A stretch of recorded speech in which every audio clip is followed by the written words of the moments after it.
Hello everyone and welcome to CCA Rush Weekend number 3. I am Cactus and joining me is the still image OBT. OBT, how you doing today? I'm doing fantastic, other than I'm currently a still image, so we're gonna fix that.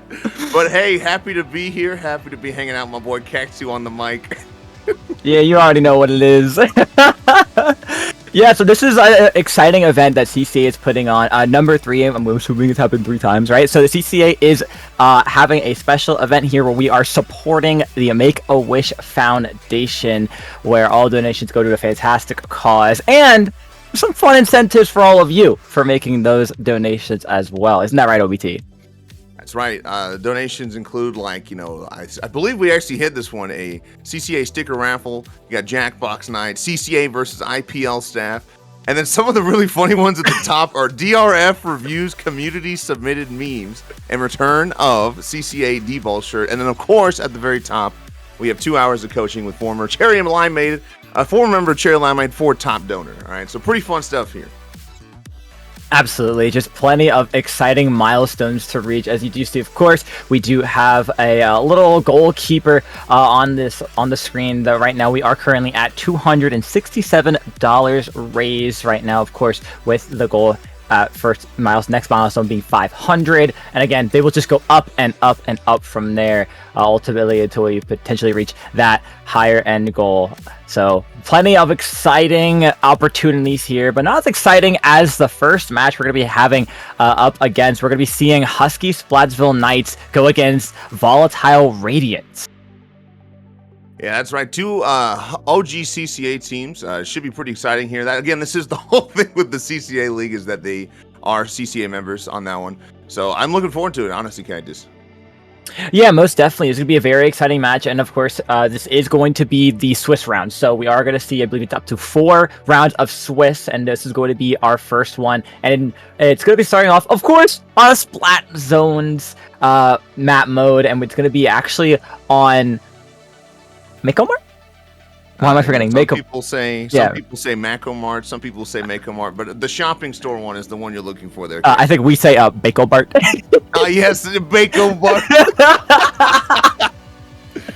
For those of you who don't know, when me and Cactus are on Secret Elixir, I really like the bee emoji joke, and so literally like everyone in the server has a bee emoji, and we used to say that all the time, bro. I know it's old, but it was really funny for us. Dude, if only it was Binkblop Barp Academy. Dude, our control on Binkblop Barp Academy was a legendary calm moment for me, man. Nothing will top that, dude. But I mean, right now these teams get loaded up into the lobby, right? They're getting ready to go, figuring out what kind of comps they're going to want to run with each other, right? I know some of these setups are going to be, like you said already, some of these teams are players that have played together before, official collegiate teams as well. But I do believe some teams that are going to be competing here will be a little mix up too of different types of players from rounds. So that's going to be really exciting to see. But of course, these two are going to be our main focus for the first match. Seeing a couple names I've seen around from time to time again. I know one name that speaks out to me right away, I believe, is Captain N. I'm a little bit of a solo queue warrior, okay? I'm pretty sure I've seen that name once or twice. A little bit of a solo queue warrior. Hello? Okay, buddy. I'm just saying, it says the man that streams literally every single day and usually plays solo. I mean, you got me there.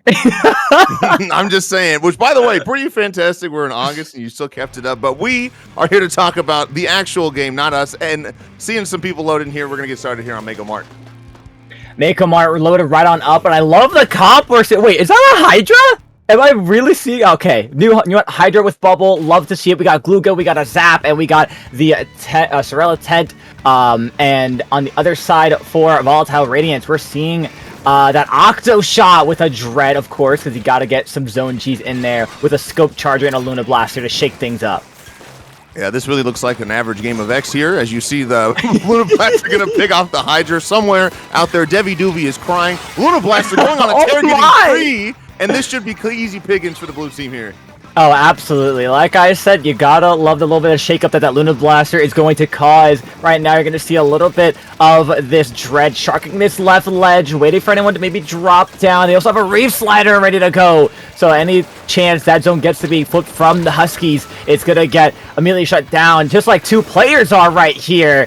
As Volatile, Radiance doing a fantastic job of keeping this zone. You know, just gonna strike that bubble for good good riddance, I guess. You know, they already have such a dominant hold here that, again, members of Husky Splatsville taking this fight, dropping into the freezer, gonna be a nice pick, gonna go down to the stamp on there, and you see, again, members, they're gonna have to start going to the zone here. Again, that Luna Blaster being able to find someone on the attacking team here. Yeah, you know, especially a map like this where you have a lot of those kind of those ledges, those corners, make it really hard to find a way to get in. Especially with that tent right away, you do see a nice trade-off here, but hold on. Will Huskies have enough pink to cap the zone? Yes, they will. It's not over just yet. The This Way's come on out saying, grab your cooler, let's get going, and the zap went down. You know, that's just how it goes. At least they're cooler. They're already back here. But again, kind of showing that even though this may not be the most pain on the world from the side of Husky Splatsville, there's still enough to cap the zone there. Unfortunately, as I said that, it's back to the blue team again. You see this Dread trying to fight here. Honestly, just waiting to pop Reef. I've been playing Dread myself recently, and I can see it in their eyes. They see red. They're going to hit the button soon. So we're going to see how this plays out, Cactus. Oh, they might not have to hit it if the Luna's just gonna go ahead and get one. Look for another here, and they get it on the tent shield. I mean, it might just be a case of if they're able to hold this lockout very well, they might just use the Reslider chips for funsies. But right here, we do see Aver sit up on this top left, barely going down to that splat bomb as they're trying the Huskies make their way closer to the zone. Yeah, honestly, man, that's a really big kind of highlighting feature about the Hydra. It takes so dang long to charge that thing, so that even that you have to move from the splat bomb pretty much made them back up there and not be able to support their team fight. Again, Otter on the 10 here, going to try to cap. They do get the cap there. As you see, members of Husky Splatsville going to try to rush this side. But again, eaten up alive by this Luna Blaster player. Good golly, Miss Molly. I'm gonna need to see these KAs because this Luna is on a splatting spree. I mean, constantly getting these picks whenever needed, just kind of being that super aggro front line, stopping any type of push that the Huskies want to put on forward. Right, here's the hammer throw, barely missing. Never mind, doesn't miss the player, gets them caught off. The bubbles popped out. They're trying to find a way to cap the zone, and will they be able to keep this going back and forth a little bit more with a nice pick off from another player? It looks like the Huskies actually, for the first time this game, have a pretty dominant hold. Sauce absolutely taking zero time to get up in their spawn, but saying, you know, I got Booyah, maybe I should back up here. One of the members from Volatile Radiance going down, they say, this is my time to shine. I'm going to use my wall and die to a bomb. Such is the life of a Google player. Hey, for a second you would think they look like a Tetra there, am I right? Hey, you know, Galugas that are going down there, we're going to be looking like any of the Reach Slider weapons on that one. But hey, Captain N here, and now Puffin in a really, really strong position with the charge. They're going to find one. Everyone is shooting at Otter like it's 3 on LeBron right now in the pit. They're trying to survive. Probably going to pop Zuka here in the corner, man. Hey, am I going to wash yet with a nice back-to-back by Puffin saying it's not over until I say so. And they're now going to have to back on out as the zone flips on over. Forced to back up. Zuka's going to help support. Get one. Will Zuka do Zuka things and get another? No, it will not because they nerfed it. Anyway, Connor doing a great job fighting this Luna. I don't know how that wasn't a kill. And look, he died for that, man. I can't even believe that. That was literally went through that guy's body, but they're still alive. I don't even know how Husky Splatsville Knights were able to cap the zone after the Charger double. But hey, good for them. Reef Slider going to come out almost posthumously there. As you do see, it's just Otter alive here. Going to be going down there. Not much penalty for Volatile Radiance, and I think that might be Game Cactus. Yeah, I mean, it's going to be pretty hard for them to get a way back in as these penalty points about to count on down over. Puffin does still have those strikes online, and they are going to be popped to get this tent out of the way, push them off of that zone, and that will be the game. Volatile Radiance radiating that win and showing the Huskies what they're made of.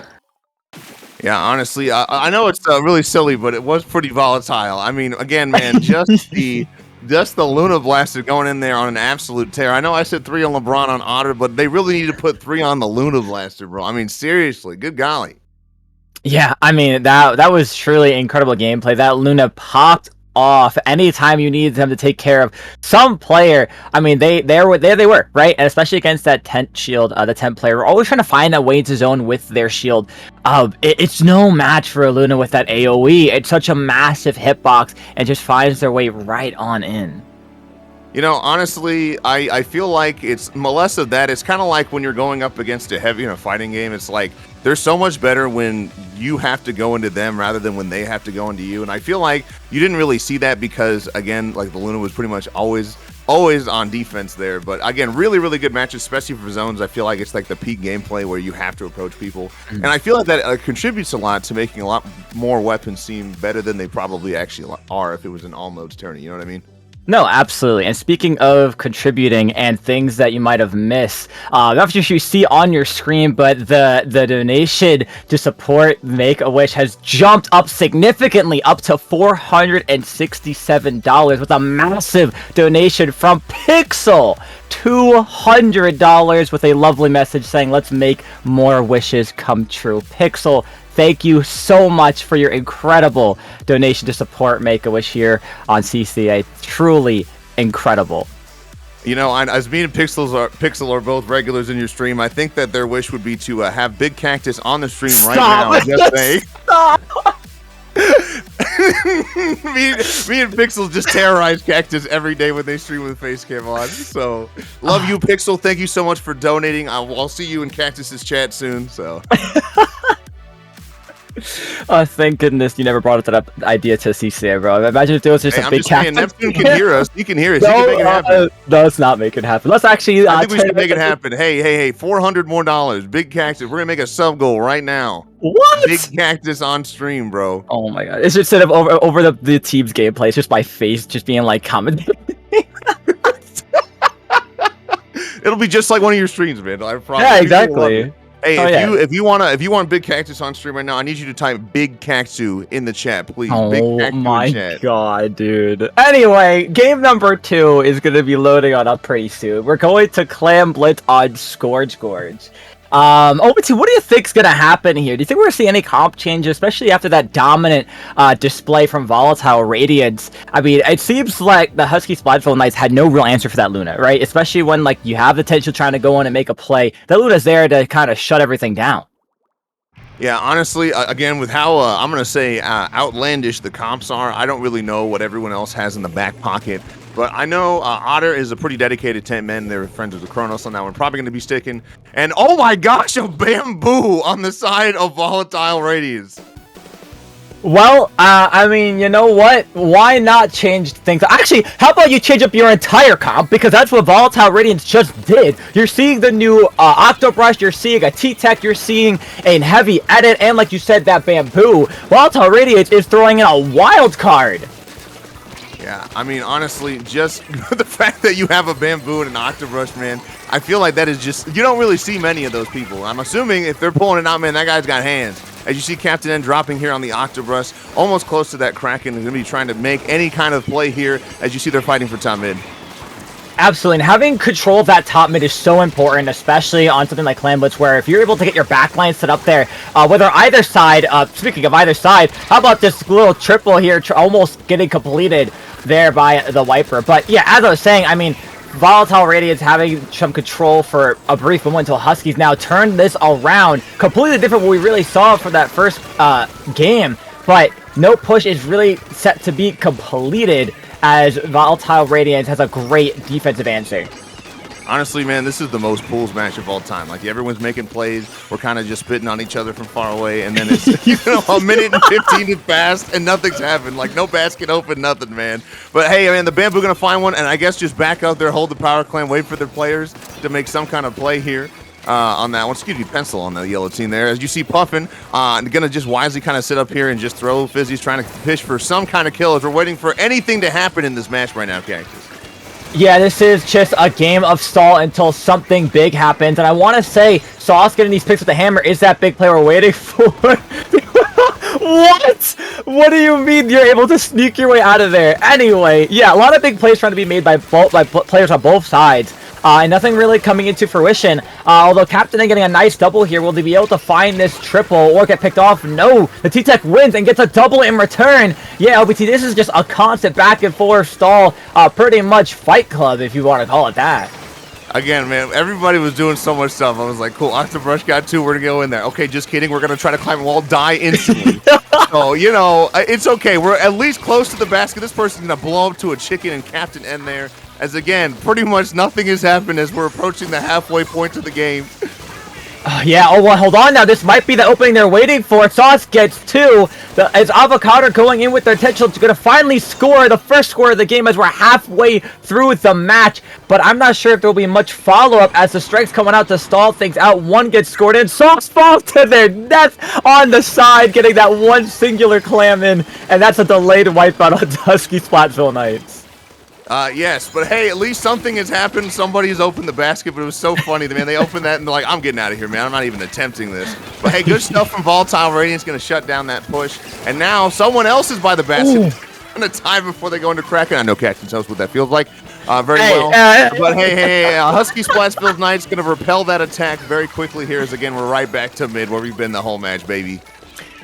Yeah, you know, been there, done that. That's how it be. Although one power clam was all it's going to take for Volatile to get in and get that lead back. But of course, they're going to want to go in and do a lot more than just that. Here comes that Kraken not failing. Zuka gets 1, but they get picked off by the Kraken. A successful one, I will say at that. And they are going to just live their way out of here. To the corner, and I lied. Sauce said, I'm going to sauce them up. Shing, shing.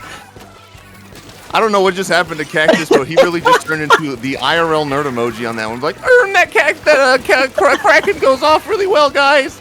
Anyway, we're going to see here again 2 people trying to hold it down in mid for the side of Volatile Radiance. Again, they don't need much. All they really need is to get the power claim in, and they'll get a win. This is looking like average X game if you're in low power zone right there. But we do have a lot of claims for the side of Volatile Radiance. They just need to get out of their base, honestly. That's not how we start. That's not what Daddy likes to see, all right? Yeah, not the start I imagine they're looking for. Do they keep the power clam alive? Okay, they do. Here's that same kind of setup, though. Here comes Sauce getting 1, getting canceled out, though, immediately. So that follow-up doesn't come through. Avocado will sneak on in and get another power clam scored. But with 3 players of Volatile Radiance just kind of chilling out there, making sure they are stopping any kind of push, that's going to be the end of that. I believe they did sneak one more little clam in. And the Fizzy pops out the pencil by Puffin. What a great play there. Now they're able to take a lot more control of mid. As we're counting down here. 10 seconds and 20 seconds of overtime left. Will the Huskies be able, or Volatile be able to get in and get a score here? It's looking like it, and they don't need very much. That's going to be the lead for Volatile there. Really just needed one big play, kind of like an X rank there. And honestly, all they really have to do is get a single claim in for the side of Volatile to end this. But we do at least get overtime, as Husky Splatsville Knights is going to try to do the impossible. Earlier in the push, you saw, man, everybody just throw a bajillion things at Otter's shield. That's probably going to be the play again. Hammer's coming out. We are going to go down. Going to get a trade there. We do not open the basket as they miss. Unfortunately, not looking like LeBron today, Cactus. They are not. That Kobe shot just kind of danced around the rim with no finishing blow. Fortunate there, but Volatile Radiance feeling pretty good about that, as that makes it their second game in a row they are winning for this set.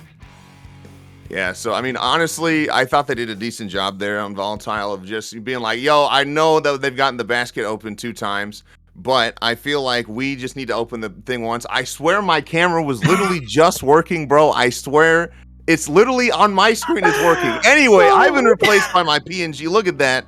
Love that PNG model, but whatever, man. Yeah. Good stuff for Volatile Radiance. Gonna volatilely defend themselves from the Husky Splatsville Knights on that one. What do you got, Cactus?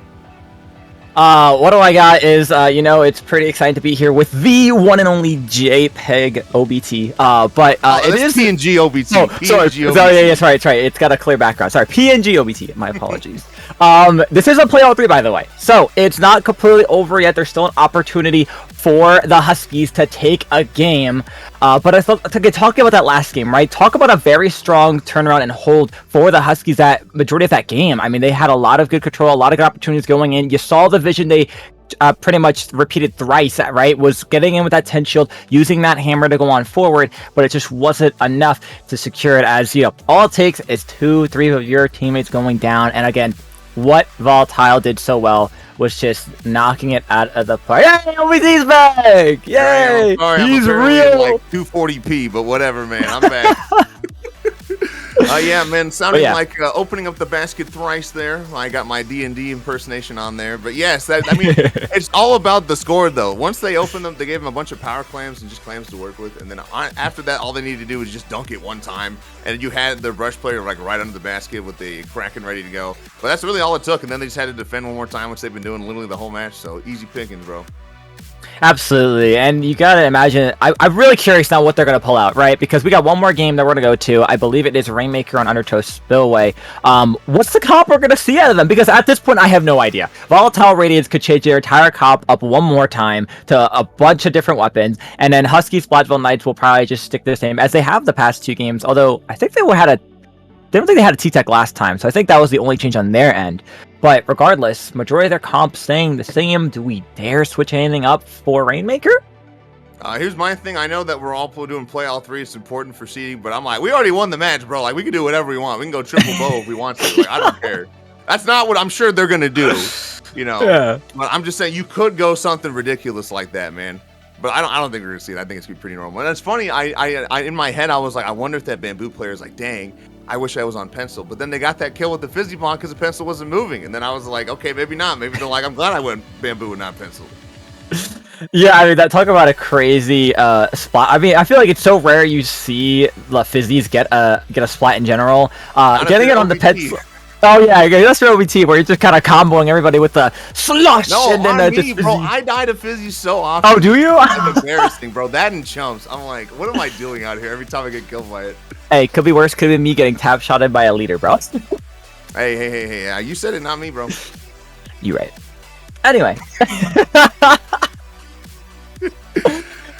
I love pools commentating. It's really one of my favorite experiences. While I was watching that match, it really reminds me. I don't know if anyone plays Melee, but there is this absolutely legendary, and I'm not saying these people are like this in the last game. There's this legendary set of like the world's worst Marth Ditto where just nothing is happening. And that's like all the commentators talk about. That's kind of how I felt in this last game. So I'm hoping that there's at least more definitive action and definitive winning of matches in this next, or winning of fights in this next game, Cactus. Absolutely, and we did just get a little bit of a note that there is going to be a sub coming out for the Huskies, so we're just going to be spending a little bit extra time getting them into the lobby and getting everybody loaded up and ready to go. But yeah, no, absolutely, we want to see a lot more of these kind of wins, but hopefully not really that back and forth we saw so consistently that Clams game, at least to the extent of where it's like, I'm going to go 2 feet forward, I'm gonna take 3 steps back. You know what I mean? Like, let's get maybe we get a little bit more movement, not scoring points halfway through the game. But especially with it being Undertow and just Rainmaker overall, I'm sure someone's just gonna be like, "That's mine now. I'm gonna go to checkpoint." Yeah, man. I mean, like, luckily with Rainmaker, it's normally like if you get wiped, you're in a pretty bad spot there. Hopefully they'll capitalize on that. But Undertow's usually a pretty snowball-heavy map, especially once you get past that little choke area after the uninkable. I feel like it gets really, really hard to set up a strong defense. But hey, I mean, you never know from either side of the teams. But if just based on how it's going, I think it's going to be whoever gets to that part of the match or part of the map first wins. Yeah, absolutely. And we're about to see who's going to have the comp to get there first.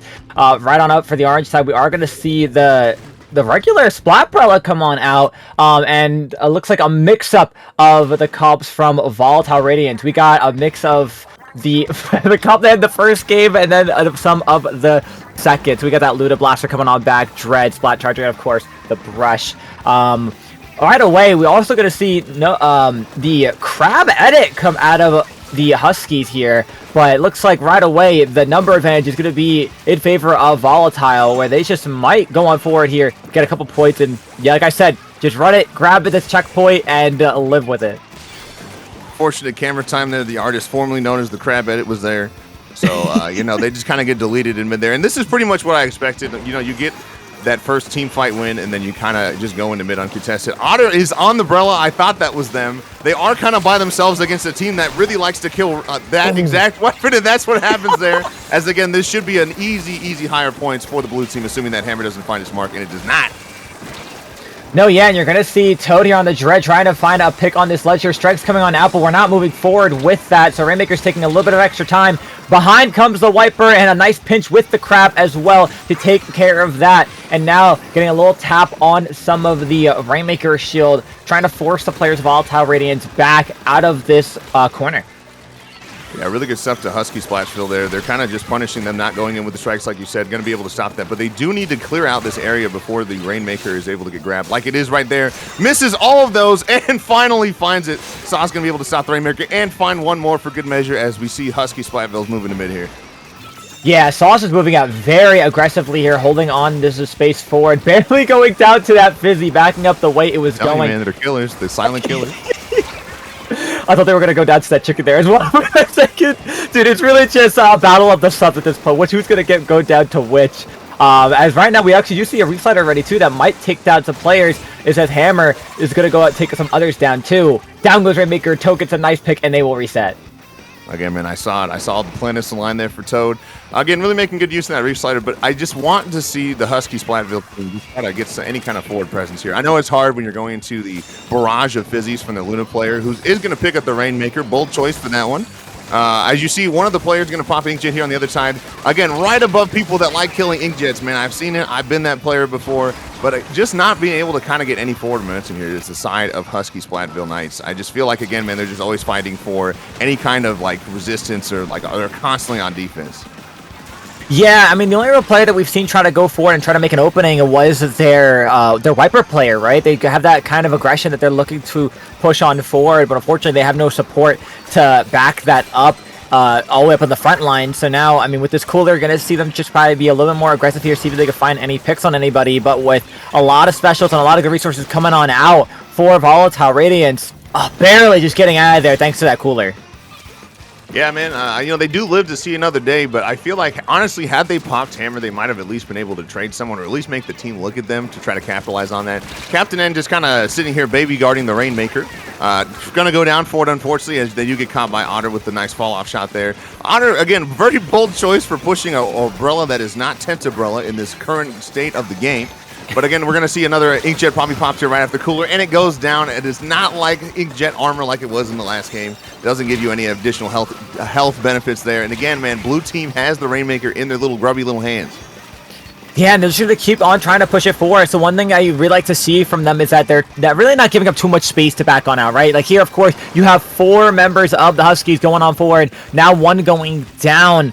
And that's going to be the Rainmaker Crab actually trying to take it out of this corner. As Volatile Radiance has just such strong control of mid, making it really hard for the Huskies to go on forward and try to get some momentum.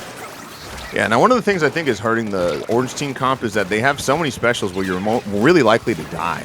In terms of like Hammer and Inkjet, and then you also have a special that doesn't move, Crab, with the Cooler, which is kind of enabling them just to kind of go in and try to go for any kind of pick here. But again, we get a pick, but what are we going to do with it? Sauce is going to go headfirst into a crowd of people, doesn't find his mark on the Hammer. But again, they just cannot seem to get past this mid wall here as you see people just kind of diving the Rainmaker as you do when you have a lead here on this map. Yeah, and right away you're going to see Avery here just kind of rushing this Rainmaker forward. It's also Avery can do, but now they have a good opportunity here with this jet going on forward, but they didn't see the shark of Captain N in that corner, and that's going to stall this out even more with 2 players down for the Huskies. Jump's trying to come on in. Are they going to be able to grab and have enough time? No, not if that Charger's got a quick flick to say. I know, looking like OBT versus any Charger matchup, just going to get picked off out in the open there. They do get the Rainmaker. Charger is going to go down here. This is a huge opportunity for the Huskies, but they don't grab the Rainmaker and they don't get overtime. Talk about that last-ditch effort of a shot through the Hammer and getting that Rainmaker, just wiping out themselves. But yeah, not enough time, unfortunately. Just you got to wait for that bubble to reset for the rain, and ultimately causing them to not pick it up in time, meaning Volatile are going to go ahead and win that, play all 3, winning each game. Also, Heck Yeah Productions showing us a game that didn't even happen on stream. I don't even know when that game was. Going back in time, showing the power of time travel. Speaking of time travel, Captain N, I think, was one of like the Nintendo like Saturday morning cartoon characters, and I'm sure he could do that. But yeah, Captain N really showing their prowess as the main character of that match, kind of saving them, holding them in the corner there while they weren't able to pick up the Rainmaker. I know, heartbreaking finish for Husky Splatsville Knights for that last one. And we have a $10 donation from Hacks. Hopefully it's not the one that's the melee player, but we're going to assume it's a normal human being. Thank you so much for the $10, Hacks. You're going to hack your way into my heart with that donation. Oh my gosh, this dude. This guy with the little puns, dude. Unbelievable. Well, it's my job on the commentator. Got to do something, Cactus, when my co-commentator can't do anything, so. What? Alright, buddy. Alright, I don't want to hear it. Listen, I had a smooth transition. Alright, buddy. Yeah, it's like the Midwest, bro. Listen here, Pat. Big shot. You think you're a tough guy, don't ya? Stop it. All right, well, hey, our next match is going to be against High Tide and a great team name, by the way, DRF's Darlings. That's like the Charlie's Angels of Splatoon. Jorp with the $5, bro. What a good name. Thank you for the 5, Jorp. Really appreciate it, man. Gonna Jorp your way into my heart. Dude, it's a stop. I was gonna say, like, you were the referencing for the DRF Darlings. I just think of the Loinks, pop idiots in chats every time. Will this be a turnout just like that, though, and how they don't make anything greater than beta bracket? We'll have to find out. That's right. Also, look at the names at the bottom. Shout outs to the names being there, man. Like, you have the Ultra Serious Locked In High Tide. They got their team tag on there, bro. They got their cool names. And then you got Gart on the other team, bro. Gart holding it down, being one of DRF's Darlings. Actually, it's BB Arrow Gart. But Gart. But... Yeah, you got Bubba Guard on the other team, man. Hey, it's my goat. Bubba Guard's my goat, dude. Are you wearing a Splatoon jersey, by the way, Cactus? I'm not, actually. I should get one day, bro. One day when the Nintendo offers at some kind of event. But no, it's just a regular, like, throw-on jersey. A regular throw-on jersey with the chain, bro. You gotta have the chain, man. I don't. That's right, and your Aeropostale shirt over there. Hey, don't hate the drip, bro. Dude, I don't hate the Aeropostale shirt. Dude, what is this, middle school? Hey, I don't want to hear him, bro. Looking like oh my gosh, what is it called? Yeah, that's right. I can't even think of an argument, bro. That's what you get for shopping at Aeropostale. What's the plant? It's purple. It's a plant. Looking like a lavender. Gotcha. Got him. See? I got him. I see you. I see what you're doing, bro. You know, at first I was like, I hope me and Cactus will still vibe together, even though we're in a call and not right next to him. Now, I can't actually hit Cactus like I could at Gommel. Yeah. But I mean, I just love Cactus, man. We go way back. I pulled for Cactus really hard to get on Aquatic Vanguard back when he was just a little baby, didn't even know what he was doing with his life. Yes. Hey, you know me, brother. Still dumb, but that's how it goes. hey, dude, come on, bro. Best Buy is a career. Oh no. Go teach your band kids. I'm actually going to my class today. I love being a teacher. Anyway, I just got word from on high that DRF's Darling is composed entirely of CCA staff. So shout outs to the people that made this event possible. I'm unfortunately old, so I wasn't able to play in CCA because I was out of college by the time I got into Splatoon. Really just right out of college, honestly. But I'm just happy that CCA exists. I think it's cool to reunite, just to bring together people that are just at varying skill levels under their college banner. I think it's really cool. Really feeds into, if you're not from America, colleges are a big deal, especially for sports. Everyone really roots for their, hometown or their favorite college. And I think it's super awesome that we have this. And CCA's been exploding. Every year I feel like they're like, more teams. We have even more teams than last year. No, absolutely. I mean, honestly, after getting some word too, also shout out to Adept2 for our production. The gimmick of this tourney is alumni can play in a collegiate pickup, so got some. There's no ASU team, Cactus. Shiny and Leche have tried, but there is no team. I cannot play one. Hey, at least I went to a big college, unlike somebody. What name who? This guy, dude. Y'all, this guy, God, right now, bro. Jesus himself. Put OBT on this earth to challenge me. Man, I'll tune you to a PNG again. Do not turn me into a PNG, bro. Please, I worked so hard for this. I didn't sit down for the event until like literally 1 minute before it started, and then I was having issues with my Discord and also the camera. But we're back. We're here. I'm moving now. You can see my great gaming room. I have my Gommel rug over there, by the way. I got that from the Gommel rug. That's the torrential downpour guy. So. Oh, that's right. I completely forgot you had mentioned that. I was gonna say you look like you got like the craziest like like massage chair next to you, bro. Oh no, dude, this is my girlfriend's gaming chair, bro. It's like it's just Oh, a fair. regular, like I think it's like a. It's got that same like stupid gaming chair back that everyone has. You can see my punching bag above me. Well, my friend's got that for me because I love punching things, as you know, Cactus. What? Ooh, yeah, he punches me all the time, chat on commentary. You have no So idea. Like, where is that baby OBT? It's alright, and that's when I mock him back. It's okay. And that's when he calls in the Navy. Not the Navy! You know, it's funny. There's a Navy base in Arizona. I swear, it's on Luke Air Force Base, and it's my dad used to take me there, and I'm always like, "Why is the Navy here? There's no water. What are they gonna do? Like,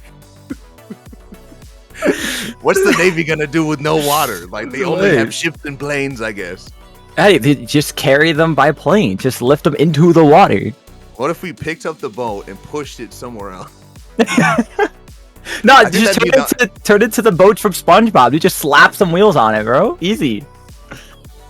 Ridiculous, man. Absolutely ridiculous. But I hope you've been enjoying CCA. We're going to hopefully get the game set up here pretty dang soon. I don't know why it takes collegiate age people and alumni so long to get in the lobby, but that's okay.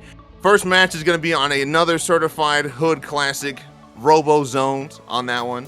All right. And then we're going to, wow, spicy choice. Clams on Ink Blast opposed to TC. Blam Blitz on Blink Blop Blarp Academy. Academy, man, I know.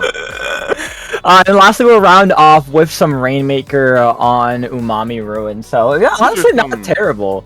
These are some questionable maps. Like the actual map is good, but then the mode, I'm like, I guess we can do Rainmaker on Umami. Hey, you think the Navy's going to be in the... I'm blaming DRF, as always. And maybe the Navy is gonna be in the Robo Ramen Bowl, bro. Get it, Robo, the robots. They got the Navy. Anyway. I just picture that scene of this robot chasing Spider. He's like, ah. Speaking of these are some comps of all times. Look at that on the side of DRF's darling. We got Dynamo, the new bow, Decavitator versus the new pro. Wow, 2 Decavitators and almost double reef on that one from the side of High Tide. Hey, but you gotta love it though on the side of DRF's darlings. Dynamo stands, the stonks are on the rise.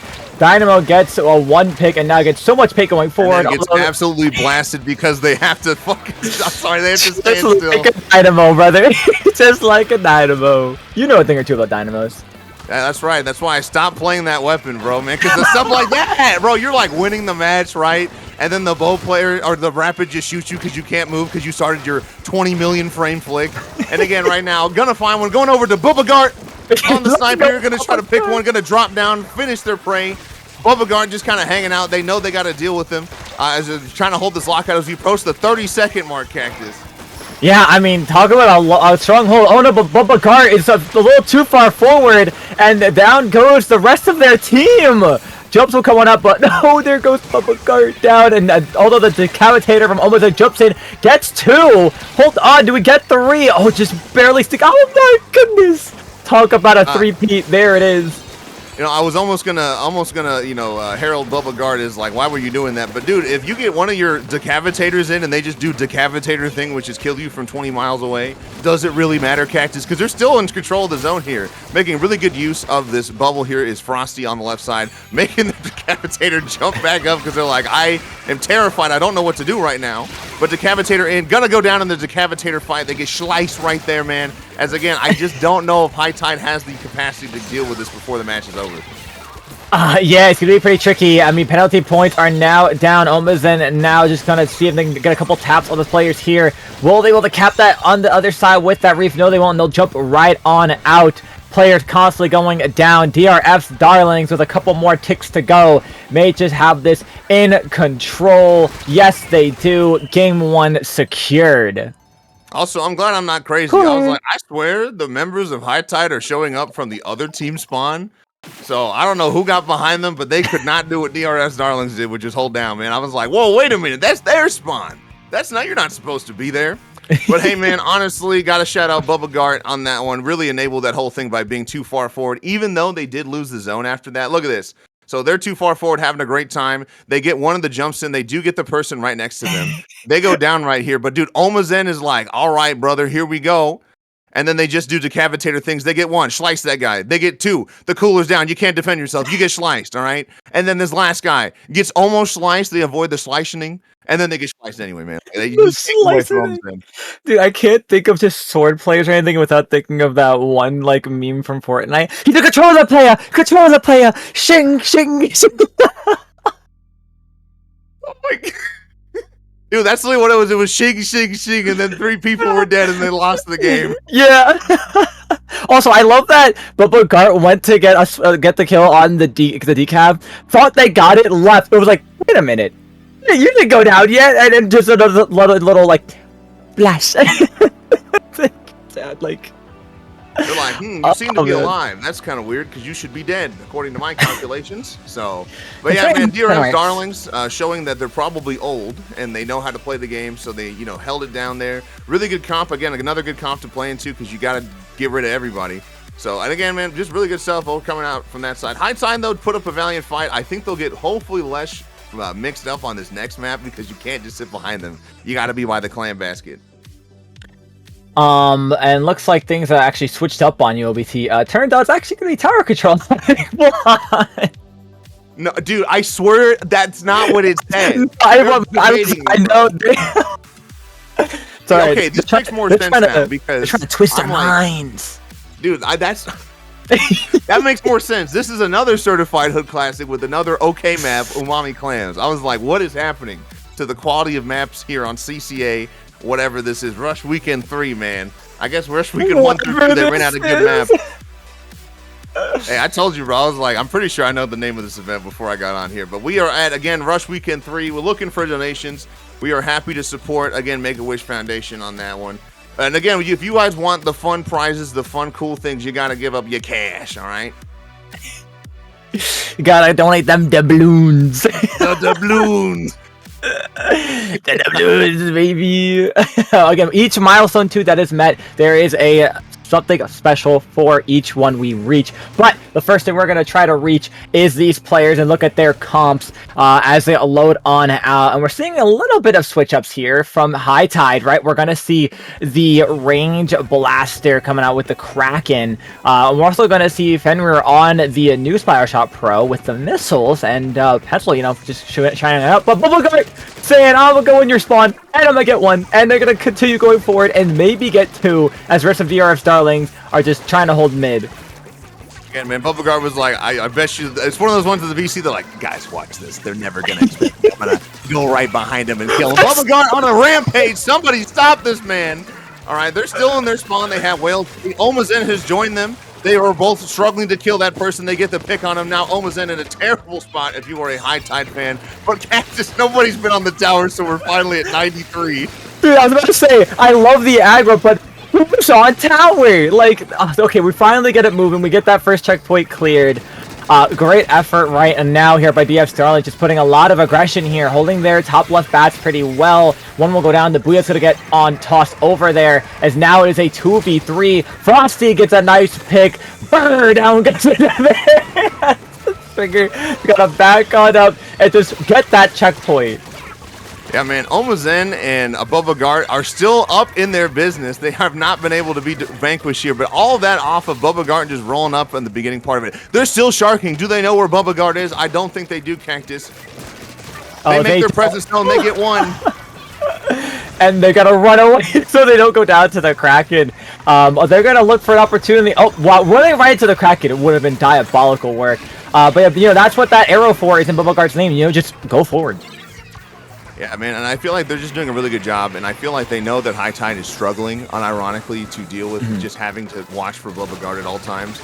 And I also feel like the comp is pretty well set up for once they do get something rolling, it's hard to stop between the Bubble, the Whales, the Inkjet, and of course, not saying that I need that newfangled Pro. I got my good old Booyah Pro right here, brother. That guy's going to jump out, going to be spared the wrath of Omazen here as they suddenly go back to tower for some reason, looking like they're looking for a cooler.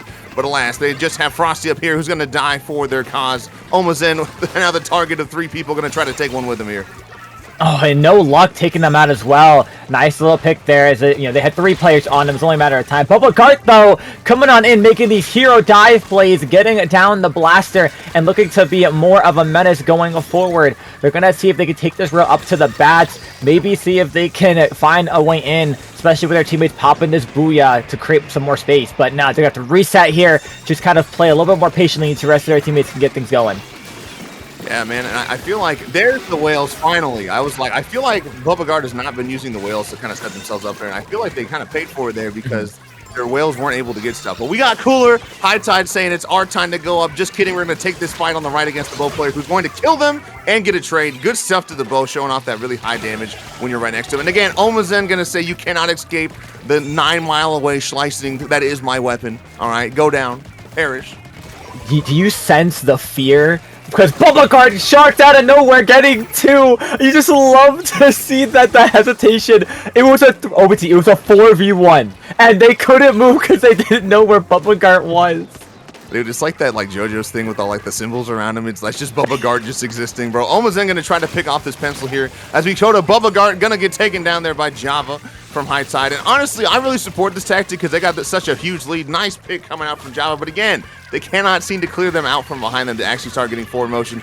Bubble gonna come out just for Java, just for fun pretty much. As again, Bubba Guard is behind them trying to harass everyone so they can't look forward. Not a real player. Not a real player. Fenrir will get that pick, and the last 2 are back to their spawn, and I'm not sure. Okay, High Tide does recognize where the rest of the players are, so they will go forward. Bubba Guard's 1 shot, and they do have a good mark to know where they are. Missiles will come out to push the rest of these players back, and High Tide will clear this first checkpoint fairly nicely.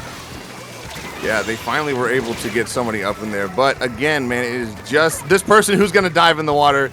Gonna go out on their own terms. Unfortunately, they aren't able to get much past that, and then now there's only 35 seconds. They got to make truly a miracle play there. And again, I feel like DRF's Darling's just done such a good job of just holding people mid. Apollo gonna try to do that, but doesn't commit to it. It's like, I'm gonna die horribly. I guess I'll leave it as just Fenrir. Gonna get taken out by Omazen here. As again, I just have not seen 4 members of High Tide up in a long time. Apollo's gonna go down to this booyah. I hate to see it. I knew it was happening.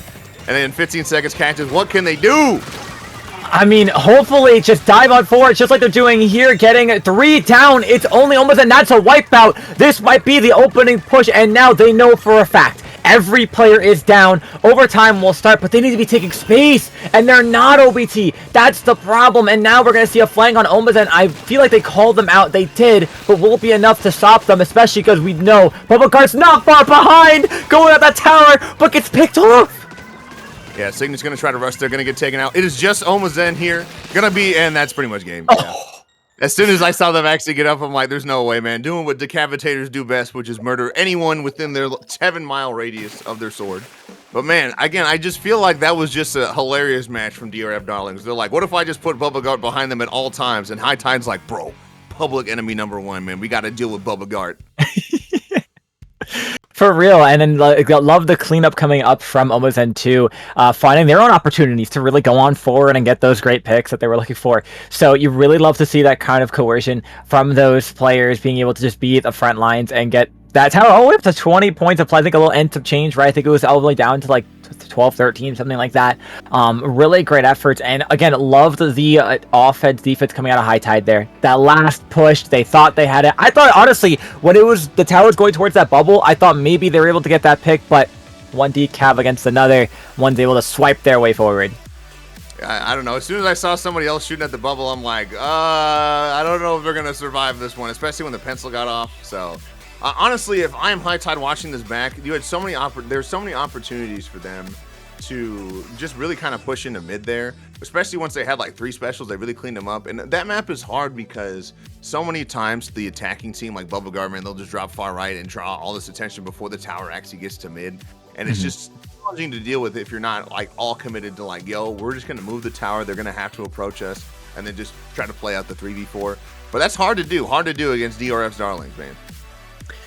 Yeah, no, absolutely. I mean, they're devious, and I mean, talk about devious.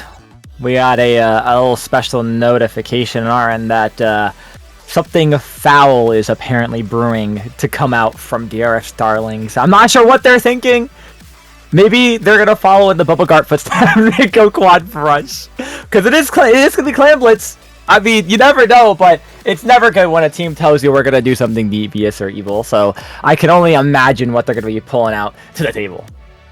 Yeah, man. I mean, that's pretty scary, especially since they're up 2-0. They've already won the set, so who knows what they'll pull up, man. They could just go quad Bubble Guard. You never know. But always scary. Kind of showing off the funny side of the TOs here, just kind of hanging out, bringing the event to life here. But yeah, man, I'm curious to see what this game 3. I don't know what's taking this evil plan so long, but I want to get back to the match, Cactus. Yeah, I want to see what they're going to be planning. I mean, look, it's going to be Clan Blitz, so already, you know, it's going to be a lot of just probably sneaking around, finding their way forward. So it's going to be very interesting to see what they're going to be setting up forward. But we also just did get noted that High Tide is putting in a sub right now, so they're going to be just a little bit longer, getting their next 4th in as well. So these teams, you know, raring up. OBT for High Tide. What do you think they could do to try to take care of a player like Bubblegart that's just constantly fighting their way in, going in for these blows left and right? I mean, I feel like every opportunity that they were able to find, they got it on the money. Yeah, I feel like the challenging thing is just knowing when you have to like really turn around to deal with the brush. And my golden rule of thumb is like, if there's multiple people behind you, that's bad. But if it's just one dude, and especially if you can get the objective to move away from them, especially on a map like Tower Control Rainmaker, I feel like you can really play out the 3v4 and just commit to everyone going forward before that person flanking gets there. And either that person flanking will just kind of waste their time, like as we see in like solos sometimes, or they'll just get picked off because they have to approach you. And most of the team, you know, you can just send one to turn around and kind of deal with them and then just keep looking forward. But they just need to move a little quicker there is I think the biggest thing that High Tide needs to do. After they find a sub, did you say they're looking for a sub or they have a sub? Oh, my bad. My wording's a little bad. They are subbing. They have a sub? Okay, I was like, brother, you're on the stream. Someone's like, I gotta eat lunch right now. My parents are calling me. I put it off as long as possible. I'll be back in 15. I'll eat as quick as I can. Okay, I've seen that happen, man. I feel like it always happens in like late lowing. Someone's like, I can only play for the first 2 hours. Sub. I love also just like the the sub applications where it's like, can play first 2 hours, then I have to go get dinner. I know, I'm like, why are you even playing? Like, just don't play. Go play like X or something or Sendoku. Speaking of something to play, we're going to play this 3rd game. Here we go, OBT Clan Blitz on Umami. What are we going to see? High Tide running with a pretty chill comp. Doolies come on out. And I guess the... Wait, is that quad chump?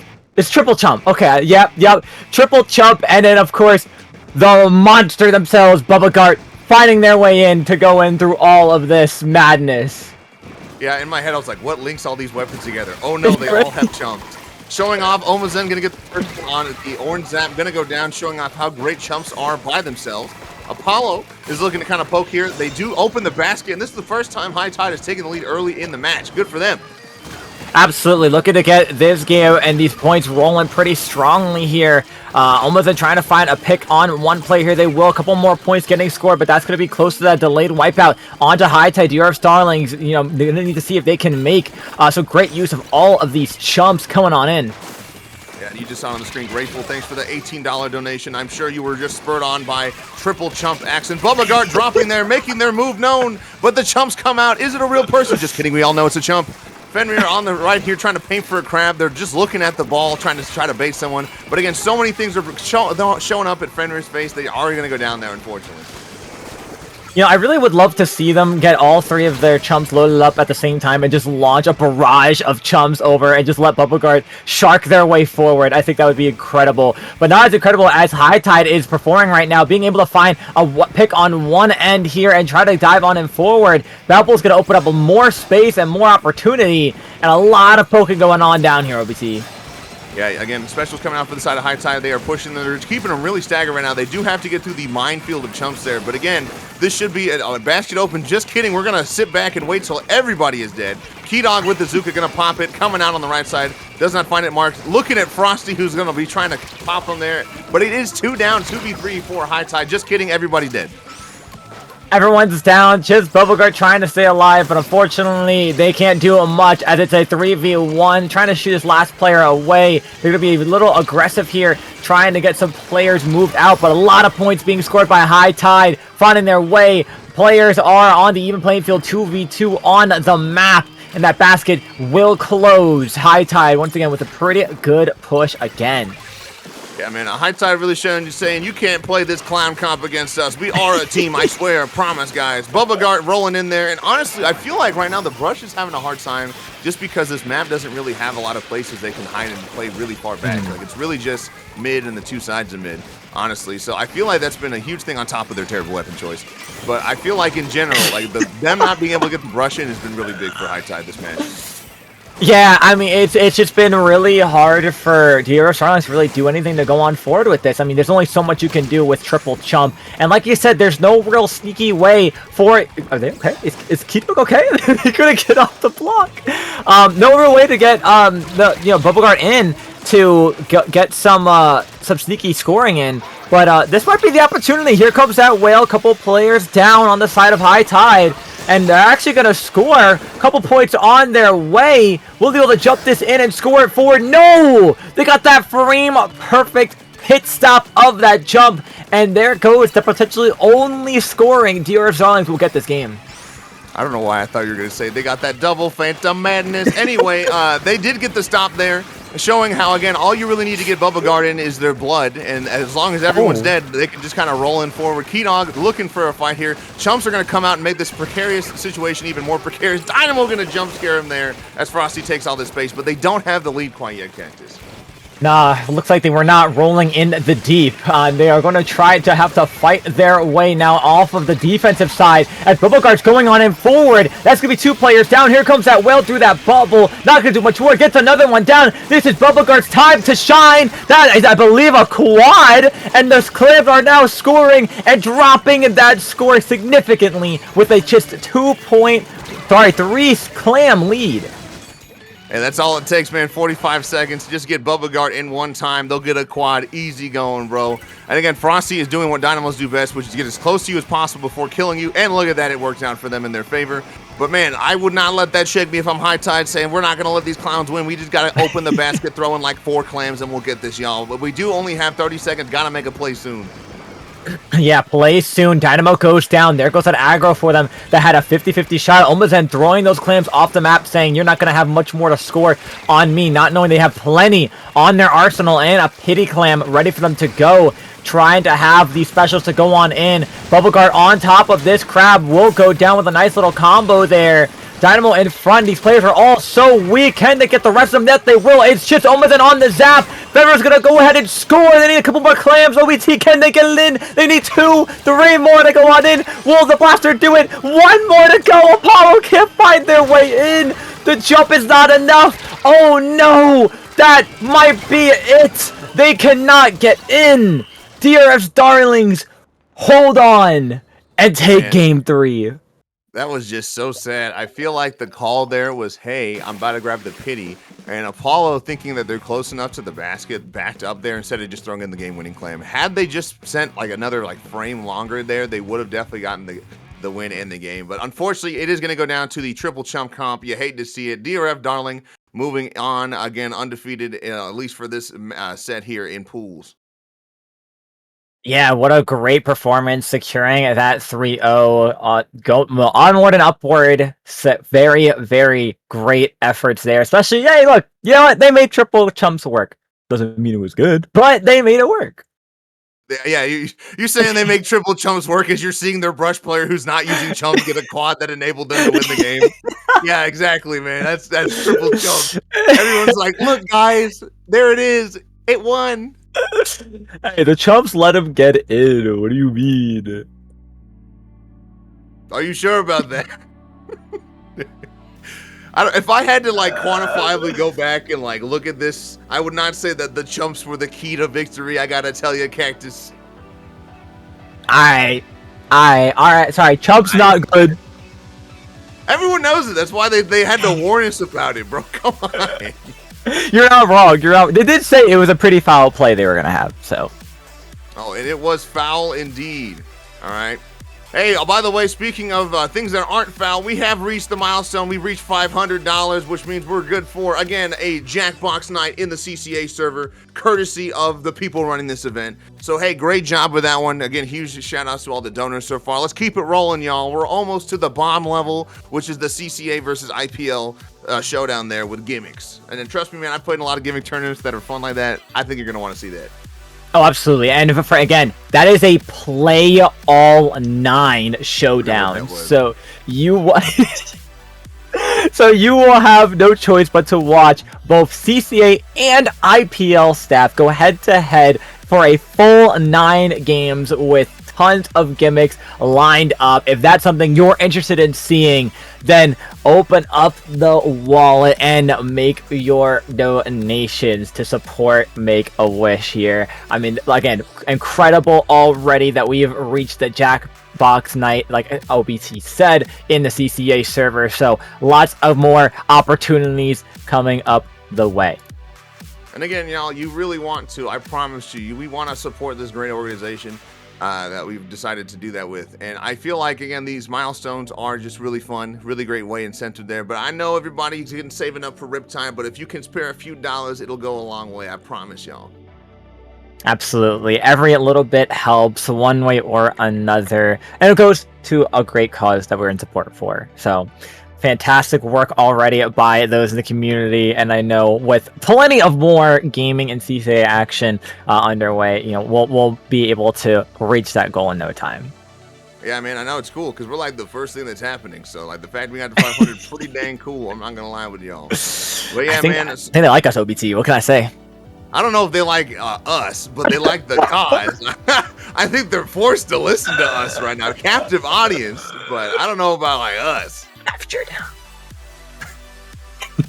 Cactus is like, but they like me though. That's why I'm a big streamer. That's right. Go check it out. Glitch Cactus 1. Glitch Cactus 1 on Twitch.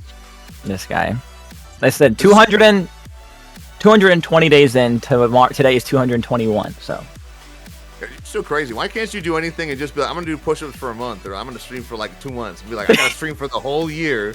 I gotta stream for the whole year. I gotta do push-ups for the whole year. I gotta. Yeah, I guess that's it. Hey, but we are going to have a little bit of a break here, so hey, don't go nowhere. All right, we and Cactus will be back, so don't touch that dial or don't touch that little button that changes the channel. All right, don't go nowhere.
And we're back with some amazing CCA, me and Cactus talking at each other action.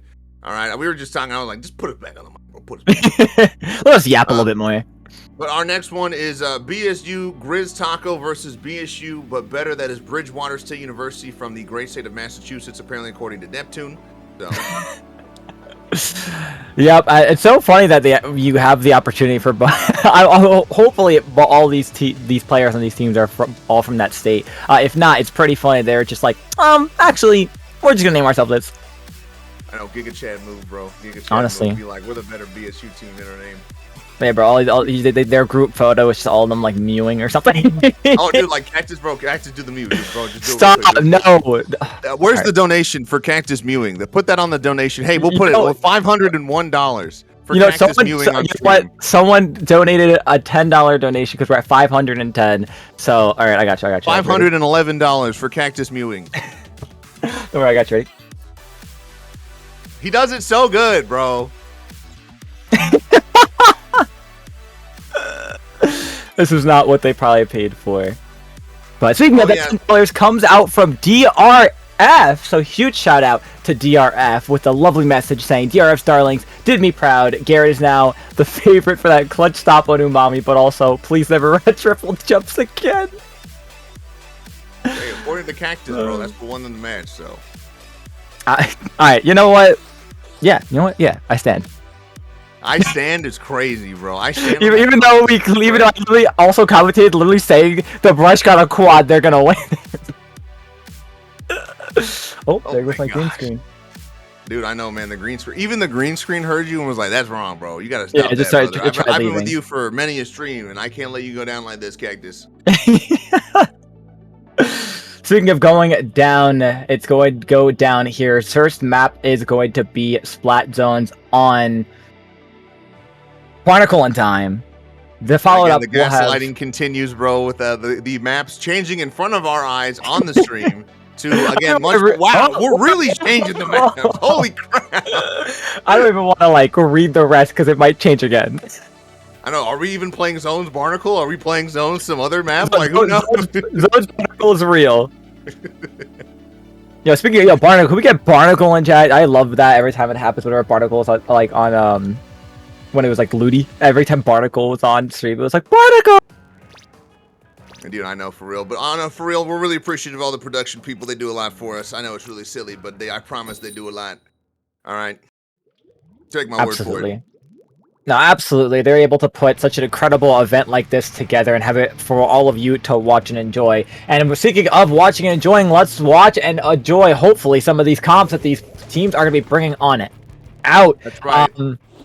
The BSU grudge match, bro. The gorilla on the bridge of Stillwater, man. Here we go. Opening gambit on a 52. Oh, you just love your solo queue builds, don't you? There we go. A nice trade-off right away with the Junior and the Galuga. And he's going to try to go on in here and get a pick, but unfortunately gets shut down. That is no gambit for them, with the zone still being in Grizztaco's favor. Yeah, they really think they're Choco Pero Bros. Whatever I tell myself, whenever I see the opening game of 52, I'm like, I hope it works for you, man. I hope it works for you. Does not work for Andu there as they go into a very brave 2v4. Yeet on these Galugas, going to be rolling right onto a bomb. Unfortunate, hate to see it. All right, Andu going to try to push this bow player. They do get that. Are they going to get the jump? They do not get the jump. Oh my gosh, they get obliterated by Yeet as the blue team is able to move up here. Yeah, Grizztaco trying to hold on to the title of being the better taco right now. Holding on strong, making sure that they're catching any players in these angles they can find. Yeet's gonna go up to a Booyah that actually might destroy them. Yeah, it's just they land right onto a Splat Bomb and much more. Yeah, unfortunately, we're like, I got Booyah, I'll live. Wow, great strikes coming out from there. Unfortunately, does not cap the zone for Never Lucky. Yeet gonna roll in there, and they're just gonna eat them up like turkey dinner there as BSU, but better, is in control of the zone now. Dude, Yeet going down to another Splat Bomb. I need Yeet to please slow it down just a little bit. Those Splat Bomb deaths are going feral. As right now we do see Null Metal here going ahead and trying to find a little bit of a pick on that ramp. Yeet's going on from a side angle here trying to make something happen. Booyah Bomb will come out There's going to be a lead swap onto BSU, but better. But the zone will flip over. Booyah helps get 2. It's only now just the Jet Squelcher as they're going to run on back. Yeah, again, wisely going to retreat there. Honestly, they didn't back up any farther. Oh my goodness, another bomb kill. Gosh, man, Lucky is getting pretty dang lucky with his bomb kills, and that's going to be the Rain coming out. Really good use of Rain so far to try to retake their stack, as, again, Never Lucky gets to use their strikes for the zone. Classic, textbook use of their specials there, but BSU really showing that maybe they are the better team because of their special usage. Yeah, doing a great job at just using those specials going forward. I feel like right now you just had to catch the pattern, right, of Yeet being able to just dive on forward, being able to pick them off, use something like this bubble here to hold back any of the other players. Down goes another dual bomb! Unbelievable great play there. The 52 is trying to go off on a side angle. Coolers popped onto Grizztaco, but time is counting down, OBT, and they're not in the advantage to try to get the zone back. That was the most shooter fight of my entire life. That really shows you got to reset your RNG shooter players. You cannot just walk and shoot at people. But hey, BSU but better, really showing that they are better. One person looking at Yeet. Yeet somehow got to paint the zone. They are going for it, but again, Ranny is on this Jet Squelcher. They do get the flip, and they do extend the match, bro. Great opportunity for BSU Grizztaco. I know that player jumped out because they were from that fight from Yeet, but it looked like Yeet literally yeeted them out of the match. Yeet sticking to their name and yeeting people out of the match, bro. That'd be a crazy ability, honestly. Imagine just being like, get back to spawn. You're not allowed here anymore. Looking like BG Steve Pokemon eject button on that one, as we are seeing Andu try to paint the zone here to recapture it for BSU, but better. And it is just Yeet gonna try to yeet themselves out of this situation. Just kidding, they're gonna go in and find one pick. Will they find another, or will the 52 do a great job of getting that pick off? They will actually get a trade, which is probably not ideal for Grizztaco. They need to find an opportunity to get on forward and cap that zone. This way is coming on out as they are being shot at. The cooler will come on out. Things looking a little crispy here, getting a little dangerous. Booyah Bomb will come on out. Players will go down. Is it going to be enough to go on forward and get these picks to cap that zone? They are able to put it in a stall. Can they just get enough paint on it to hold it down as they get a wipeout? Yes! And things are going to look really good here for Grizztaco if they get a really strong hold position where they need to.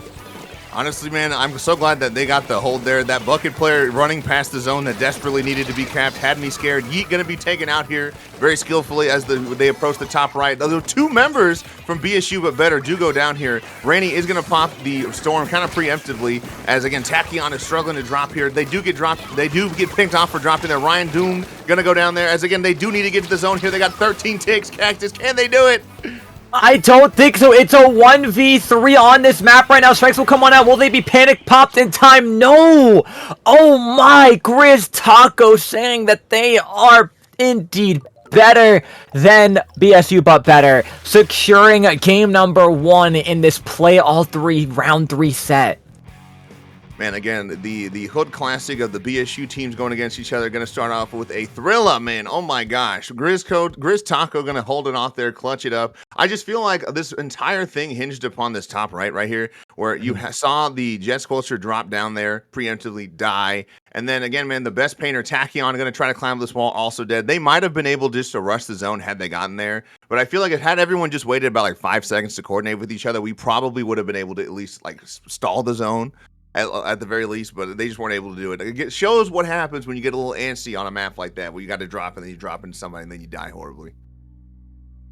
Yeah, you know, you're absolutely right, OBT. I mean, what a great opportunity, though, that wipeout was for Grizztaco. I mean, we saw that same thing happen to them a little bit earlier against But Better, but unfortunately, they were able to find their way back in. I say unfortunately as for the other BSU But Better team here. But Grizztaco found that opportunity to lock out, positioning themselves in really good opportunities. I mean, talk about Yeet going in that top left, right? Really holding it off. They might have gone down, but it was a great stall tactic, and they were able to probably call out 2 players in that top section because they know they missed those shots. So as they're dropping down, like you said, we saw the Squelcher drop the rain, put out some mist, get picked off once they dropped. Another player up there drops down, try to help get the pick after, trades, which is not ideal, leaving just a slosher at the end there, which was really good for Grizztaco and put them at a really strong start for the set.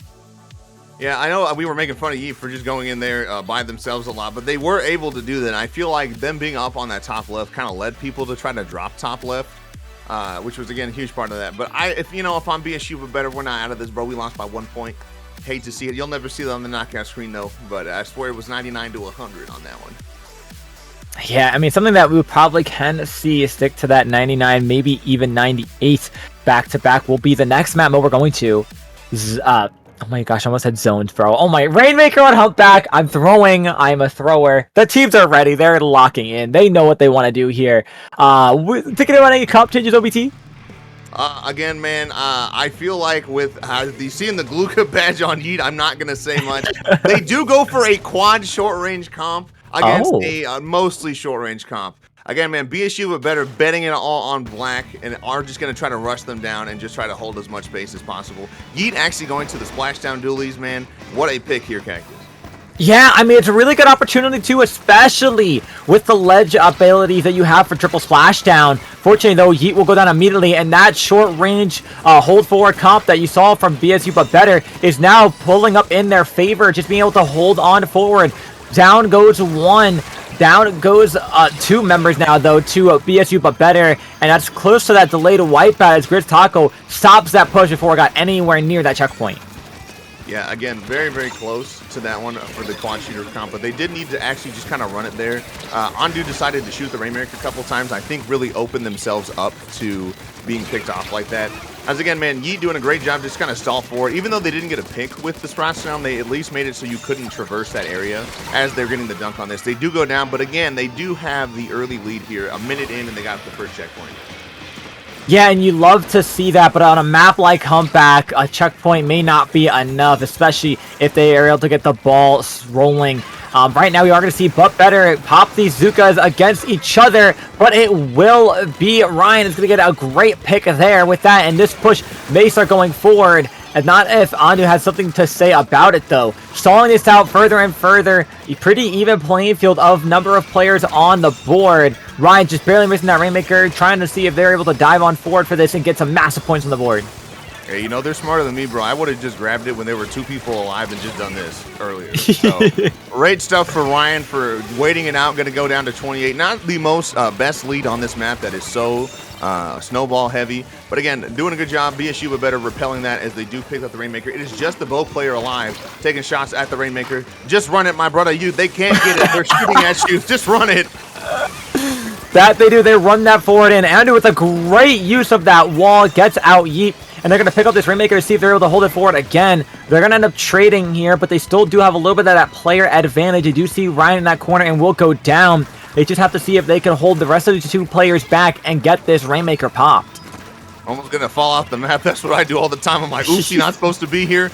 But no metal is going to hold here. Now, all 4 of the members are down here. So if anything happens, like a Zuka or something from the yellow team, they could potentially get everyone. Yeet has dropped left, trying to slowly make their way towards mid. As again, you're kind of seeing a hold here from BSU but better as they're waiting to find some picks. Never Lucky going to pick it up there. Going to be looking for something here as they start moving specials, and we're going to start moving the Rainmaker here against the corner. Absolutely, Never Lucky, hoping to get lucky here with these fights, trying to dive on forward, but unfortunately the Slosher was in that corner and stops it out, getting probably a nice triple there for that pick for Grizztaco. And now that Rainmaker's going to be reset to mid, and quickly look how fast these players are moving on in. Unfortunately, doesn't look like he got that splashdown ledge that they were hoping for, but regardless, does get some pain on the floor for that Rainmaker to kind of come on forward into this elbow.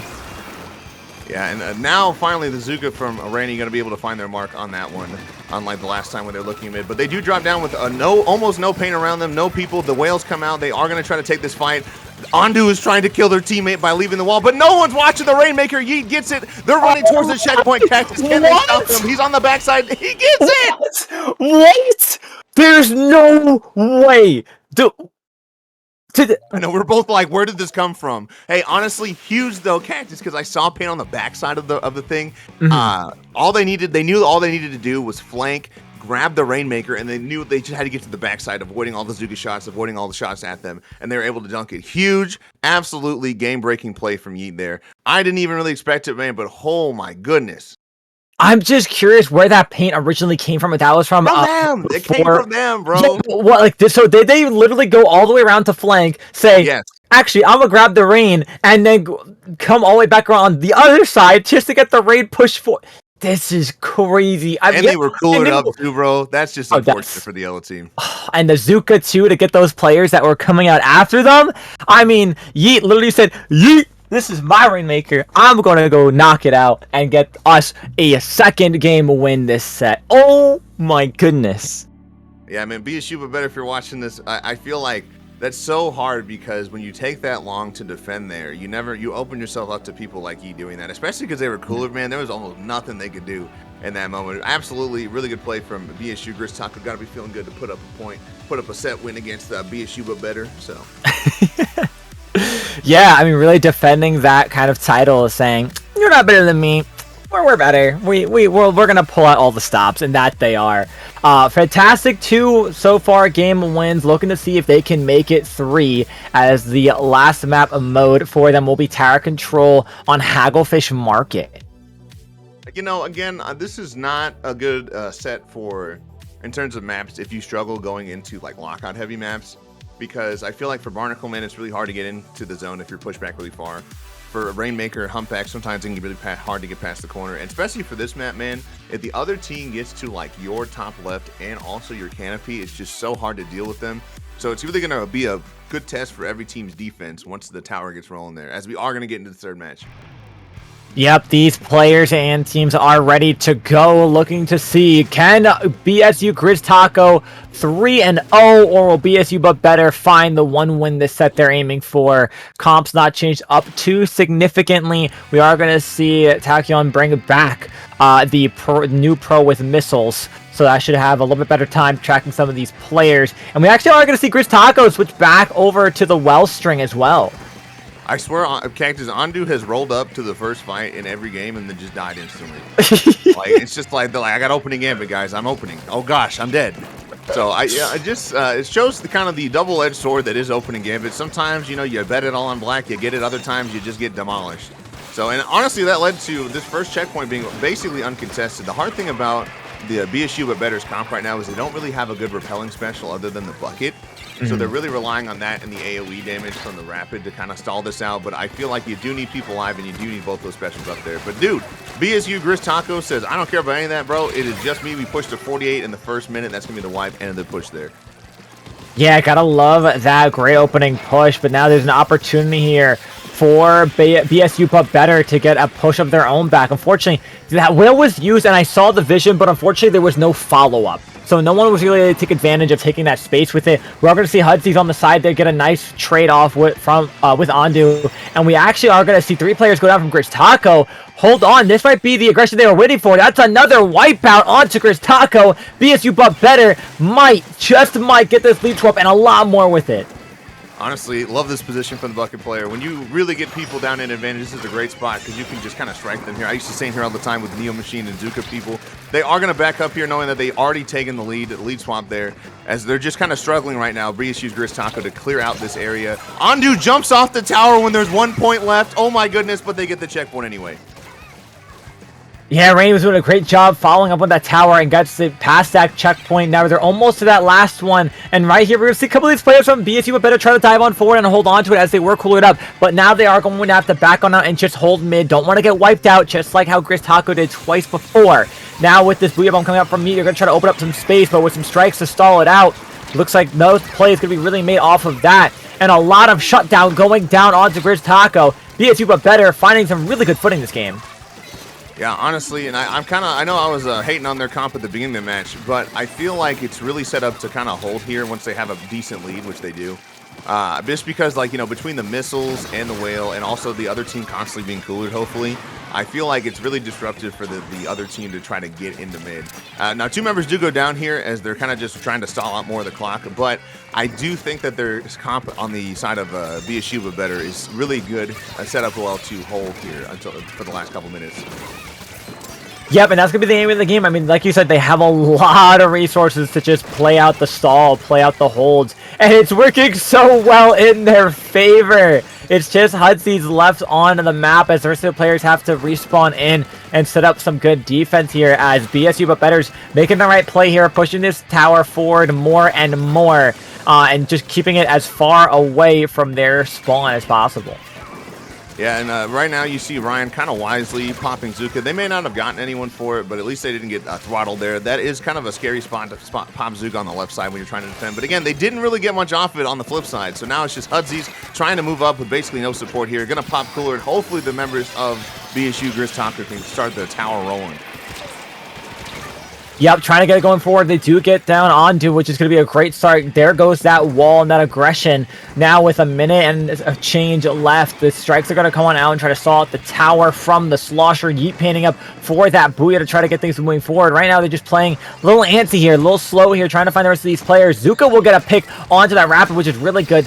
Two more going down here. Booyah bomb with Andu rushing onto the tower. Will go down to that Booyah. It's a 2v3 with the players coming in off of spawn. Obviously, they might find an opportunity here as Jump's going to come on into this cooler spot. They might find an opportunity, but that is going to be all 10 missiles on the tower. Going to try to stop that as, again, members are able to get on there, but that's going to be the lead swap as Hutsy's just kind of dancing on the tower. They get the lead in the last 42 seconds, Cactus. Wow, just barely holding on. Yeet's going to go ahead and Booyah. Unfortunately, can't really get up to that tower there. Just going to have to stall it out. 30 seconds left to go. A 1-point game as it stands with Grizztaco holding a really good aggressive positioning. Yeah, kind of just showing that you can't, on this map, just throw your body at the tower like they were trying to, especially because the hard thing about towers, they can just leave the objective there. You know, it's not like Rainmaker where you get to repop it. You can instantly step on and try to push your score farther, and I feel like they did a great job, Grizztaco, of just kind of waiting for their chance to say, okay, everyone's running at the tower, we'll kill them, and then we'll get the lead afterwards, and that's exactly what they did. Now they also have to contend with trying to kill Yeet before the Booyah bomb comes out, or you just got to be on tower, Cactus. I don't know what happened there, man.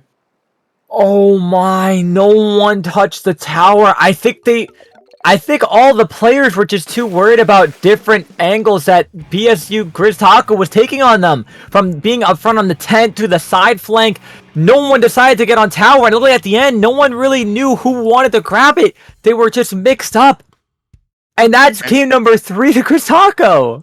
Man, Cactus, if I had a nickel for every time that somebody has not touched the objective to trigger overtime during our commentary block, I'd have 2 nickels. I don't know what is happening today for objective, but yeah, man, you got to communicate. Someone's got to be on the tower so you don't sit there being sad. And again, showing off, even despite through the missiles and other things, the members of Grizztaco were able to just throw enough bodies at the tower, keep it moving just long enough to get that lead.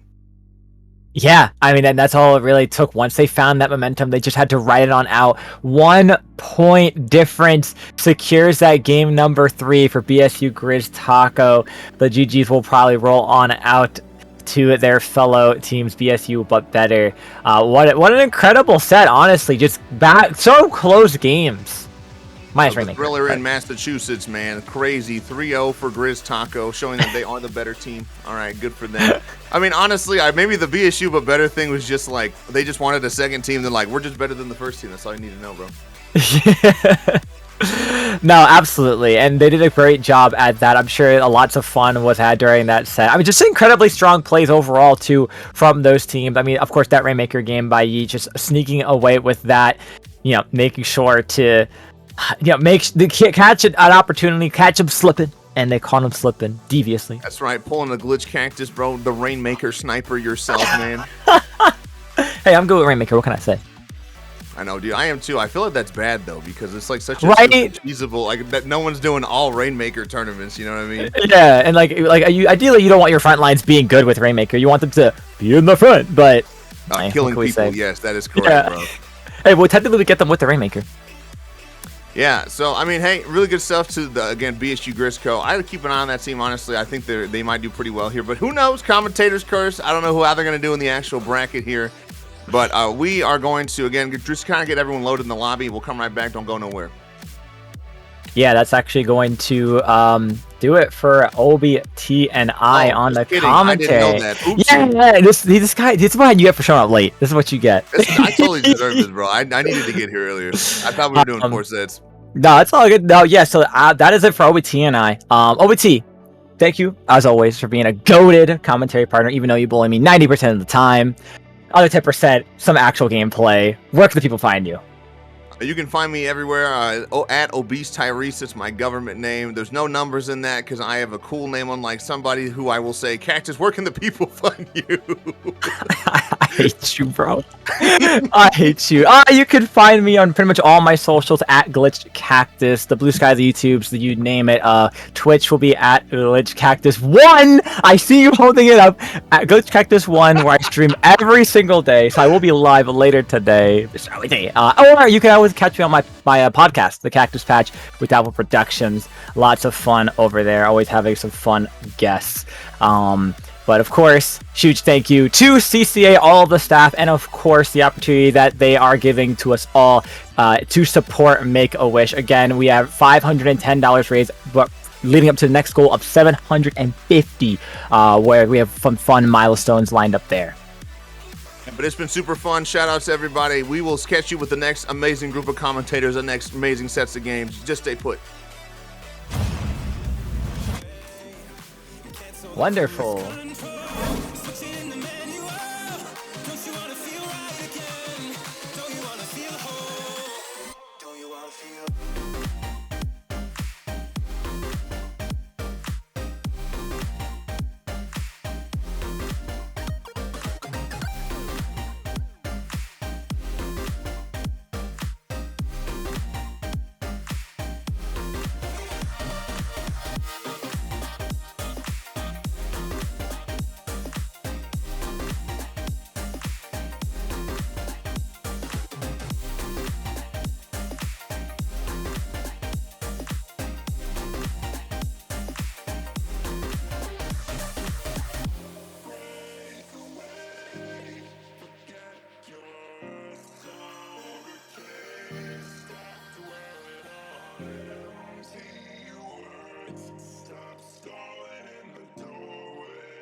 Welcome back, everybody. It is Rush Weekend 3 here at the Collegiate Cephalopod Association. I am DRF, joined by the one and only Keone, and we are coming up with our next match, Caution versus AM 321. I mean, Keone, so far, it's been a pretty exciting tournament thus far. We've raised some funds for the Make-A-Wish Foundation as we are supporting them all throughout this tournament. It's just an overall good time so far.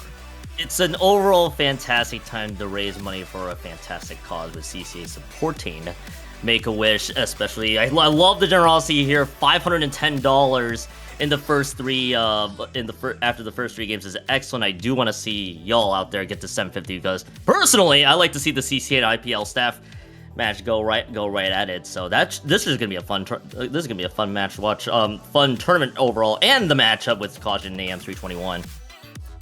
Certainly, and of course, that is not the only thing that we have in terms of the incentives.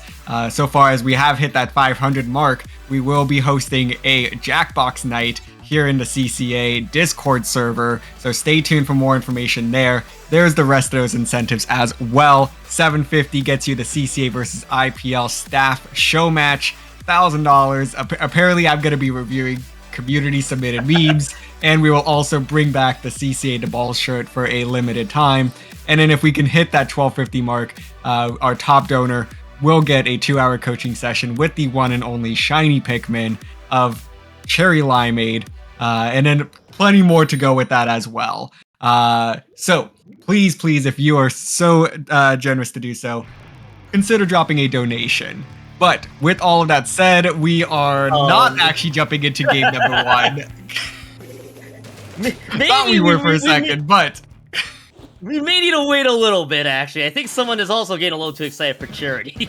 Kind of just decided not to join the team for a hot second. Also loving the fact that 2 of them exploded right as they queue right in. So we got some time, DRF. As soon as my as soon as that fixes itself. One of the things that I was joking about before we hopped in is because I don't know if you guys can see, my webcam is trying to make sure that I am not allowed to be on focus today. It is gonna be a great. You need to get up to the just wipe it down a little bit, Yeah, probably that might actually solve it. There we go. I think I might be slowly back, but I mean, also the lighting's a different story. But yeah, no. While everybody's queuing back right in, which actually turned out to be really instantaneous here, DRF. Caution just instantly knew. They just knew right away that we got to get everybody back on the board. Let's get ourselves queued in. It's game 1 still in Swiss. Play all 3 coming up here. And I did see 3 of the weapons that were there. I think the missing weapon was that wiper that was available. More fun weapons to say the least. Although I love to see Skaboob do a lot of crazy things with the Octobrush. Yeah, and Jerry on that wiper going to be someone to watch out for here as both teams collide in mid, trying to claim the zones to kick this one off. It is a bit of a tug of war to start, but it's going to be AM 321 that takes the first claim. Yeah, AM 321 with that first claim there. They also had a few specials that were available. They just used up one of them, the Reef Slider, actually thrown right into the middle, which is something I just did not expect here in Umami zones, but more power to them, as Corona and the rest of AM 321 still backed up a bit with Caution getting the first cap right away. And I mean, DRF, even for a tournament raising money for charity, both teams are still dishing out here strong, especially with the 3 down there that Caution just did. How did Correctly live through that bomb? Also, I'm realizing the colors are flipped as well. So take everything we just said and reverse it. Yep. So give it a second here as we get that adjusted. But it is AM 321 that has taken commanding control of this map and the zones. But Caution coming roaring back, not able to neutralize the zones for long enough, and they go 3 down.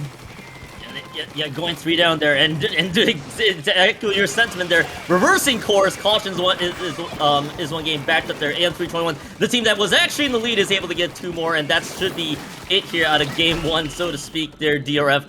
As hey, AM 321 strong showing right out of the gate here in this 4th round, winning game 1 in this play all 3. Yeah, absolutely. So take everything we'd said. Caution looked pretty good early on. They did get that first claim of the zone, but AM 321 was able to snuff it as soon as it began, and able to flip that game on its head, took commanding control, and knocked that one out in relatively clean fashion. Yeah, and I'm kind of excited to see how that all plays out here too. I mean, to be frank here, love some of the options that were out there. I saw the Octo Brush there out of Skaboop from Caution in this situation, and what didn't look like it did a whole lot there in that game one. Gonna be intrigued to see how the adjustment goes for game two, especially with everybody kind of just putting it all out there here in Rush Weekend. There, it's gonna be Clams on Museum here, DRF, and well, if hopefully for Caution, if they just a little bit of a wake up here, a little bit of fine tuning against this AM321 team, which I even told you before. It's like I'm trying to wrap my head around, because I'm still trying to wake up here. The fact that AM321 are actually flipped, it's messing with my clock-minded brain here at the moment here, DRF. Well, let's take a second between these two games, refresh our minds a little bit, and read out our last donation. Cactus dropping $10, saying, making wishes come true, one step at a time. Thank you so much, Cactus. You did a fantastic job on the commentary block earlier, and thank you for your donation. It is greatly appreciated, your support for this cause. Yeah, and every donation going towards these milestones that CCA has.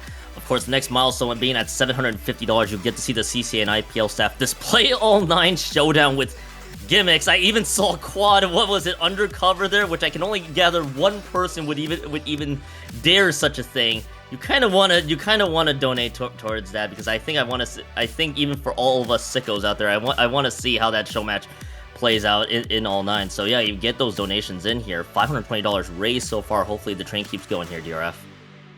Absolutely. We can only hope. So please continue to drop your donations if you are able to do so. It is always greatly appreciated. And of course, if with every $10 donation, you are entered into a raffle to receive a Riptide poster signed by the staff that attend Riptide. So that is also up for grabs. But you know what else is up for grabs? Keon, game number 2. As we head on in to Museum de Alfonsino, taking a look at the comp adjustments. There are quite a couple of adjustments here.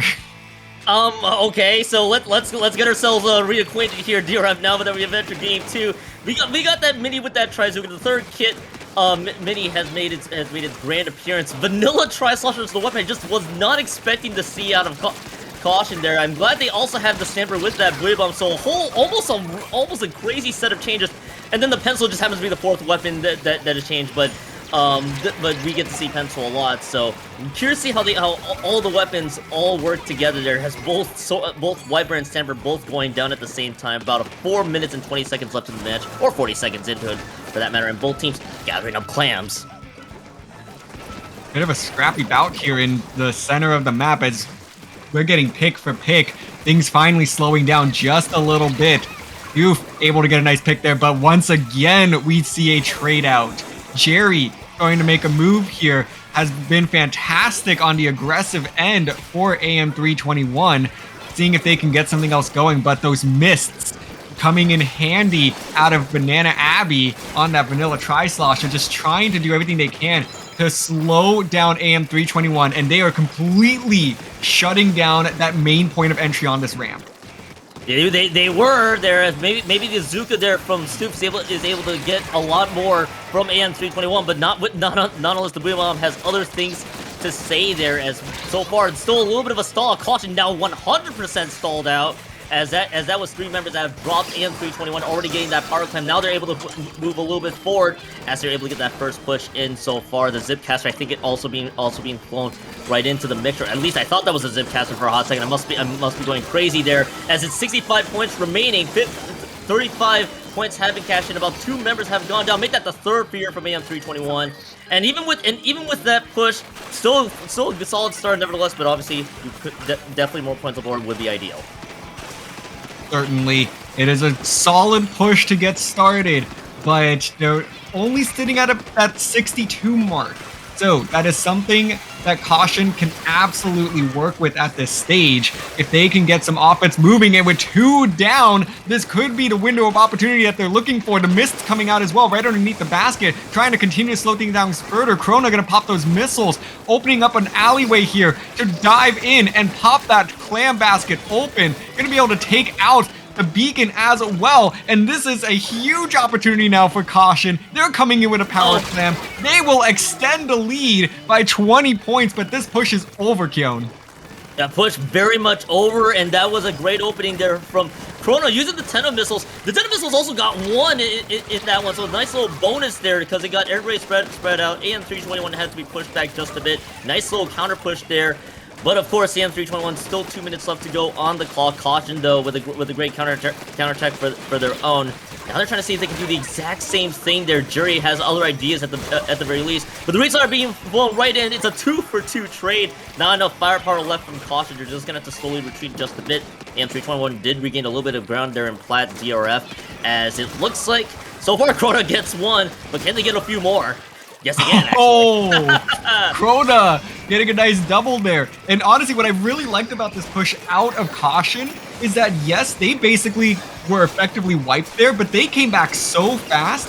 And AM321 had 3 specials at the ready, and all the specials had to get used just to try to push Caution out. But look, Caution scoring again, adding more to this lead. 33 points remaining. We are approaching the last 60 seconds, and AM321 searching for some answers. A couple more points thrown onto the board here, and they have extended their lead quite a bit. So AM321 certainly has some work to get done, but a couple of power clams could certainly put this in reach. Definitely a couple more power clams can help. They got the 3 clam back at base. They were able to save that power clam by themselves, but the problem is, can they solve the relentless onslaught that is Caution? The answer doesn't seem to be quite there at all, as the restart does clear out some space there from Jeep.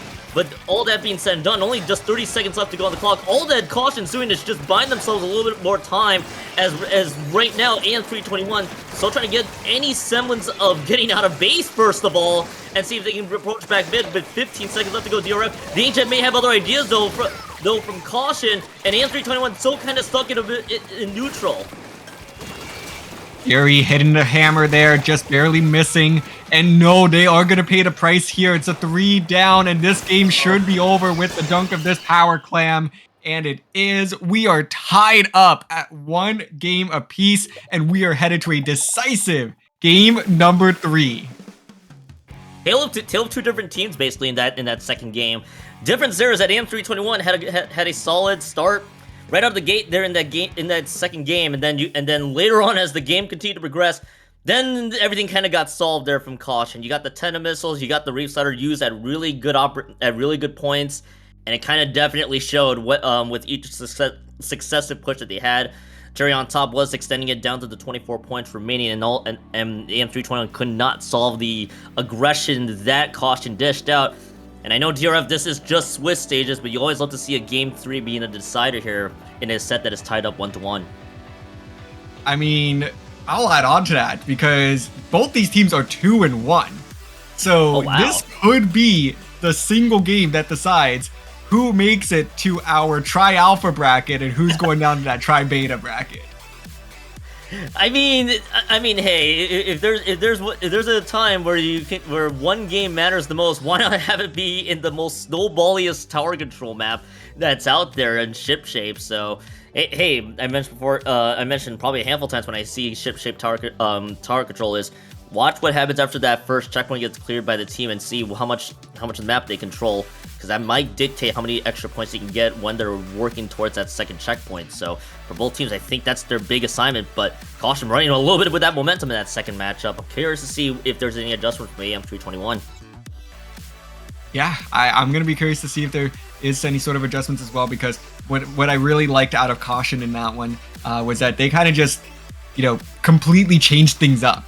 And I think that really altered their pace of play. Umami, it just seemed like they had such a hard time breaking back into the zone. And this time, they managed to pull out, you know, I thought the mist was a fantastic adjustment. Bringing out the Flingza for those missiles worked beautifully. So, I mean, both teams could be trying to change up even further here, because it's not a lot of times that you'll see players stick with Flingza throughout, like, the rest of a set. Well, and Simone Chrona's gonna definitely stick with it. And hey, if you're Caution, if you, the last two in that last matchup, if two of your weapon swaps, the third Kid Stamper and the Tri-Slosher was giving you a lot of value, why not run it back in ship shape? I definitely don't disagree. Koreki has other ideas though, because that's the Rapid Blaster Pro Deco that's being dished out. Pretty much an underrated weapon being used by Koreki. So wanting to see how this all materializes. They do have a bubble in the side of AM321 in the form of that Junior, which already has it built up. So wanting to see what both teams do out of the gate, because it's still pretty much neutral here in the middle here, DRF. It absolutely is very scrappy once again between these two squads, as Caution gonna find themselves going a staggered 3 down. So Skaboop's gonna have to try to use that Booyah Bomb to create some space here, able to do so just a little bit. It manages to give their teams a couple of trade outs there, but nonetheless, AM321 is in command of the tower and quickly working through that first checkpoint. So I've noted there too, anything past the first checkpoint, look at how the team is going to be spread out, trying to keep the pressure going. That's how you get a lot of additional points on the board. You're coming up to the second checkpoint and able to get a few members down in the staggers there too. So it's actually being a huge man disadvantage coming into the second checkpoint right now. The bubble also being used on top of it, which Caution has lost one member in the mixture. The second one has also dropped. Blue Bomb is also being thrown into the fray, and all that being said and done, AM321 catches in 17 points remain, and the second checkpoint cleared. Caution still losing members left and right. I mean, this train keeps on going here from AM321. They did not look back. They did not look past anything more, as now Caution with this inkjet, but then you have to use it back at base, and it's just shut down. Not before the trade occurs. And Jeeves is able to fire back. I think Caution finally gained a little bit of breathing room, but they have lost so much time and also lost both checkpoints in the process. A huge push out of AM321 indeed, as they were on the cusp of a knockout there. It looked like with the momentum they had that they could have ended it right there and then. But again, Caution manages to find a way to just completely push AM321 out of their base from an opening push. So now, can they replicate the success that they saw in game number 2 and come up with an equally good response? They're going to certainly try right here, but they have to get past this checkpoint 1, and it's going to be hard to do so when you're 2 down. Add the third member into the mix, and you're only left with the Stamper. At least Skaboop is trying their best with a few trades. If anything, this buys Caution extra time that they need to retreat back to mid, or rather go towards mid, just to see if they can get the tower back in their favor. But the problem is AM321 is in very good position with the cooler and all the weapons being used. I saw missiles trying to at least spread out AM321 by just a bit, but AM321 still keeping this tower within their favor, trying to keep the space and the aggression going against Caution, and Caution is at least responding in kind with taking out 2 members. But again, this is a lot of time being burned from the clock. I think AM320 will be happy to keep this pressure going. A little bit of a wishful jump there coming in from AM321 that's going to get caught out by Caution. But now Caution taking the fight to AM321, and they're going to find themselves, they found themselves with 3 down there, but slowly getting back into the action. Actually did not lose a whole lot of ground there despite the significant numbers disadvantage there for a moment. So they're going to keep this tower moving, and then once again going 3 down. I mean, AM321, just this game they've been so good at calling out the members of Caution and creating these consistent 3 down situations time and time again. Caution is moving a little too fast for their own good at certain moments there. The 2 down, nearly trying to almost save the tower from going forward, ends up biting them on defense when they really need it, and AM321 is in prime position to just keep trucking forward, especially if they're able to take out a few members at a time. There, even with the 2 for 2, you got Clementine that's basically in great position with the heavy edit there, and the wiper from Jerry using that Ultra Stamp to great success. We could be seeing the KO here soon if they're able to keep the momentum going, as it looks like Jerry is trying to do their best, almost trying to ride the tower by themselves with about 33 seconds left to go on the clock. Caution at least holding their ground for a little bit longer. The problem is that they are still very much staggered, going down one by one here, DRF. And AM321 is in prime position potentially for the KO.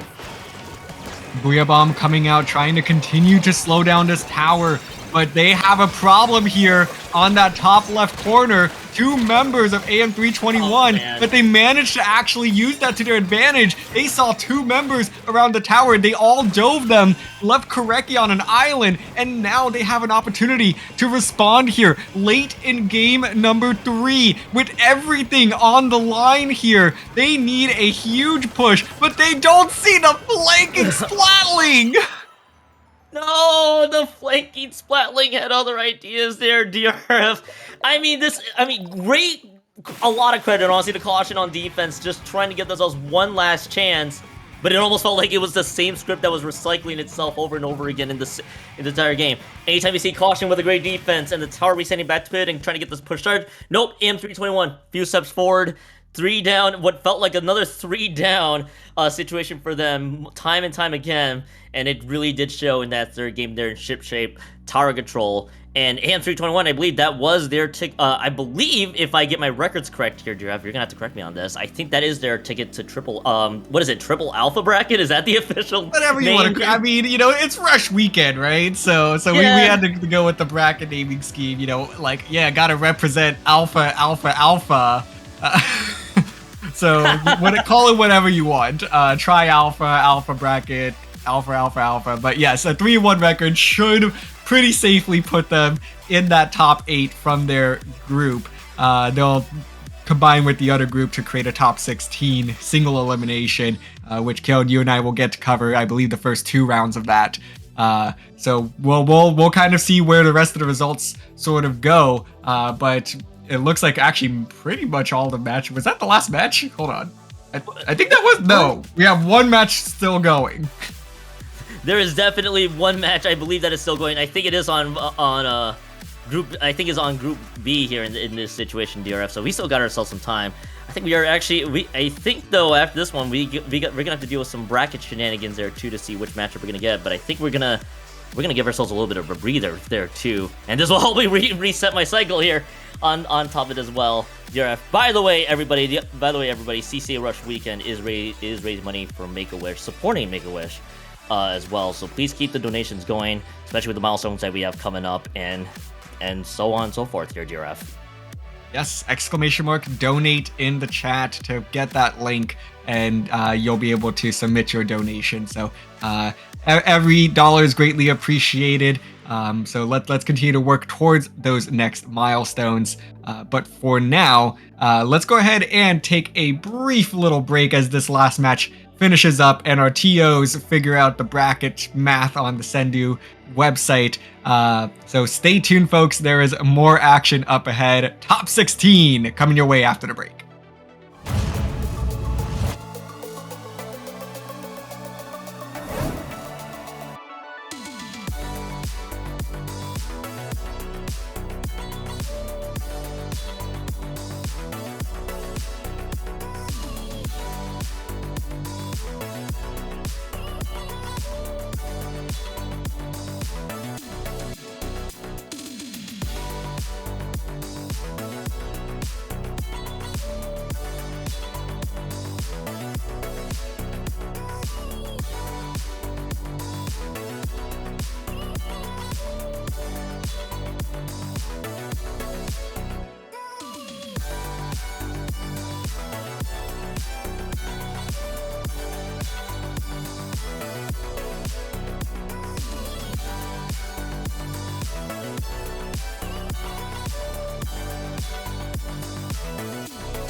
Inside lane, missing exits, glued to the pavement. Between the lines, I'll keep my gaze straight ahead as the last stop flies by. No more waiting for the gun to fire. No more walking through revolving doors. I've gone around once, I don't need to go around anymore. Break away, forget your sober case. Stop dwelling on empty words. Stop stalling in the doorway. And cancel the cruise control. Switch it in the manual. Don't you wanna feel right?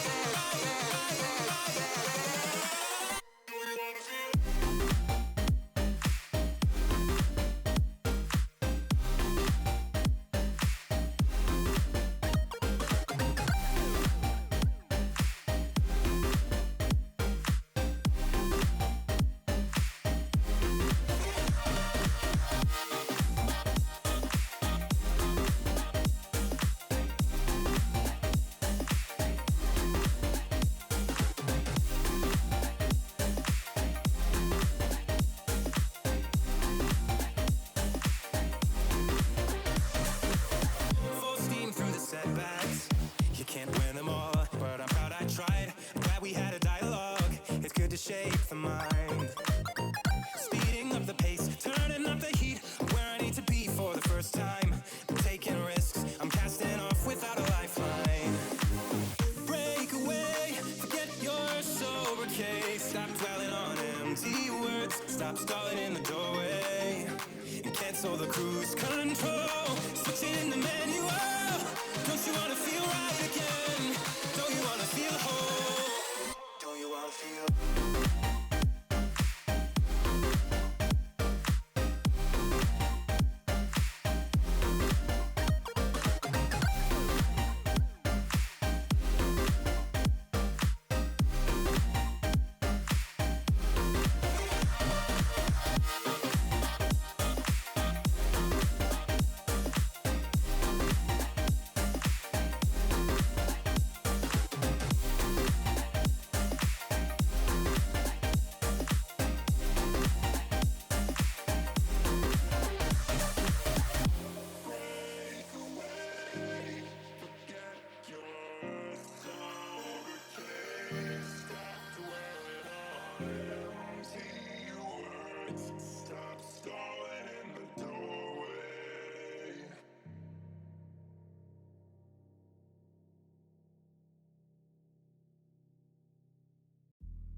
Welcome back, everybody, to Rush Weekend 3, tournament raising money for Make-A-Wish Foundation for a great cause. I am still Kyon, I am still with URF, this time getting the direction right this time. And we actually saw a great series of matchups there out of the Swiss stages from earlier. About to cue ourselves here for Alpha Bracket coming up. Yeah, we certainly are. And this is our top 16. We'll get the title change up at the top at round 1. This is a, I believe, best of 3. The producer could yell in my ear if it is not. But it will be Backless going up against Piplup. This is our 5th and 6th seed facing off in round 1. So I'm anticipating this being a very close matchup, very exciting. Hopefully we get some fireworks.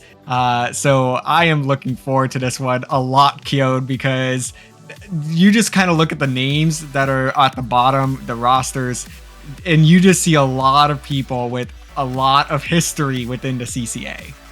Piplup strikes to me first here, GRF, and it's mainly because you get to see members like Minis make their way through Vessel and Awesome and Stilly here. I don't think we're going to have enough time to talk about both teams because I think both teams have waited long enough, so we'll just go right into it here. Once again, best of 3, round 1. Queuing up ourselves back up here. It's going to be Backless on the blue, and then, of course, Piplup on orange. Just taking a look at the weapons here. Weapons we saw from the previous game here. I am excited to see the third kid splat. What is it? The charger there with the crab I thing. can't even tell you the name of it. I'm gonna be real, Kyon. I don't actually know what this charger kit is called. I would like as soon as it's on, like my mind just started going through every possible combination, trying to remember which one it is because I was not expecting to see it. But I am all for it. Quadi, we're gonna be with the backline there for Backless, really going against the whole idea of their team name. But nonetheless, they are quickly backtracking here as Kensablob making some aggressive plays, 2 down on either side. And Kyon, it is an explosive start to this one. Explosive start in the experience showing there from Piplup there. Backless, contrary to their actual team name, definitely trying to make the most out of what they did there in that situation, but unfortunately getting backed up there to Piplup. And right now there's just a double, actually crafting available on both sides, one in the form of the splash and one in the other charger there. The question is who's going to use theirs first. Trip Strike's going to help support Dranny there with for Backless, see if they can put those in pain. Now they popped the crab tank towards this lower ground, so it didn't really get a lot of control there, but that should just be enough. And he had to throw the entire kitchen sink to get the zones flipped in their direction, buying themselves some time, but Piplup wasted no time getting the zones back there, so they're just going to have to turn through these penalty points here, DRF. 101 points Backless now has on the board to try to score. 2 members down. Piplup absolutely aggressive here, not giving Backless any room to breathe. Mini now, I mean, you know that when you get the pencil onto these blocks here, you are in a lot of trouble. And trouble indeed as Link now trying to find an answer here. Get rid of Awesome, but not going to be able to do so there. It's a Booyah Bomb coming out to try to put the nail in the coffin on this one. 3 minutes to go, but they aren't going to need any more time as Piplup will win this in such dominating fashion. That was a lot more dominating, I think, than we were anticipating there, so to speak. We were so enamored by that third kid charger for the most part that unfortunately that just got overshadowed by how dominant Piplup became out of that situation, and Falcons just got completely backed up there by Piplup's aggression right out of the gate. They more often than not you see Piplup winning those fights in Hagglefish zones, and they know what to do. Again, the experience of the team there really starting to show in spades. And for Backless, I'm sure that was a little bit of a wake up call, but you only have 2 games left. But you only have 2 opportunities left, rather. And this one, you got to win this one coming up. Yeah, I mean, it's win or go home for Backless. So they need to very quickly figure out what adjustments they need to make in order to produce some sort of response to Piplup, because it was pretty even early on. They were going, trade for trade, pick for pick, but the minute that Piplup even had the slightest upper hand, I would even say in those trades, what Piplup was doing was that every trade, they used it as an opportunity to move up. And that resulted in Backless, they were still finding these trades, but at the same time, the map control was swinging in Piplup's favor the entire time. So you could be on even footing with the splats, but Piplup utilized that to perfection and took every opportunity to take control of the map, and Backless had no response. And Backless exactly point for point there. You can get all the splats in the world, but if you lose every detail of it, which is the map control and everything else, it will start to show in spades, and Backless was just playing catch up the entire time. So you go to this Mekomar tower control map where everything kind of goes into one pace, but you can still play aggressive. What are the adjustments you need to make? No changes I think I see from Piplup sent. Does Backless have one? They sure do. It's gonna be the Forge Pro. I'm even trying to remember the exact name for the wow, I am blanking on this, For the bow? one. There we go. The bow, but I'm gonna say I was gonna say the stringer because I'm used to reflux being a thing. And then you had the zap and the slot. So two weapons are making its grand appearance here from Backless. Gonna be curious to see, excuse me, if this works out in their favor. So far, it is looking a little bit more promising as the early lead does go to Backless, but very quickly going to get called out by the Octobrush, who's able to find one and an assist on the second. Now, quickly moving up, trying to protect these ledges to enable Piplup to start making some plays here. And here comes the Zipcaster, Keon. That's a nice double to get things started. That's an excellent double there. Octobrush gets one, able to use the Zipcaster to just get up to that left sack, and then follows it up with the Zipcaster splat on the other side, immediately forcing Backless on that 2 down, and they're able to clear out the first checkpoint. And now they're asserting a lot of control around the map as much as they can. Booyah Bomb was able to pick off the Stamper there, but the question is, can they get the second checkpoint? So far, they are backed up just a little bit with And Awesome, however, responding in kind, taking out Tachiko. But they will have to slowly retreat because Backless once again 2 down, and the stagger still starting to show right here and right now, DRF. It absolutely is finally going to send the Octobrush back to spawn. It's been a thorn in Backless's side. And now, with a slight numbers advantage, they could have something to work with here. But the specials in favor of Piplup at this stage. Mini dropping that cooler. They get picked up, but they'll be back in action pretty quickly. And finally, a couple of nice big picks here from the Slosher. Able to find 2, looking for the 3rd pick. There it is, keeping Backless in this neutral situation. I mean, they went 3 down there, Keon. That could have gone a lot worse if it wasn't for the Slosher play. Thinking about the exact same thing. If it wasn't for the Slosher there, that could have been that would have been really bad for Backless, but the Slosher doing a lot of work. I think that was also 4 splats to their name and 1 life there. So that was an excellent showing. At least it buys them the time to do it. They wouldn't be able to get a push off of it because of the 3 down from earlier, but at least they give themselves the room that they need to work with. But now they got to solve the riddle here out of Piplup. So for Backless, they got the special. Well, I take that back. They did have a special before Tachiko went down. So now they just got the trip strikes that are online, and these trades for Piplup is gonna give them a lot of time to burn the clock down and see if they can keep this league going here, Giraffe. The trip strikes coming out, forcing Mini to back up, but not far enough as they are now able to kind of help shatter through some of the shield there from the Booyah Bomb. And that's going to be a staggered 3 down for Backless. Just under 2 minutes to play, and we are back to a neutral state, but Piplup will take this every day of the week as they have a relatively commanding lead. I mean, it's only a 1 checkpoint difference though, Keon, but it seems like Piplup still has so much map control in their favor. This has the aura, DRF, of a 100-0 victory, so to speak, because of the amount of map control that Piplup has had since minute 1. It feels like in multiple cases here, Piplup has great control of the map. Either it's because of And Awesome's Octobrush, perfect usage of their Zipcaster, or the rest of the team following suit. Again, a lot of credit to Backless at least keeping themselves in the game. The problem is that they just don't have the map control that they really, really need. So they're gonna need to probably find a few members to pick off. And Awesome's been a thorn on their side. Taking out Kenselblob is gonna help. But will they follow it up with additional picks without dropping members here? Maybe eliminating the Booyah will help. Sure, you get the trade. But for Backless, that is going to give them some room to work with. Now they just got to deal with the burst bombs that were being thrown in their direction. 43 seconds left to go on the clock, and Backless will get the first checkpoint right there.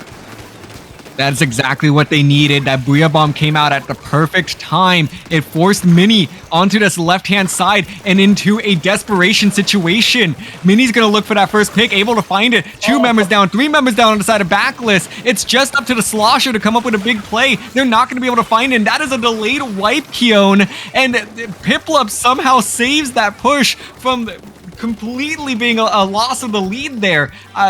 Very impressive nonetheless. And with 10 seconds to go, Piplup with 3 specials online as well. It looks like this one might be game, set, and match. Yeah, this is looking to be very much game, set, and match, especially with all the members that were dropping right in the final seconds of it. I was wondering for about 2 seconds if this was going to be the lead change that Backless sorely needed after having to play from behind, for the first 3 minutes. Oh, so close. So close.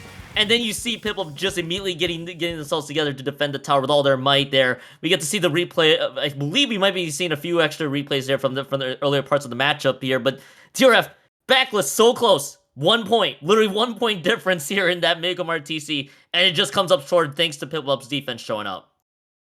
Yeah, and it looked like that Backless might have had the combination there, especially with the way that Mr. Miltrick had been playing. Yeah. I mean, this was just such a huge effort from the Slosher to prevent a bad situation from getting worse. I think that's, without this huge play here, Backless wouldn't have even been in the position to be 1 point away from taking the lead.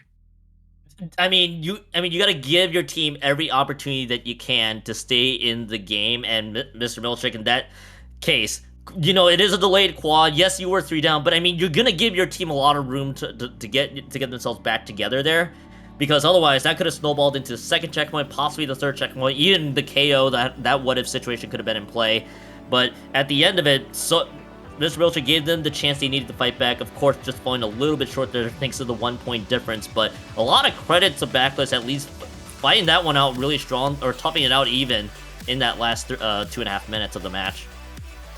Yeah, absolutely. It was really, really close. I mean, we were on the edge of our seats going into those final 30 seconds because it looked like that everything had started to finally align for Backless. I mean, that Booyah Bomb perfectly placed forced the back line to just back away, give up that first checkpoint, and kind of rely on more of what really is a desperation position.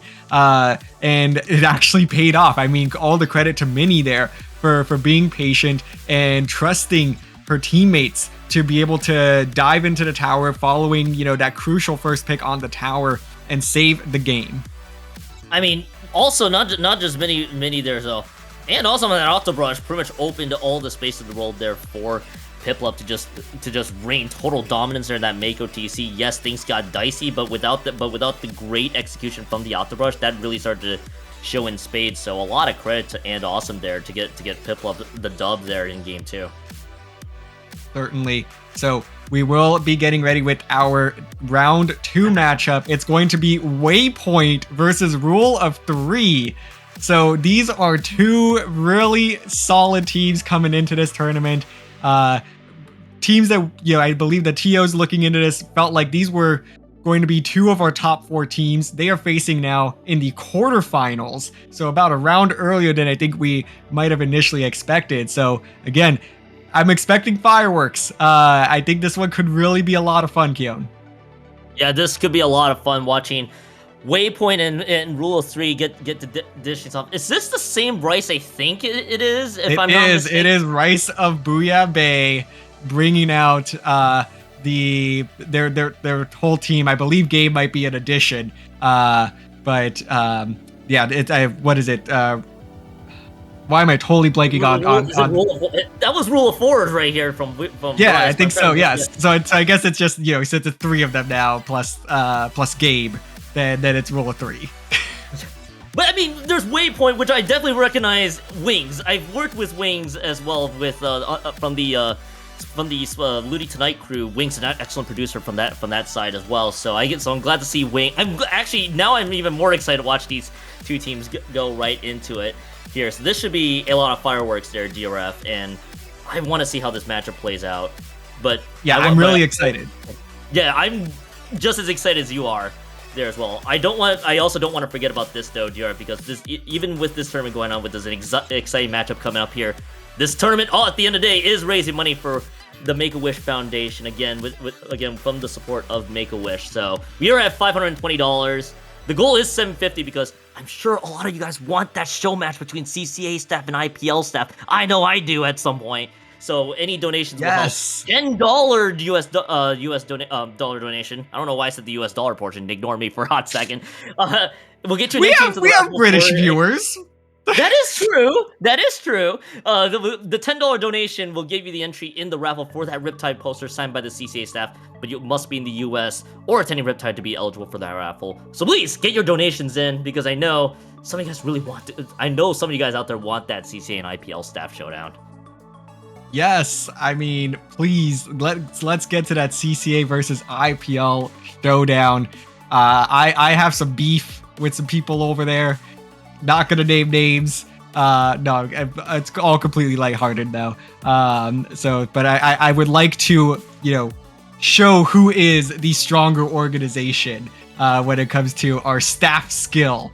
I know that, folks like Grace as well, IPL leadership, but also actually plays here in the CCA. It would be quite the fun, mix, what's the word I'm looking, crossover. That's the word I'm looking for. Crossover episode, getting two premier organizations within the Splatoon scene to play a fun little show match. You mentioned Grace. Full well. I would want to see. I would want to see how Grace dishes out against you guys, assuming that Grace makes their appearance, of course, in that show matchup. It's also Play All Nine with gimmicks. I know you sickles out there want that quad undercover umbrella matchup at some point. You just please, but yeah, even with all those incentives, it is raising money for a fantastic cause. We don't want to ignore that. So, yay. Get your donations in if you want to if you want to raise money for a good cause, and also want to see those milestones get met. Certainly. I mean, I've had the privilege of actually working with the Make-A-Wish Foundation in the past, and they are just such a great organization to support. So it's awesome everything that they are able to continue to do. So please, if you are able to do so, consider just any dollar amount donation. But with all of that said, Keone, it is time for our round 2 matchup. Waypoint versus Rule of 3. It is Splat Zones on Mahi Mahi Resort. And I mean, we have quite the collection of weapons here. It's 10 Umbrella Duel. First of all, 10 Umbrella Mirror matchup. Not in my bingo card here today.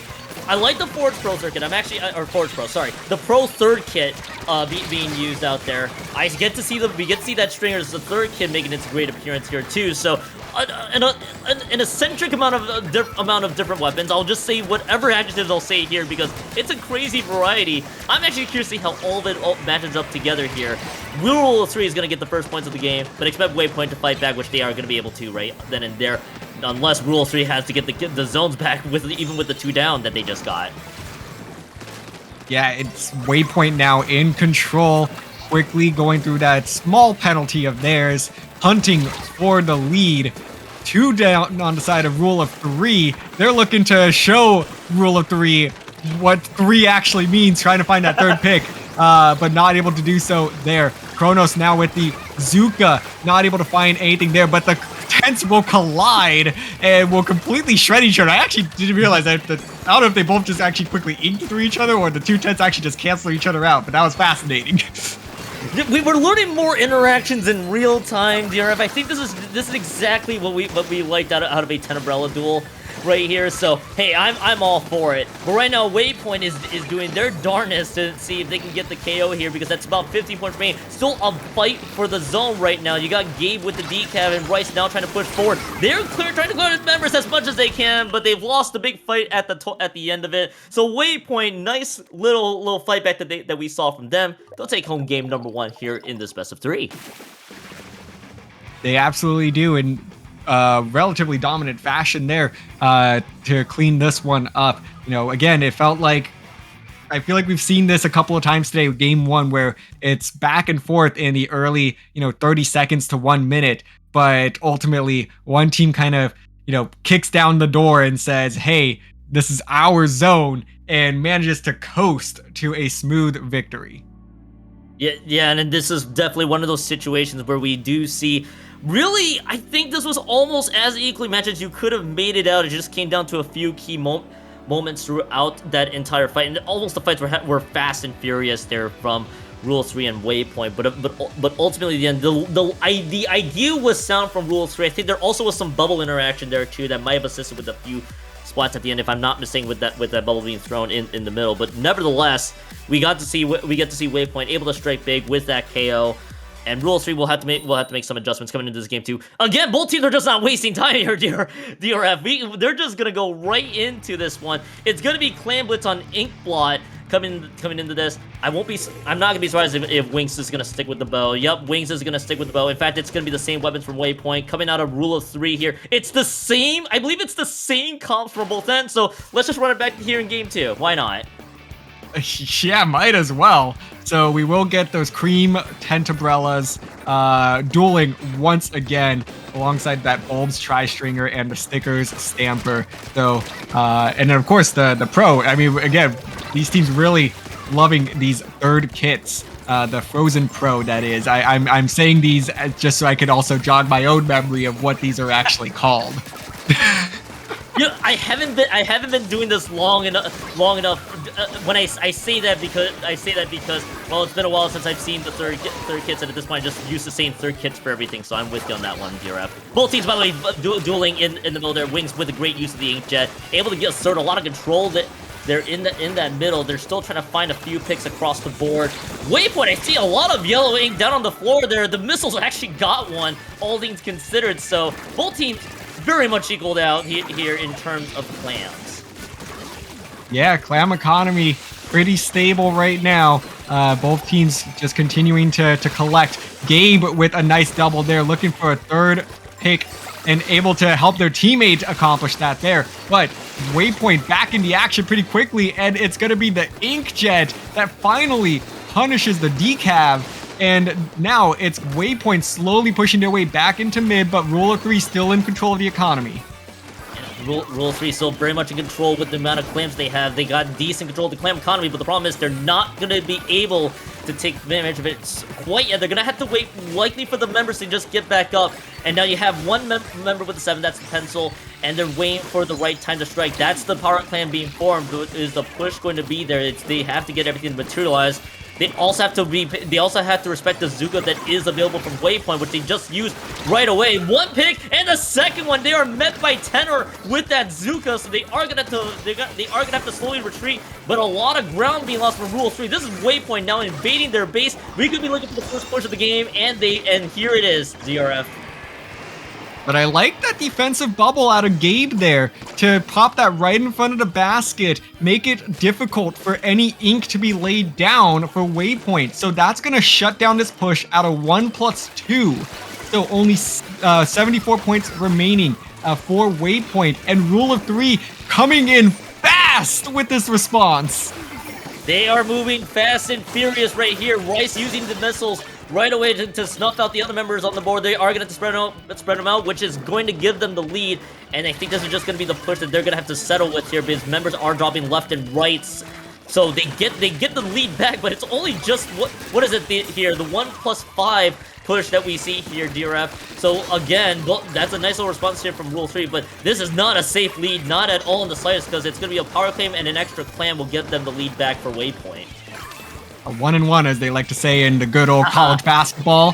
So that's all it's going to take. But Kronos keeping the gas pedal on the floor, trying to keep the aggression up. But that's a wipeout on Rule of 3. Waypoint quickly moving up, trying to take advantage of the situation. A little bit slow on the uptake here. Tenor gonna roll in with this power clam. Is gonna get contested by the Pencil, but one power clam is able to be scored in by another teammate, and that's gonna explode the scoreboard. That's a wipeout, Keone. Oh no, that wipeout is going to extend the lead for sure now. That's going to be total control by Waypoint into Rule 3's base, and that power climb, I believe, was also built by themselves. Tenor taking their time to swim up there, but that was great offense here from Waypoint. A few more splats. It's just going to be a couple more for the KO. One of them just a little short. That's going to be okay. 2 more clams needed for the KO, but they don't have any on hand right now. They're going to have to likely retreat here. Rule 3 trying to get any sums of control of their base back. They do at the nick of time, but 49 seconds left to go on the clock, and that is, to say the least, a huge mountain to climb here, DRF. I mean, that push went on what felt like forever, and I'm sure for Rule of 3, it felt even longer than that. So they have to come up with a response here in the closing 30 seconds plus overtime. They do have a pity clam to work with, 14 clams to their name in their pockets actively. They now come out with the Zook. Gabe trying to find a pick, but is on an island of their own. Going to be forced to back up just a little bit. Rice now trying to get in on the action, but it's going to get shut down. And now it's a bit of a stagger here for Rule of 3. They do have that pity clam, but they need someone in position, and Kronos on that right flank might be the answer. That's the answer right now. They're gonna have to be in prime position to get a push moving forward, but the barrier is broken from the other side of the map. So you have that 10 umbrella from Kronos just right there to be in perfect position, but Waypoint reaches through. It's a game of speed there, and Waypoint was just quicker on that one. Waypoint 2-0's Rule of 3 here in round 2, and they'll move on to semis. I can't believe that Waypoint pulled that one off there. I thought that Kronos was coming up with something big, and Waypoint was like, all right, we'll just, log this one in and, put this one to rest even before you could get, one buzzer of the overtime horn. Yeah, I mean, I was kind of surprised that even went as well as they did. I think we were all focused on Crow being the answer there. I think Waypoint at the very end, I'm gonna have to take a second look at it in post here, DRF. I think I saw a lot of control being lost also at base on top of it too. It was the 2 down, and Kronos I think was trying to swim up to be in prime position. I think respawns weren't also going to favor them in the slightest there as well. So that's just going to be, that was just a little rough timing there from Rule 3, but also great opportunistic play really from Waypoint to just take advantage of that situation. And it kind of just showed there in that Inkblock Clans game. And again, the back-to-back wipeout I think is what it was against Rule 3 pretty much just sealed it for Waypoint. Certainly, it was just, it felt like, a little bit too little too late, but I guess that's kind of hard to say when, that push just managed to prolong itself to what felt like a minute. So it just seems like the thing just fell apart right there at the end for Rule of 3. They were holding strong for a while, and, I thought that their response push following Waypoint's initial push, was actually really fantastic. I thought that was going to be the momentum swing that Rule of 3 needed. But, sometimes when it comes to your pushes, you just have to be a little bit patient, be willing to take another step back, because going 3 down, it always just provides fuel to the opposition. It definitely just feels, puts a lot of fuel into the opposition there, and a lot of credit there to Rule 3 trying to hold their ground, but yeah, just everything kind of just broke loose. Everything just broke loose, to say the least, at the very end, and Waypoint was just not looking back with the timing that was there. So, hey, that's usually how it goes there, DRF. It's 2-0 for Waypoint there, and they'll move on to semis. Real quickly here, because I believe this will be the end of our commentary block. We do have something important to show. In chat, I believe we are going to begin the sticker raffle there. Type in, what is it, 250 in the chat if you want to partake in that there for the sticker giveaway, because I think that was an incentive that was also met I think in the lead up here to this tournament. So guys, if you want to take advantage of that sticker giveaway right now, type in 250 in the chat.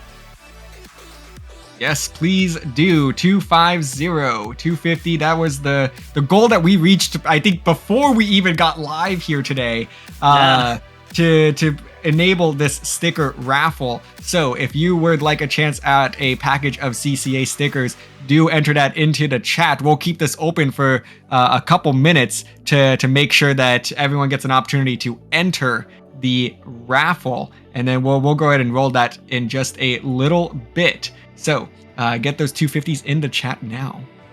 Yeah, and I also want to shout out one other donation that just came in complete with the $10 donation. No message, but hey, any donation matters a lot, so thank you for your donation as well. Once again, a quick reminder for everybody tuning in. $10 donation will get you an entry to that Riptide poster signed by the CCA staff. Of course, you gotta be in the US or attending Riptide to be eligible for the raffle. Again, it's a $10 donation each time.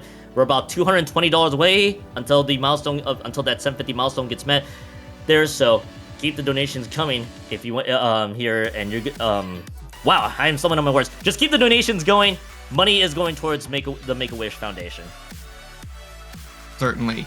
So, but I think for now, that is going to be the end of our block here, Keone. I think we're going to keep the sticker raffle running for just a little bit, but remember that there are still a number of other incentives that we are pursuing. Next up is that $750 donation for that CCA versus IPL staff showdown. So please continue to do so if you're able to. It is greatly appreciated. But it is now time for our top 4 in this tournament. Keone, we're going to hand this one off to Falco and Saf to bring us home. But before we do, let's go ahead and start getting our sign-offs in. I'll be the first one to do it, and you'll take us away. So you can find me on Blue Sky. You can tell I'm still waking up here, DRF. It's been a day. You can find me on Blue Sky. It's 4 p.m. It's been a day. I've been tired all day. You can find me on Blue Sky, Twitch, Keone2570. Nothing much else to shout out other than hey, just donate for the greater cause. Hopefully you guys can stick around and see the conclusion to Rush Weekend, because it's gonna be a fun conclusion coming up here. Also, you can find me at Riptide next month. That's all I'm gonna note. Where can the people find you? You can find me in Keone's room at Riptide next month. But no, you can always find me DRF-Splatoon at Blue Sky. And then on Twitch, Triton DRF, but per usual, you can find me right here on the CCA channel, covering all things collegiate Splatoon. Thank you guys for sticking with Keone and I. Top 4 is going to be coming up. Falco and Saf will bring you home. Stay tuned.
Yeah, we said we let it go, but we settled for the last. Couldn't let you want it though. Who am I to let you down? No, who am I to let you down? Down, down.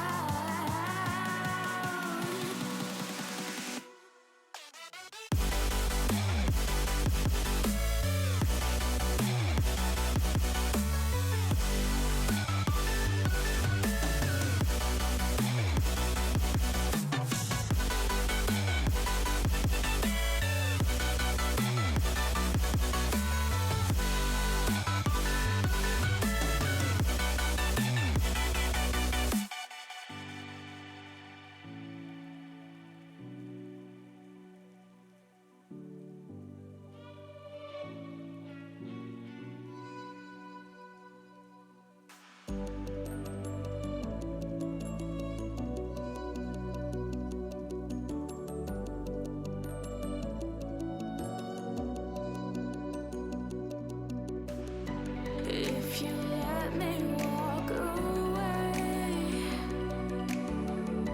Maybe then we'd lose it all. No.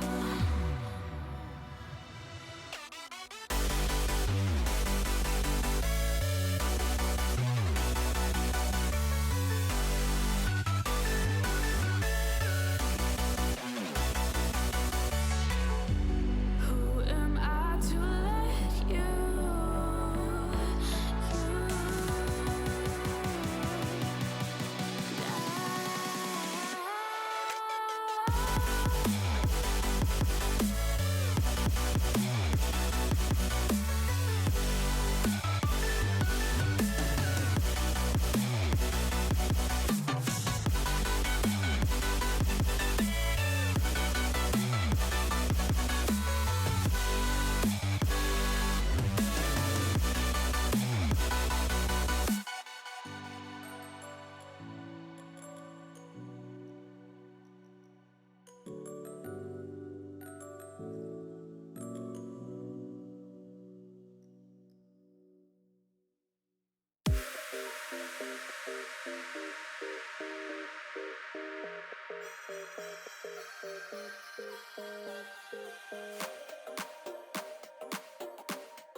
Inside lane, missing exits, glued to the pavement. Between the lines, I'll keep my gaze straight ahead as the last stop flies by.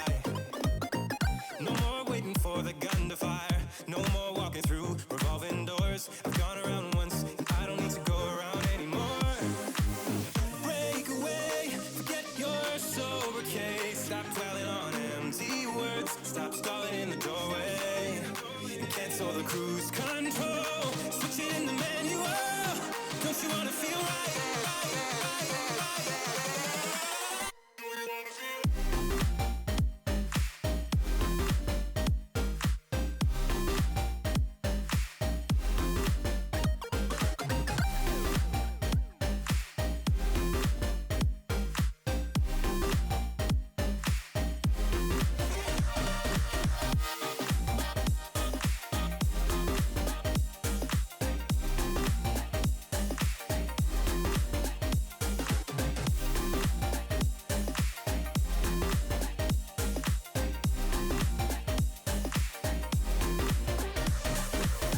Full steam through the setbacks. You can't win them all, but I'm proud I tried. I'm glad we had a dialogue. It's good to shake the mind. Speeding up the pace, turning up the heat. Where I need to be for the first time. I'm taking risks, I'm casting off without a lifeline. Break away, forget your sober case. Stop dwelling on empty words. Stop stalling in the doorway. And cancel the cruise control. Switch it in the manual. Don't you wanna feel right again? Don't you wanna feel whole? Don't you wanna feel?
Hello, everybody, and welcome back to our broadcast here on the CCA. It is a fun weekend. This is Rush Weekend number 3, brought to you by CCA. We also want to thank Dapples for their raid from the Girls Duo Cup. We hope that ran super well. We are headed into the semifinals and finals of our tournament here today. Saf, it's been a really fun one today.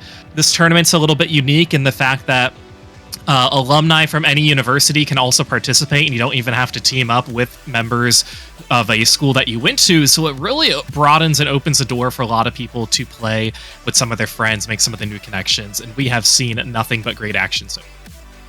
Which I think is exactly how it should be, but I also think that this is also me partially yearning for Region Rumble to resurface and make an appearance again.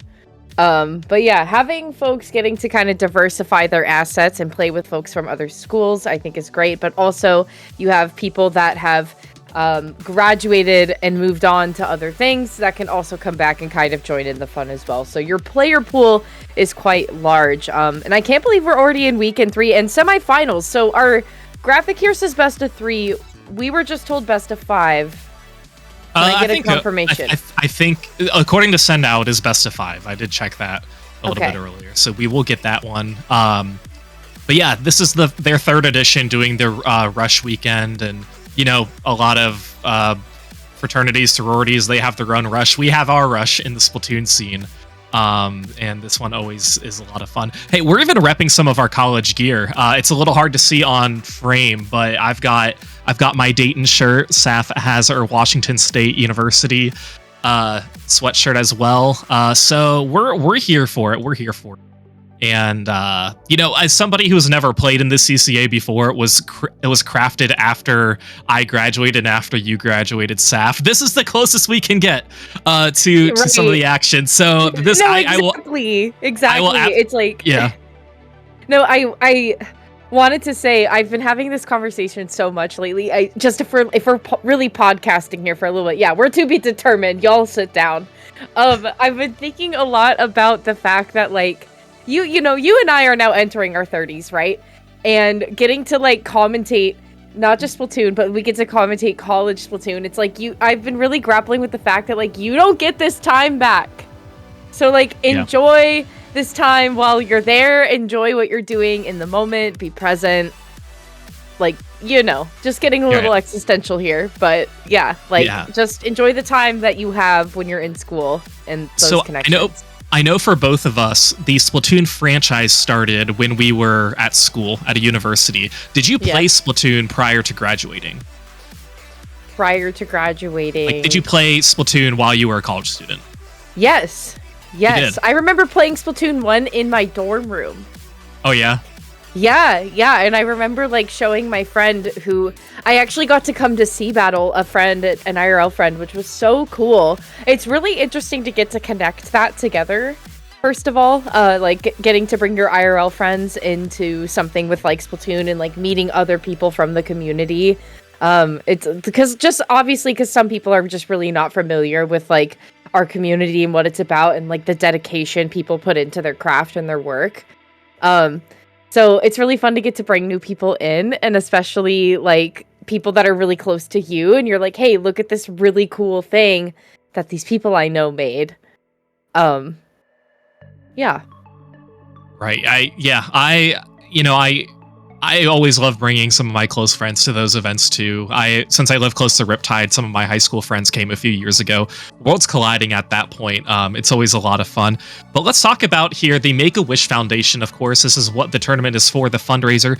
We have raised almost $540. We are getting closer and closer to that $750 goal, where CCA and IPL staff will face off in a best of 9 with gimmicks. So you talk about 2 gauntlets in the scene here. As far as who puts on great shows, CCA and IPL, they are 2 of the Goliaths here. So I would love to see those staff members face off. I think that would be a lot of fun. So for confirmation too, we just got to witness the raffle as well. Oh my gosh, I just looked over actually at our video ninja link, and you and I both were swinging side to side in our chairs like this. like the same direction. Well, not anymore. You missed it. I'm so sorry, Neptune. Our lovely producer, Neptune. You missed it. But this was happening off camera. I can guarantee it. But so the raffle happened for the CCA sticker. So does that mean that CCA Jackbox night, like we are so on for that because we've passed that milestone as well? I believe so. Yeah, I think that's happening. I'm sure they'll correct us if we're wrong, but yeah, that was at the $500. Yes, it is going to happen. Pay attention to the CCA server for more information. We also want to congratulate Duke Loser for winning the giveaway for the stickers that have been donated. So that's a lot of fun. Of course, that was a CCA sticker raffle at the $250 mark. Again, the next threshold is that $750 for the CCA versus IPL staff matchup. So make sure you get those donations in there. You can track the donations off the bottom. And of course, we'll be reading off any of the donations that are sent our way. So get those in. We will read them off live as, again, we have 2 more sets that are going to be coming up, the semifinals and finals. Now, Saf, we know one of the teams shot Supremacy down here. I know you know a few of these names. We've got Pepe, who is your Lantio bestie. I won't tell Saf or Fusion that I said that, but we also have Vapor. We have Nerdy Adam from Ball Up Top, who's playing on this team. So this is just a stacked team, and I'm looking forward to seeing how well they do. Yeah, talk about like worlds colliding. You have really stacked like online versus like LAN championship type players, but also you have to remember too, Vapor is also one on the TO staff of Bouillabaisse as well. So it's like you have TO Gauntlet folks coming together, but then you also have like a lot of online folks coming together. And also, hey, Ollie, Alexil, that $9.99 donation from Love by a CCA staff member. Thank you so much for your donation. We appreciate that a lot. Yes. So Falco, looking at the bracket again, so Shot sitting pretty and just kind of waiting for their fate to be handed and determined to them. But going on before that, you have the folks of JP Speakers Club and AM 321 just trying to work it out because they're in a 1-to-1 scenario right now. Yeah, and that's right. And this is the match that they're currently playing is a best of 3. So the winner of their 3rd game will be moving on to face Shot Supremacy. So they started on zones, and I think, JP Speakers Club, they won on zones, and then AM, they won on Clan Blitz, so now they're facing off over on tower control. Best of 3 in a top cut. That's rough, but in a good way, because there's a lot at stake. So it's always exciting to see. But yeah, we'll be waiting for the winner of that match that's going to be coming up. And Shot Supremacy, to talk about them a little bit, they are running quad shot. So I'm not surprised. That's a very Pepe move to do and to be in. I mean, we all know Pepe's like a shot one trick anyways. But to have the rest of their members say, you know what, let's run this, especially this is a charity tournament as well. Let's have fun with it. So I love that. I love that idea. Right. And actually, on the other side of the bracket, too, Piplup and Waypoint are actually getting things started. Waypoint is already at 2 ahead of Piplup to their 1. So they're at a match point currently, but Piplup could push it to a game 5. We don't know. Yeah, and we saw Waypoint earlier on stream, and they are an established team. I think they might have 1 sub on the roster right now, but a lot of the members on their team did make up Ludi Div 2 of last season. So they're definitely a strong contender to win this tournament. I was teammates with Wings at Gommel, who is playing on their team. An amazing tri-stringer player. You guys got to see some of their action.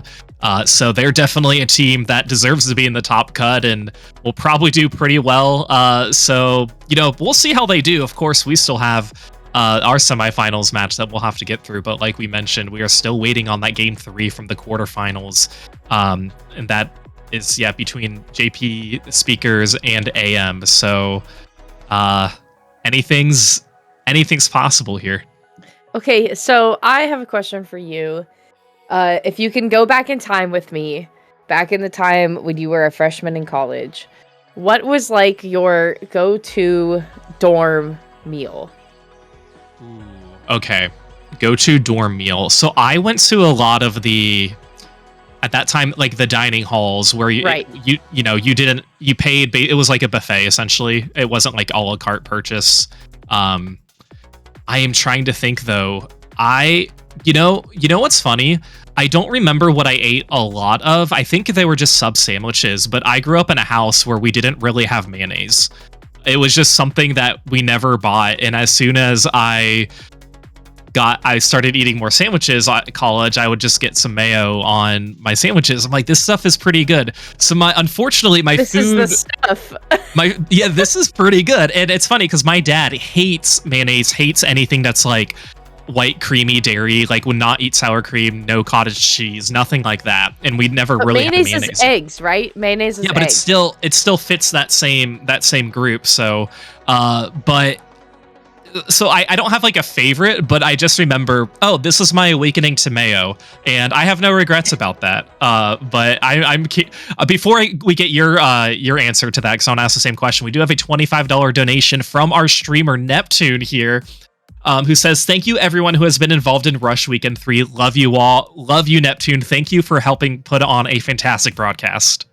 Yeah, thank you. This has been really cool so far. Obviously, Falco and I can just kind of yap and talk forever about anything and everything because we'll just keep asking questions. But Mayo Awakening, first of all, great song or band name, just something. Like let's just keep that one on the drawing board, please. Like we'll find a place for it. That's our future FTIU pickup name the next time we play. Mayo Awakening. No, it was the other one. What was the one that I said that I wanted our pickup name to be? I don't know, but we play. We only people are typing. Several people are typing. Oh yeah, all italicized. Yeah. Yeah. Several people are typing. ... Ellipses italicized. We'll make that work. Okay. I want to hear your vivid food memories from college. Okay, so same with me. I would always eat from the dining halls. But like you would rank the dining halls, right? Like some of them would be better than others, Sure. like obviously. And I'm not sure if that depended upon like who was working there. I'm not sure if that depended upon the size of the dining hall, because obviously there would be a higher population of students depending on what side of campus you lived on. And so I'm not sure, I'm just not sure like where the quality kind of falls. But I lived on the north side of campus, and so I remember I really liked my dining hall the best. I felt like my dining hall like was the most well-rounded. And I remember the Caesar salad. I became a Caesar salad fanatic. And they would make it right in front of you, toss it too, like it would be like yeah. hibachi style. Oh yeah, Caesar salad, like made right in front of me, just kind of getting it going, and tossing that. And you know what, grilled chicken? Why not? If that's what you want to throw that on there, toss it right on. But you know what else? Shot Supremacy is finally done waiting for their chicken to be grilled for that salad, because 3:21 a.m. is now stepping up to the plate with us finally in this semifinals match. Yeah, they got their win 2-1 against JP Speakers, so we will be seeing them again face Shot Supremacy. This has Koreki on their team, as somebody who's been around helping the CCA for quite some time now. So I'm interested to see how they're going to be doing too. Of course, again, we're in semifinals. The top 4 teams remaining. There's no double elimination. This is single elimination. So you win, you move on, you lose, you're out, and really no opportunity for redemption. But yeah, Shot Supremacy on paper, they just have so many strong players. Now, running all shot, that is probably like one of the best weapon you could quad in this game in a competitive environment. So I can't see the gimmick of them holding themselves back. And of course, now we have, I don't know if it's all splatter shot or if they're including like T-Tech and the new shot as well, because you can really spread out your variety, Right. including that, which I think they're going to, I would imagine they're going to spread it out, but none of the kits are bad. So none of them are bad at all. So it's going to be a lot of fun to watch. And AM, we haven't really gotten a good look at them. Us personally, I believe they were on stream a little bit earlier, so we'll see what they can bring out to try and counter some of the plays from Shot Supremacy. Well, I like that they really forcing Vapor to not play Explosher and play Shot. They really convinced Vapor to do this. I would say because Vapor is a strong player in general, they're going to be fine adapting. And I feel the shot is like such the vanilla weapon of Splatoon. Like, yeah. I feel like it's Shot, hard to be. Splash Junior. Splash, would Splash be like third in that list? Maybe. Maybe. I think the no RNG like is helpful, but it obviously lacks in other areas too. Okay, so Vapor was on the roster in case one of the members of their team didn't wake up. So Vapor is not actually playing today. That's what one of our producers is telling us anyways. But it was still fun to speculate. I also want to read DRF's comments. According to Princeton Review, only 3 teams have a top 25 dining hall and a CCA team. Ooh. Well, that is not my alma mater, because my alma mater does not have a CCA team. RIP. I don't think mine does either. So I went to a different school my freshman year than any other school. I transferred, started my sophomore year. I graduated from Miami University, which is in Oxford, Ohio. It's not in Florida. That's the University of Miami. But I am repping my Dayton stuff because I am an employee of the University of Dayton. So I have my hands dipped everywhere in Splatoon. But Ball State, the school I went to my first year, they are the only ones who are representing CCA. I believe, well, they have in the past, and Dayton doesn't currently have a CCA team going into the next semester. So go Cardinals, go Ball State Cardinals if you're out there. I wish that there was something going on at WSU. However, at UW, University of Washington, there is the Husky Splatoon collegiate group, ran by, I believe, Juani and Avocado. So UW has a good presence of Splatoon folks, and we've collaborated with them with Sea Battle things before. So we like that. However, still, go Cougs always. Now, forever, and always, go Cougs. What is that school in like the city of Seattle? Which school? UW? Yes. I think it is, right? Yeah. Okay. University of Washington is like, yeah, it's right next to the city of Seattle. Then where's Washington State located? Is that Spokane? Washington State is that's Gonzaga. That's Gonzaga, and I believe Whitman. Okay. Yeah, something like that. But anyways, Falco, tell me about Splatzone's Micah Mart a little bit. Have you ever played Final Destination on Smash Melee? No, I can't say I have. What is Smash Melee? Okay, at first I thought you were serious. No, this obviously a bread and butter map and mode here in Splatoon 3. Almost said Splatoon 2. Wow, let's throw back. We'll go back to Splatoon 2. But way back. No, yeah, so again, we're starting a best of 5 series this time, and no counter picks are active for semifinals. We're going to run through all the modes, doubling with zones at the beginning and at the end. So, I mean, there's no better way to start than zones. I feel like a lot of tournaments nowadays will do this regardless, but these teams know how to play this one. Dama, thank you for the $69.42 donation, getting us to $684, a perfect entrance into our semifinals. Let's get started, and there are all of the shots. We have 2 Octa shots, we have 2 T-Techs, and we have a very fun comp on the side of AM, notably that new mini with Mist and Bubble. Yeah, I am surprised they are going all Tri-Strike. I mean, I get it, and like it works and it's fine, but I figured you would want something else in your artillery, especially when you have somebody who is so skilled with the Trizuka like Pepe. But I mean, as soon as I speak, that is actually 3 members down on Shot Supremacy. 3:21 a.m. looking not too shabby at this time of day. Yeah, it doesn't matter on the time of the day. It could be 3:21 a.m., it could be 5:18 Eastern time. They are going to be getting that first zone cap, but not before it's taken over by Shot Supremacy, with Pepe getting a nice pick on Jerry, getting a pick on Stoof, just tearing it up. Are they going to chase down Koreki? Koreki is going to be taken down by Nerdy Adam, one of their teammates. So Shot Supremacy back in control of the zone once again. A lot of paint on the side of Shot Supremacy now, and this is a really strong looking lockout for them. Yeah, really strong presence of bombs, of Tri-Strikes, no shortage of paint coming out from Shot Supremacy.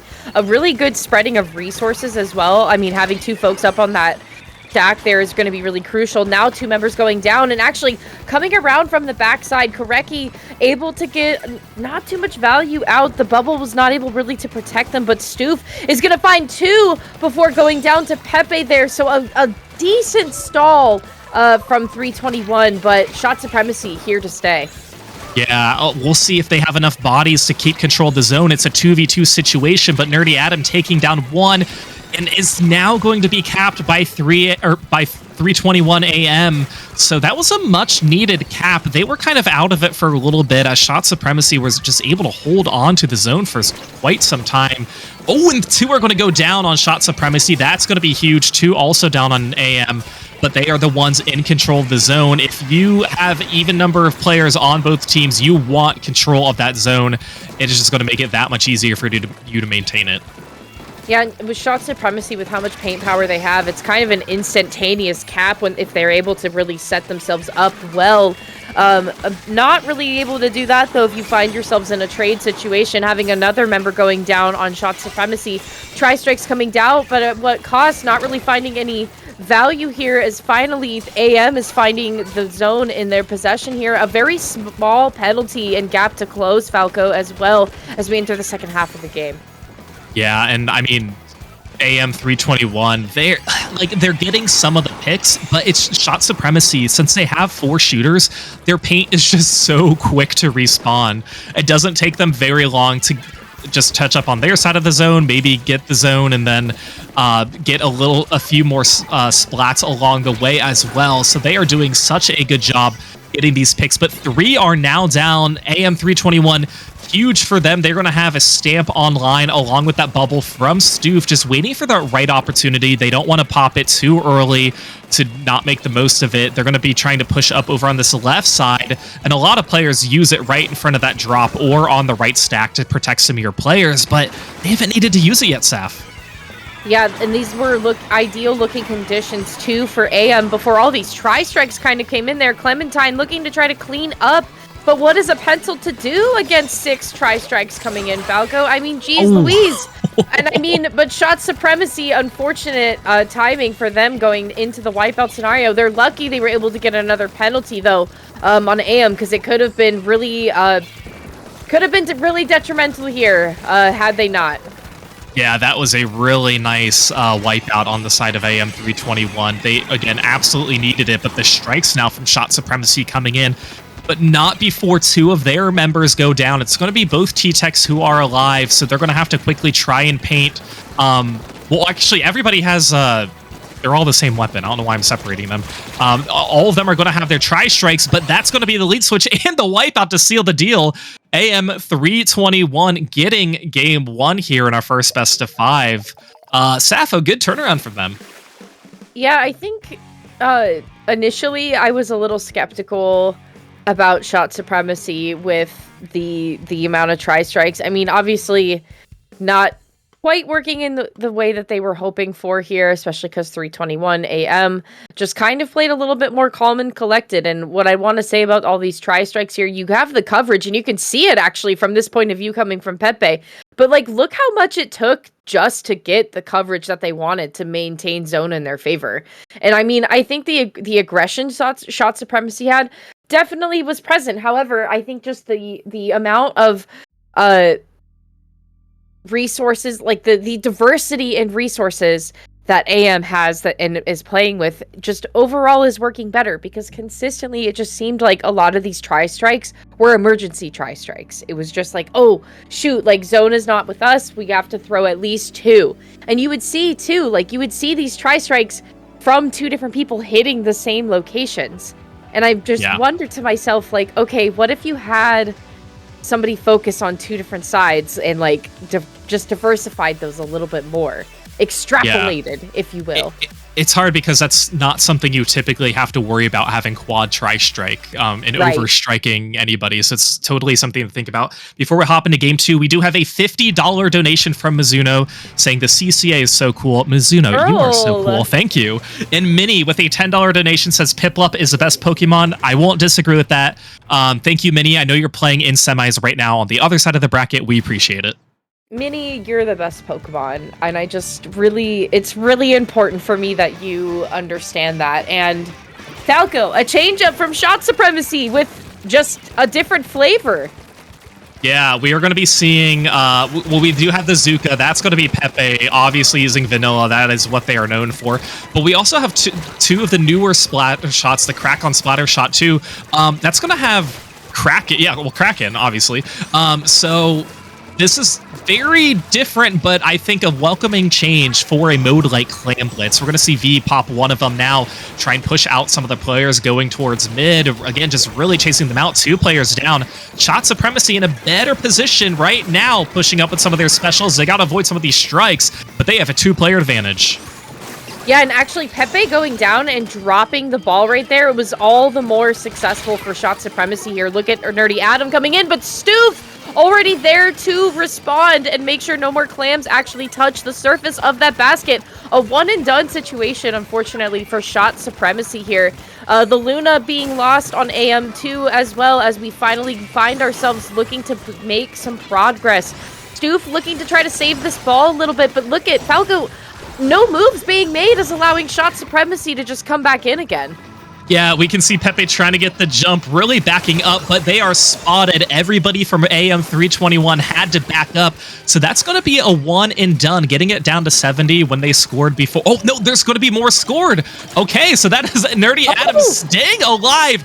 Once again, making all members from AM321 retreat. Everybody's pushing back, but Adam, fantastic job keeping that basket open at the last second, just throwing in clams and prolonging it just enough time for Pepe to come in as well. So this push is not done.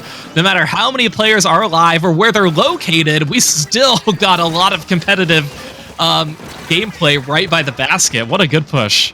Yeah, wow, Kareki is lucky there. Could you imagine if that fight had gone differently? Look at Nerdy Adam is already ready to respond once again. Clams at the ready for Shot Supremacy to make another ball here, even though the economy very much in favor of 321 here, especially with the penalty that they have in possession as well. But specials online and ready to be deployed for Shot Supremacy here. 321 is going to really have to maintain their space if they want to try to do something different. Yeah, and they seem to be in a better position now. What's going to be tricky is fighting off the 2 Krakens, especially if they're deployed back-to-back. So they're going to want to try and respect the space. They don't want to group up too much. They want to spread out just enough that they can, avoid some of the Kraken shots. And they're finally going to get a score and 2 members down on Shot Supremacy. So this is where it could really turn around. The pencil, Clemente is going to be, they're going to be holding... They're going to have some clams. The only one with clams not going to be able to score, and 2 are down. So a good stop there for Shot Supremacy. 2 minutes left. They are back in control of mid and approaching the basket and scoring.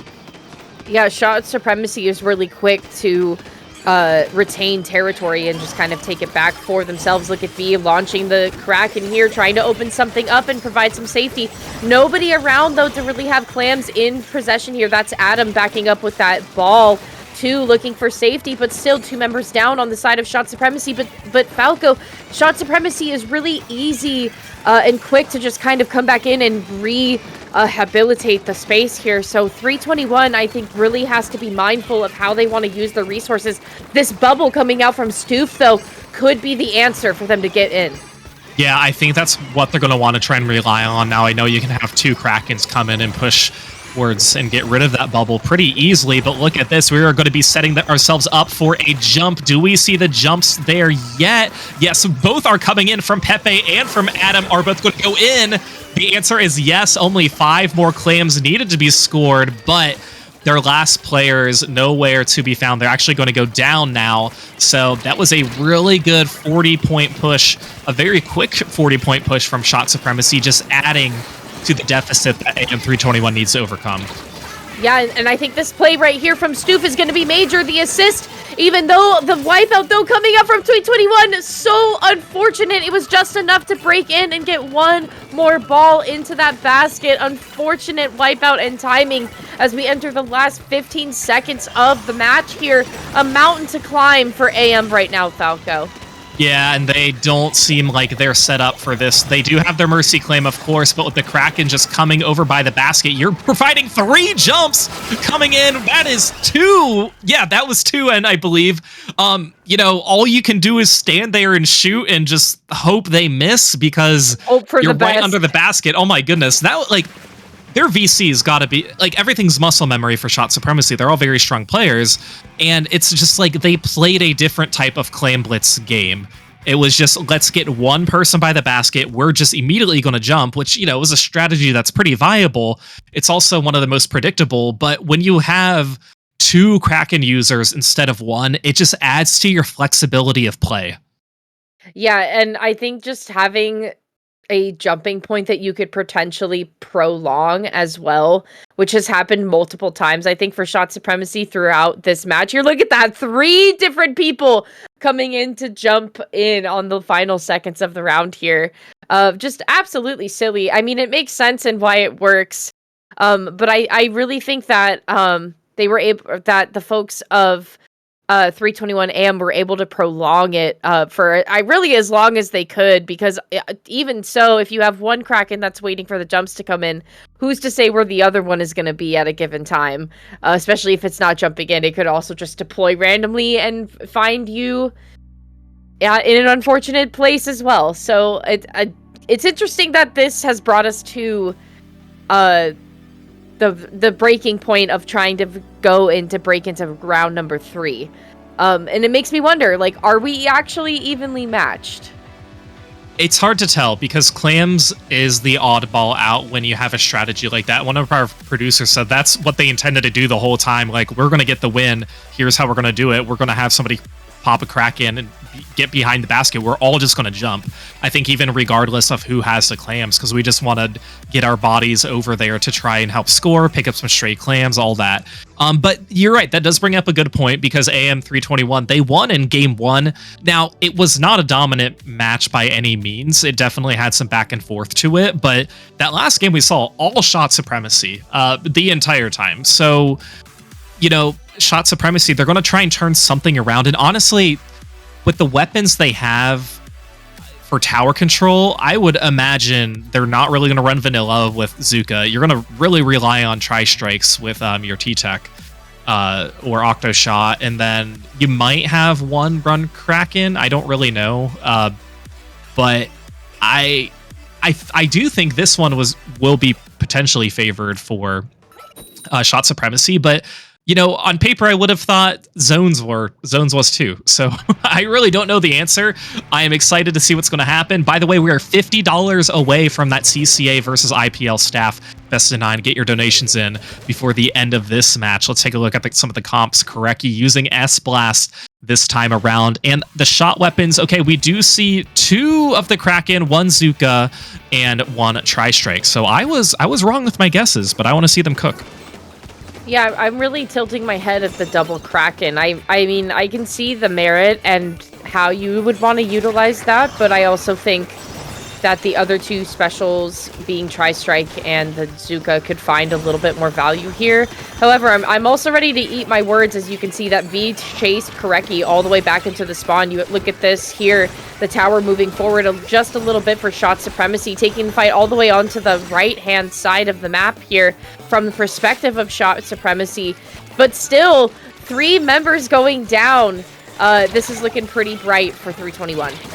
Yeah, and I think, too, what's nice about having 2 Krakens for Shot Supremacy, I mean, we talk about displacement all the time with specials, but Kraken is one of the longest displacement specials. If you use Tri-Strikes, your displacement time is only like 2.5 to 3 seconds. For a Kraken, it's the duration of the Kraken, which is typically it feels like 10 seconds or more if you're on the opposing team. So there's a lot of different strategies that go into it, but we can already tell, Saf, that this game is a lot closer than what we saw during game 2, where Shot Supremacy really just started off strong. But now Shot Supremacy getting to that first checkpoint, having a player advantage as well.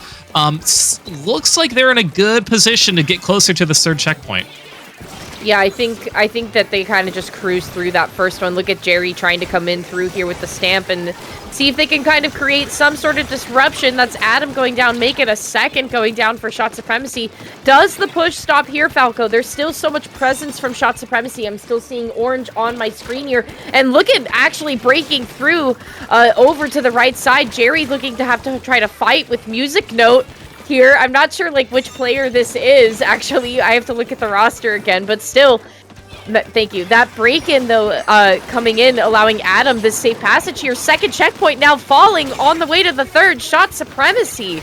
Holy smokes, what are we to do?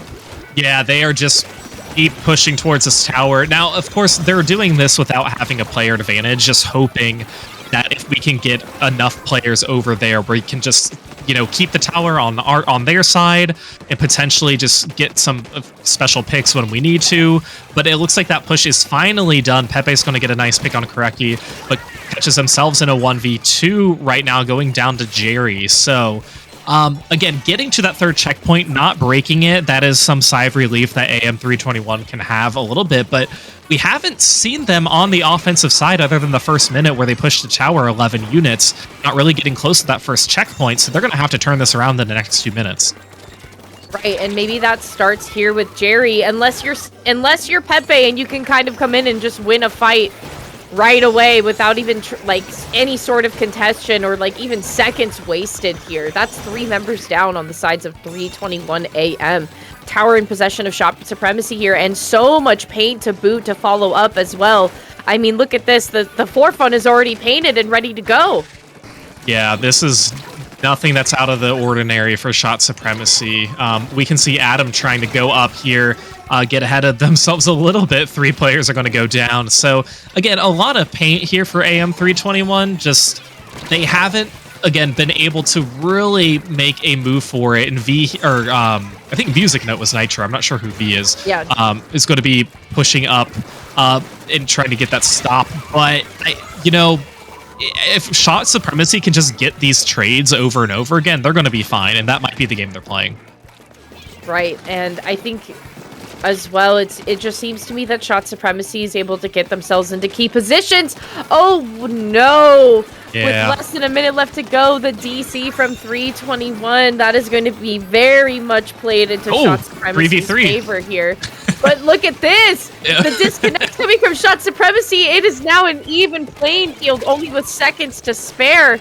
I don't know, Falco. I'm kind of shrugging it. It could be anyone's game? Question mark. The less total players you have, the team that has the lead is always going to be favored. So I don't think anything's going to be changing unless somehow members of Shot Supremacy DC. Because this lobby is already a little funky. Unless the funk is gone. I'm not sure if the funk is gone quite yet. But, I mean, obviously these teams are playing it out as they should. It was, you know, past the threshold, and now we're at an even match again. But, there's 2 picks there for V in the wipeout. So Shot Supremacy sealing the deal. You hate to see any sort of wipe or any sort of DC. The silver lining is there was one on both teams. But I know that's not what either team wanted. But yeah, Shot Supremacy with a pretty dominant win prior to that disconnect. Yeah, prior to the disconnect, pretty solid win. I like that just moments after we lost another soldier and we were down to 3 versus 3. I'm assuming we're going to just keep moving forward with that one and putting ourselves at match point here for Shot Supremacy. Because it was looking pretty dominant, like you were just saying, either way. So I think moving into this game 4 scenario here, 321 still finding themselves on the back foot because 321 did DC first as well. So I feel like, I don't know, is that adding to the frustration? Is that adding to the stress? I can't imagine for a tournament like this there'd be that much frustration. I hope not, at least. But obviously you're here in Top Cut, you're in semifinals, and there's no losers bracket. There's really no other opportunity than to play the game that you're playing right now. So yeah, I mean, Shot Supremacy though, with this being a game 3, that we could see the cheese on Clan Blitz that they are presenting. Not as much cheese going on here for tower control. I just think they executed everything a little bit better. They're also not afraid to be pretty gutsy, which I like to see. I know when you run a quote unquote meme comp anyways, you're already, Right. going against the grain of anything that's normal or casual. So, but they're making some really good picks. Okay, so another question for you. When you moved out of the dorm and you were moving into your first apartment ever, what was one of the primary things that pieces of furniture, item, whatever that made your day-to-day so much easier? I'm trying to see. So my first apartment, while I was still in college, actually came furnished, which was nice. But you probably mean post-graduation apartment. I think that's more suitable to talk about. I don't know. I think I got a new my own bed and mattress at that point, which is really nice. So the fact that I got to lay out and test all these mattresses, you know what I mean? I was ooh, this is mine now. It's not the dorms. It's not the one that came with the apartment. So I would say, yeah, picking my own mattress was pretty cool. Nice. I love a good mattress shopping, and especially because we have so many mattress shops to make selections from. I mean, I got mine from Costco. Does that surprise you? No, it does not. You can buy mattresses at Costco, by the way. Oh, we see a Wellstring staff. Yeah, okay. So Clementine is going to be playing the Wellstring here on Museum. I mean, of all places, I guess this would be the place. As the talking head said, this must be the place. But as the crow flies, 3:21 a.m. early morning start here for them as we're in the first 15 seconds of the game. Yeah, and we have 3 Krakens coming out this time on the side of Shot Supremacy. They saw how well it worked in games 2 and 3, and they're like, you know what, we're going to run this again. And so far it is working out pretty well. They do have a player advantage. No lead yet.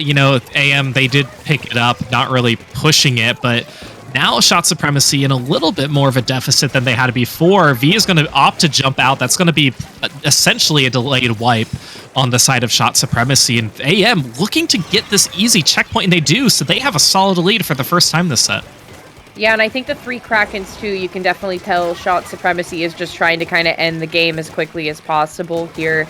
But I mean, how are you supposed to do that when you have someone like Stoof taking 2 of you out left and right, looking in for a third here, making it maybe Quad, 4? there they go. There's 4 members down, looking in for a 5th splat from Stoof here. Nicely done. The Rainmaker now being popped. The vacuum is going to come out. Wow, what a protection barrier for Clementine going up there at the 6-point mark. Shot Supremacy kind of getting their strategy thrown back in their face. I love first of all, Stoof, congrats on that quad. That was really good. Oh, Pepe is going to make a break for it. Okay, now they're seen. They're not going to go for very long. But what I loved what Stoof did was they, backed. They tried to time their shot onto the Rainmaker so that they could shoot it. It would pop and they could instantly pick it up, but unfortunately it didn't work for them because Shot Supremacy had enough people shooting at the barrier as well and have a Kraken come in. I love the idea, and they could have gotten the dunk if it worked out, but it was just so hard to fight against 4 shots. Yeah, totally. And I think so far fighting against 4 shots, speaking of, that's their first checkpoint now falling.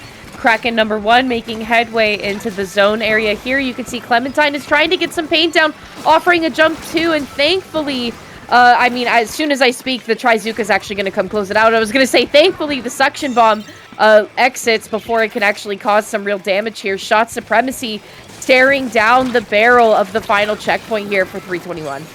Yeah, they're not giving up this push, and I feel like this is where Shot Supremacy thrives, too. They thrive in the chaos of, we push the Rainmaker here, let's keep throwing our bodies here to push it 5 more units at a time, and they're not giving up. They do have that player advantage right now. Now that it's a disadvantage, we'll see if V can get the pop. They're trying so hard.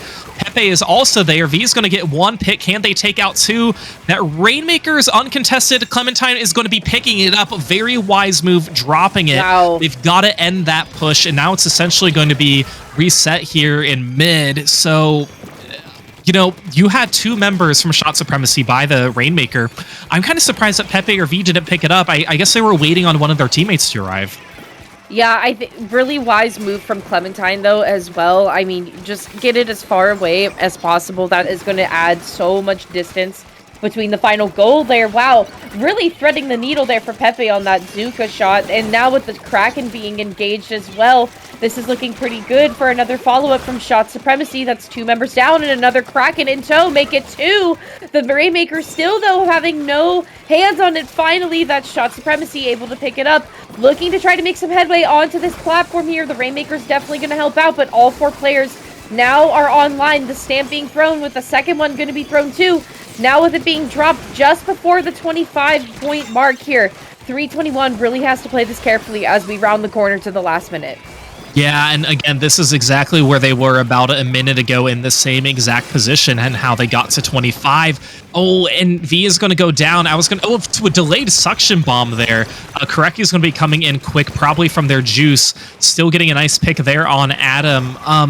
321, they have some time. They can give some space, but you just don't want to give too much time because you are facing 3 Krakens after all. If all 3 are chasing you, there's no hope to try and respond to this. But Clementine being very wise, putting themselves in the spot that is the hardest for the Kraken to get to, but still in a good range of the Rainmaker barrier. I really love their positioning, and I think that's what's helping them because they're just now blocking this Rainmaker from being popped. And Shot Supremacy, they've really got to work to get to it.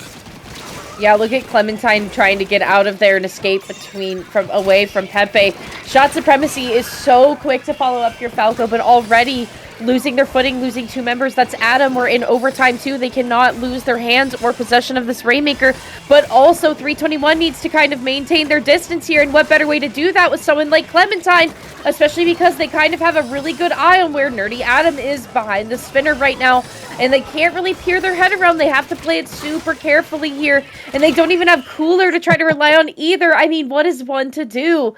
Classic situation of one between a rock and a hard place. Still, though, 321 is going to take us into Game 5. Yeah, hey, this is so exciting. Game 5, Koreki, it worked. It did work. Congratulations. That map, I feel like, can be very hard or easy to defend, just depending on how you approach it. You have a lot of higher ledges that you can go to on the side, which is great.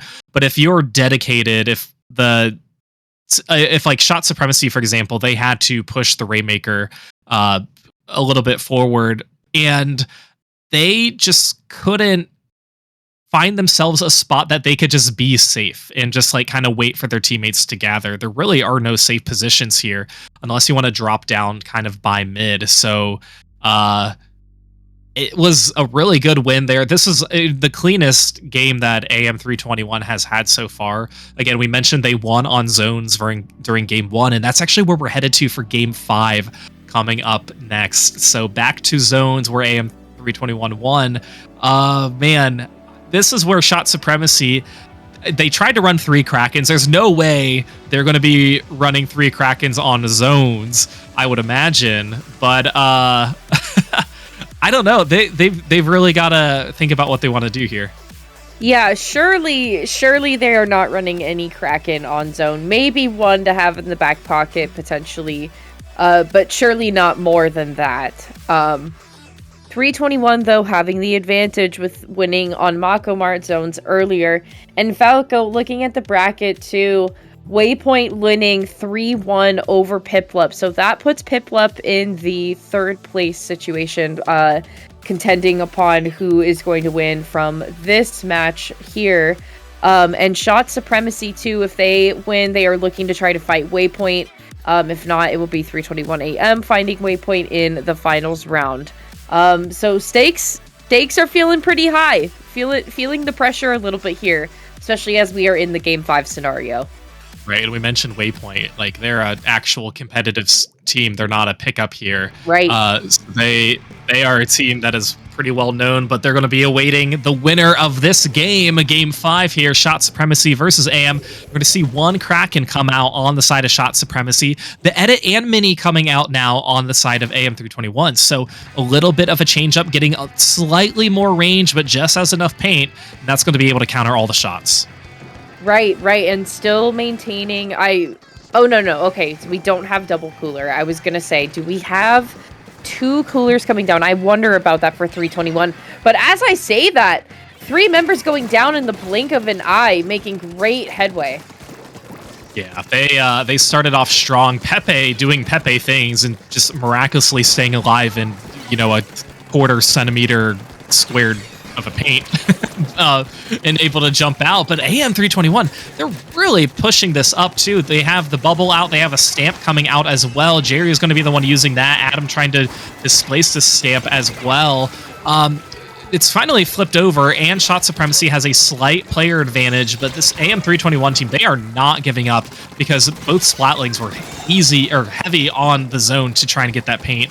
But now this is where Shot Supremacy finally has a solid lead. Yeah, somebody's got to do something about V here, because now they are in a great position to just absolutely lock out the members of 321, especially opening the gateway for their teammates to come in as well. Finally being taken down by a splat bomb, though. Holy smokes, is that even going to cause a rift in what Shot Supremacy has going on here? I don't think so. And with the lead being long gone out of the hands of 321, something has got to give here, Falco. Yeah, we saw Pepe there up on the side, catching themselves into 2v1 and allowing one of their jumps, but unfortunately leaving the person who jumped just away. Adam's just chilling. He's like, you know what? I don't want to get splatted quite yet. I want to wait for this jump.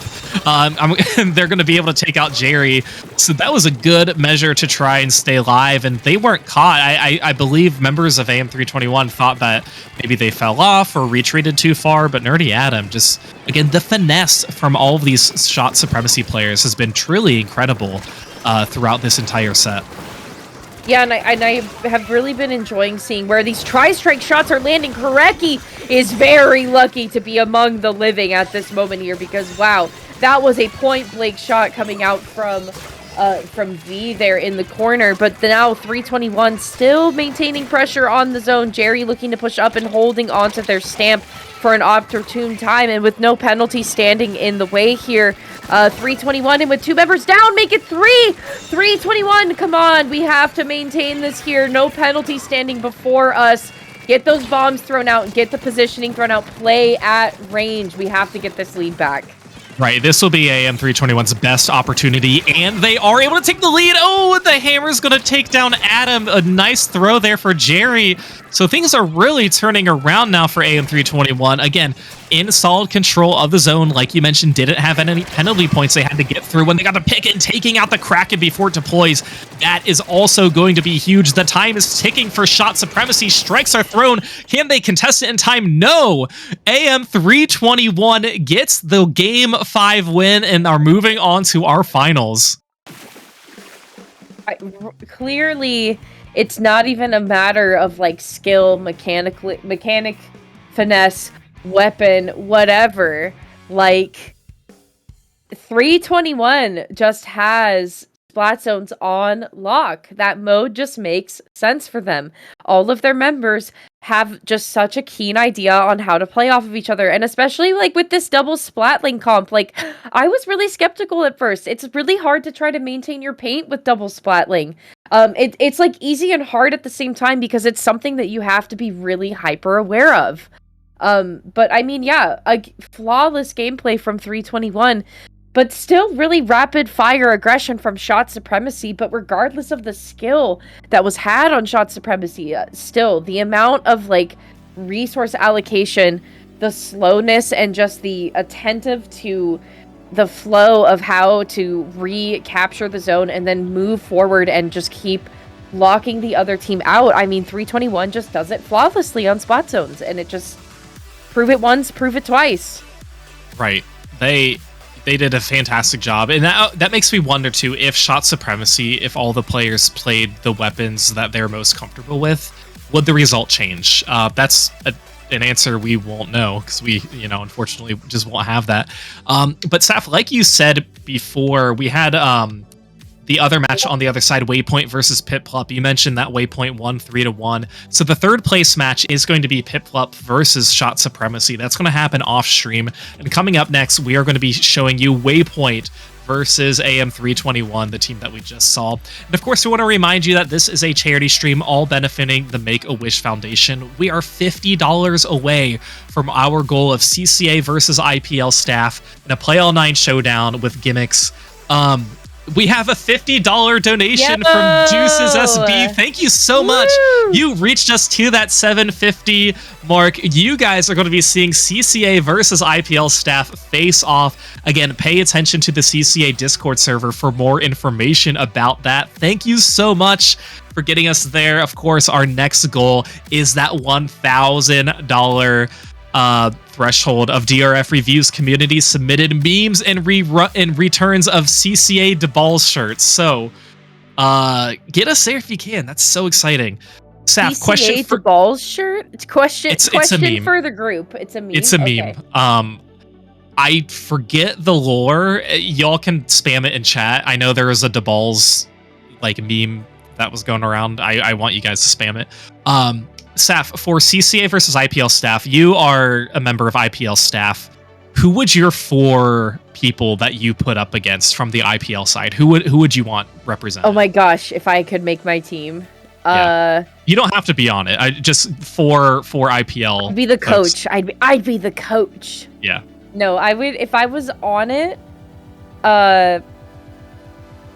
Probably Toma, Ellie,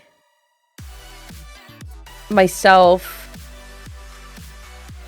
and I'm honestly I'm not as like well versed with who is staff and who isn't. I feel like it changes every now and then. That's but fair. I would want to play with Toma and Ellie for sure. I really feel like, do we even have enough people in IPL staff to play like in Golden Graining Grounds in the 30+ tournament? I don't even think we do. I don't know. I have no, probably not that one in particular. You could convince Popgun to come out of retirement for a meme. I'm sure he would play best of 9. Just for this. Yeah. Just this one thing. Stakes are low for that, you know. Please. It's about having fun. Hey, grand finals coming up. Waypoint versus AM321. We're going to be entering our counter picks phase of the tournament. So we're going to be starting with Mahi Mahi zones. Again, AM321, they were 2-0 on zones before. Waypoint's probably they've had to wait a little bit going into this game, but I'm sure obviously they could be watching stream as well, getting all the intel that they want against AM321. But hey, Saf, we started with, how many teams did we start with? We started with 35 and we're down to 2. This has been such a fun day so far. Yeah, it's been chipped down all the way to the final 2. Waypoint and AM321. So my question here is this an instance of bow versus bow? Do we have a backline of backline, but it's 2 bows? Because we have Wings on the bow, right? And then we had Clementine, who I believe is Cliff, playing the bow as well. Did they play it the entire time? I know we saw the Welsh string come out. They did not play it the entire time, but they did pull it out for Rainmaker. Right. Yeah, I guess we'll just have to see and get ourselves ready. Thank you, Neptune. We'll be out of that. We'll be out of that and get ready. All right, grand finals coming up for CCA Rush Weekend number 3. Thank you for the $43 donation from Wanna Splat. Wow. We greatly appreciate it, making it to $793.21, getting us closer to that $1,000 incentive. Let's hop into game 1. Yeah, thank you. Just before game 1 of your grand finals match here. Okay, I like what Stoof is working with here. Koreki is actually going to be pulling up with the end zap. So with Cooler to be had on both sides, and Cooler actually from Waypoint as well with the Tentabrella 2. What a really fun, eclectic collection of weapons here, Falco. Yeah, this is a really good group of weapons that I like to see too, and AM321 doing exactly what we'd seen them do in the previous set against Shot Supremacy here. We'll see Wings try and break in with the Inkjet, trying to push some of their members out as well. Not getting any picks, trying to shoot towards the zone. Jerry's going to be popping that Stamper as well to help just paint up some of the zone. And finally, a player advantage for Waypoint as they're trying to come in now. So they're going to be taking the zone, but not before AM321 gets to 62. But they are very quick to respawn and taking over that zone again. Yeah, and AM 321 is incredibly warmed up from their last match too. So really good dominance and pressure on the zone here, and they actually won both of their zone matches last time, Falco. So, I mean, Waypoint is probably going to have to make quite a bit of an adjustment here, especially with someone like Clementine being up in the high ground there, and PETA, unfortunate jump off of the map in the corner there. That's one member taken off of the map, and it's still 321. Yeah, they're able to really cover the zone, especially with the help of this snipe rider. And then just some of the rain that always comes out too. So again, that's a nice shot there by Wings, getting the direct, taking them down. That's going to help Waypoint capitalize and take over the zone, as Tenor is going to be pushing up, getting one with the Zuka, pushing up with their tent now. So this is where it could turn around. We'll see how comfortable and how far that they want to get, and hope, you know, for them, they don't want to get ahead of themselves. And Tenor just eyeing both sides of that pillow. That's going to be enough for them to take the lead. So 321, they're having a hard time breaking in, Saf. Yeah, and I feel like Tenor is a psychic or something like that, because how were they able to tell that Zuka shot was coming for them and launch their Brella at the same time? I mean, just wow, talk about defensive maneuvering here. And still, no break-in except from the rain and a little bit of help from Jerry. Inside coming out from from 321 here, Waypoint able to recapitalize on the zone, no less too, and with 3 members down, it's not looking good for 321. No, once Waypoint got comfortable, Tenor with a nice double to seal the deal, getting the win. Waypoint winning game 1. You know, AM 321, they started off really strong, but Waypoint, since they're a team, they just have their coordination down to a T and are able to just execute and hold certain lockouts. And again, they thrived during this game 1. So they're going to be putting themselves up 1-0 after this win. I also want to read Wanna Splat's donation that says, the shots are no match for the witching hour. Is it the witching hour right now? It's 3 p.m. here for me at the Pacific Coast. It's 6 p.m. This is my son's witching hour. He took one very short nap today, and it made our afternoon rather difficult. But he's at his grandma's house right now, so that's grandma's problem. It's her witching hour. It's her witch, but she loves it. And hers witching hour. Her stamina, my in-laws' stamina is like through the roof. She can handle anything. So okay, so our producer's saying their ET is 6 p.m. Okay, we can vouch for that. Yeah, Waypoint getting a nice game 1 victory, and again, it was really glued and held together by their cohesiveness as a team. 3 of these players I know are, you know, on a team together, all play together, and that's just hard to beat in a tournament like this, where a majority of the teams are formed throughout pickups or lower level teams in general in the CCA scene. But it just goes to show, and it's a great reminder too, that like, even though an established team really does like have it together, and you can tell that there's a more cohesive unit, it's fun to bring in a more eclectic group of players together that still all have their strengths, but then they figure out how to put that together, and it still is like a contender and a battle for somebody that's more established. And I feel like 321 AM is still like that for Waypoint, but I think it's fun that 321 AM is finding themselves in a counter-picking situation and finding themselves on the back foot, especially because with how successful they've been in zones so far. So having them have like zones is something they can still pick in this situation. Waypoint, if they find themselves in a counter pick, cannot. So the map being Makomar, and we actually are playing zones again. So Falco, this is what they won last time in that semifinals round against Shot Supremacy. So they are trying to pave the way for success. They're trying to see, well, this is what worked for us last time, and especially against such an aggressive team. Maybe this could find a success against Waypoint, and especially against a more established team and folks that are not going to be playing all the same weapon, just a different flavor of specials.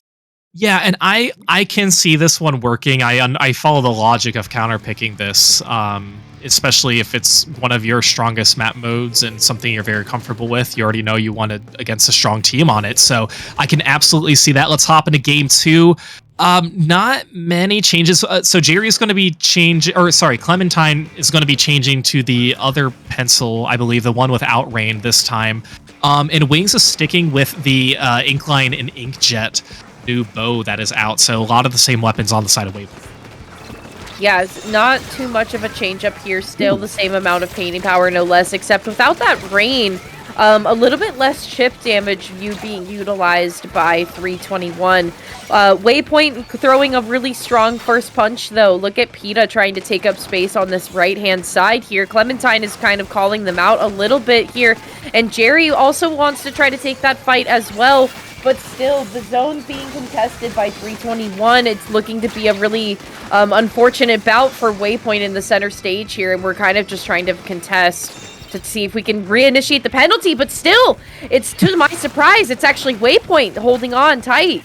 Yeah, if AM321, they're not afraid to go towards the zone, but unfortunately, there's just no follow-up once they do so, because they're always caught in a 2v1 where Waypoint can just kind of pick them off. So not many, I'll say, coordinated pushes by AM321, and that's really just helping Waypoint at this time. But now we can kind of see more specials. Okay, 2 players down. This is huge. 3 down. Yeah.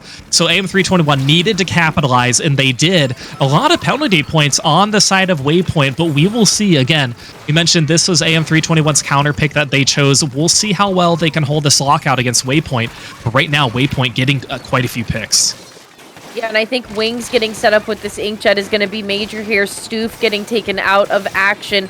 That's opening the gateway for that cooler to go down and another member to receive entry into the zone here. And especially with that cooler online, this is going to be Waypoint trying to take the zone back here and recapitalizing with 3 members down. And actually now the wipeout situation and with a couple more specials online, Falco Waypoint is really looking to try to close this one out.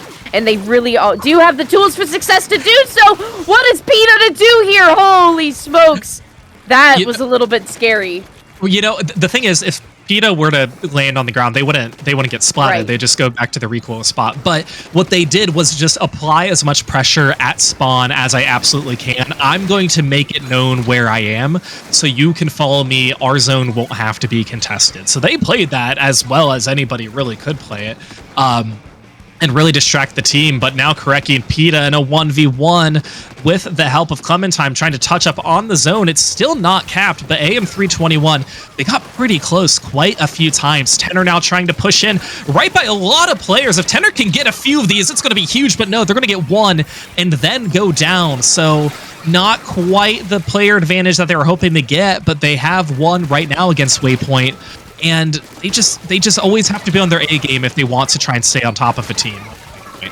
Yeah, and I really appreciate PETA trying to just take a lot of attention over to one of these stacks here, but it's just not going to be enough pressure as 321 now removing that penalty and ticking away at the zone here. There's special online for Waypoint, but in a blink of an eye, that's 3 members going down, and with the partnership of the Inkjet and the Trizuka, that is going to be Waypoint having a dominating presence. And it's not over yet, Falco, because that's Zipcaster, well, a shortly lived Zipcaster nonetheless, but also Juice online as well.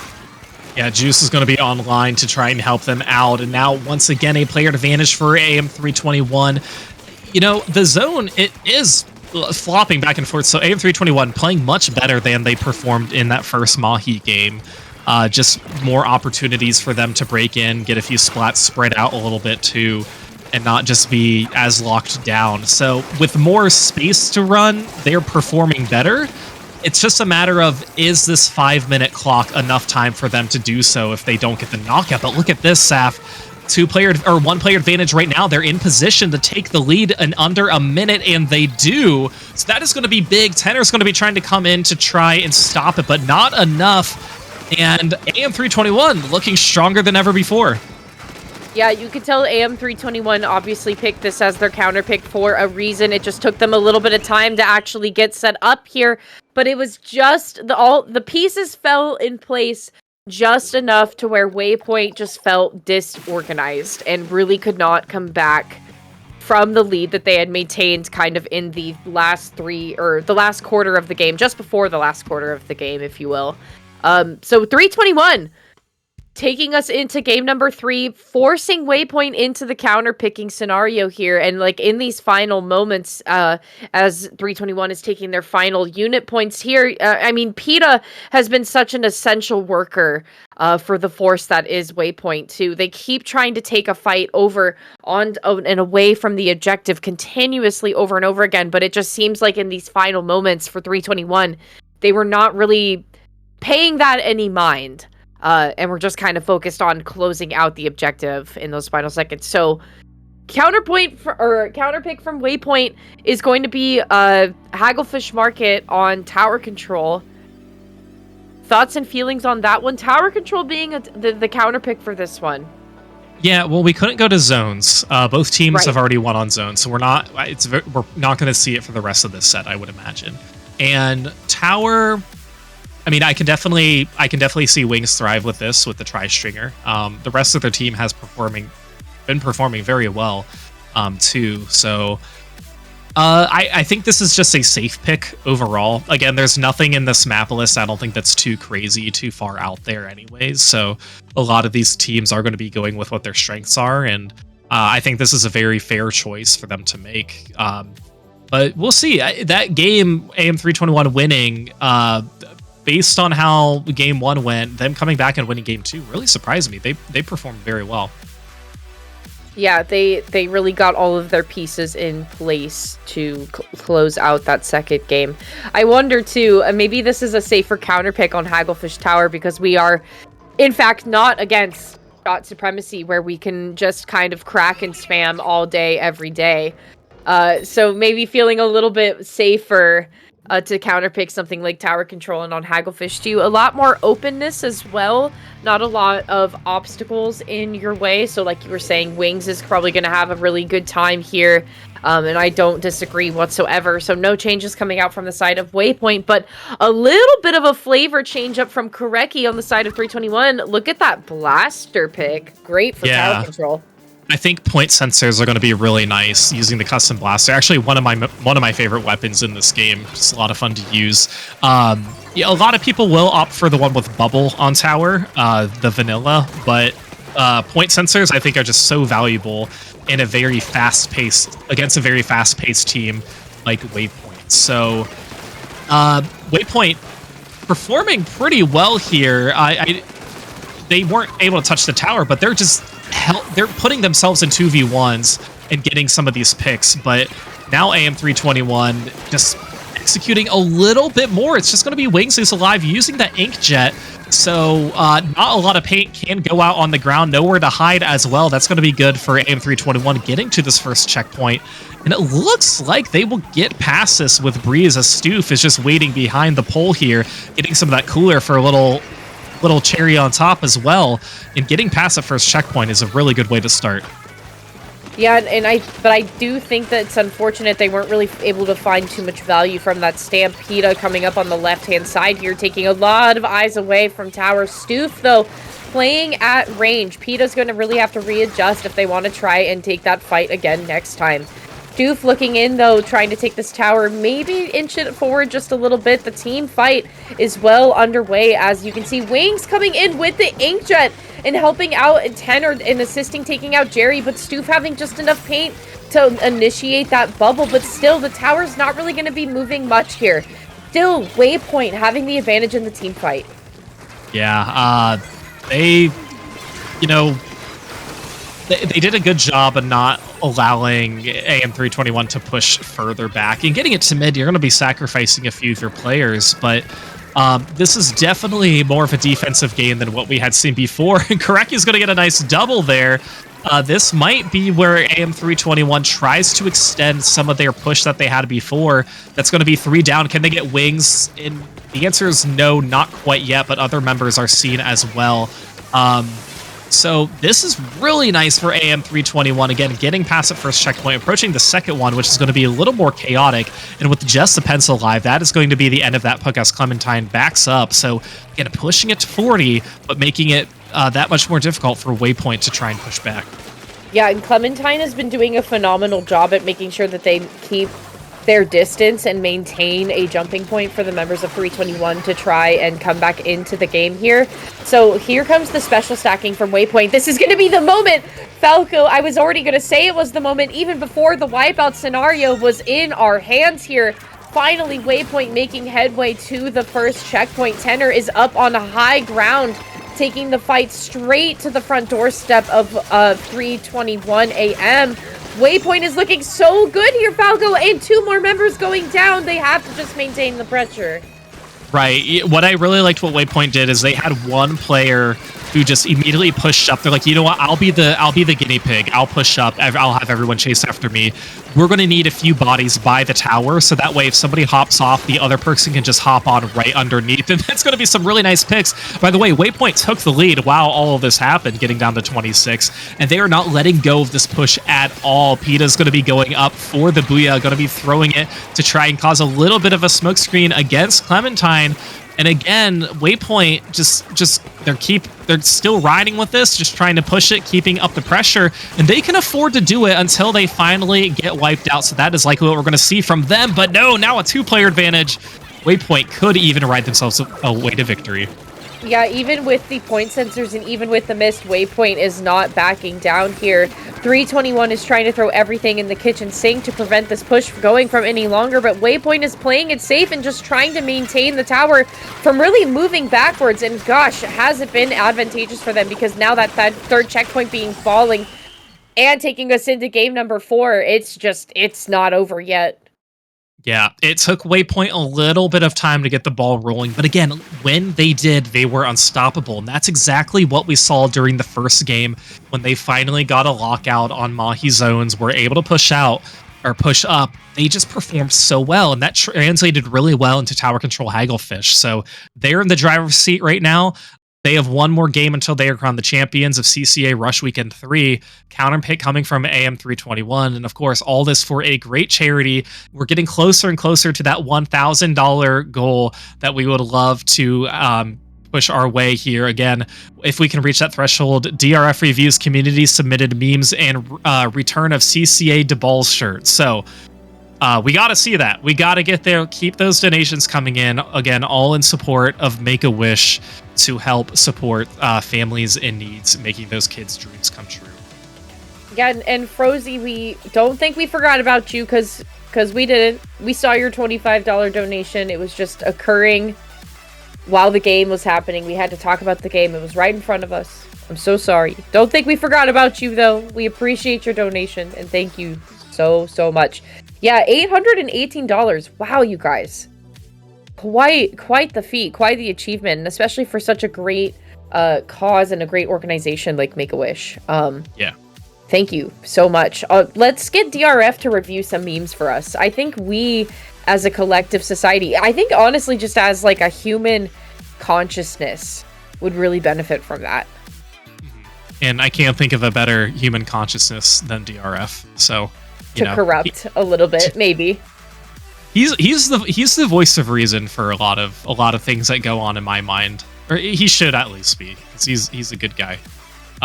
So we'll see. We'll get ourselves closer. Again, we are $818.21. That goal incentive is at $1,000 to keep those donations coming in. And we have game 4 coming up. Again, this will be AM321's counter pick.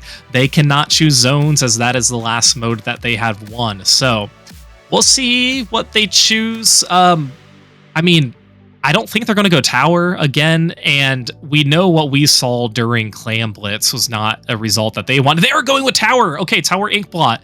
Old reliable. The official counter pick of Splatoon 3.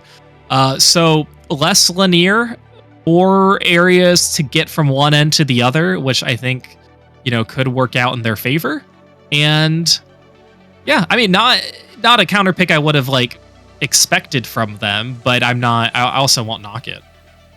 Right. I think the bow from Wings is going to have a good time here. I think them feeling that this is a positive pick could also be the cause of some detriments in the overall grand scheme of things. So I wonder about watching out for where Wings is going to try to get set up, obviously, because they have a lot of high ground that they can work with.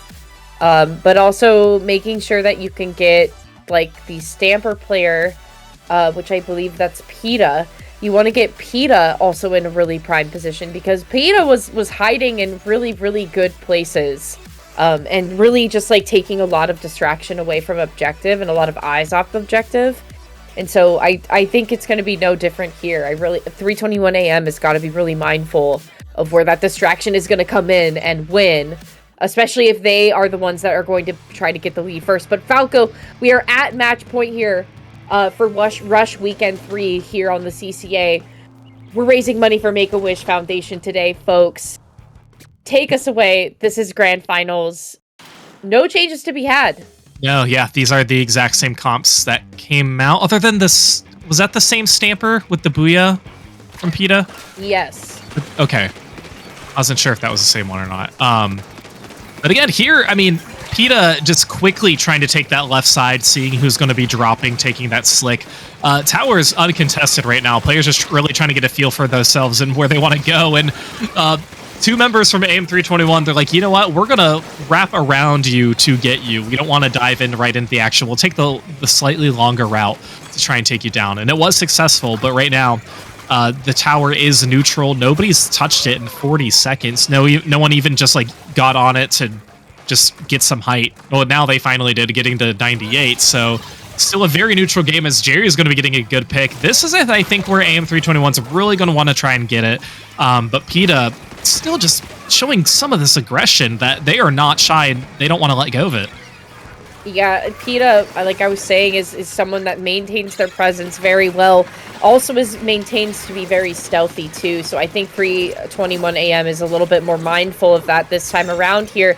Jerry trying to push Tenor back and keeping them out of the fray. That Trizuka, though, is going to pave the way to carve some space back in. Koreki caught out and called out in an unfortunate manner here. Waypoint looking to try to move the tower once again, finally taking the lead, even though not by much here, especially because no team has really made much of a statement just yet. But this could be Waypoint maybe changing that script.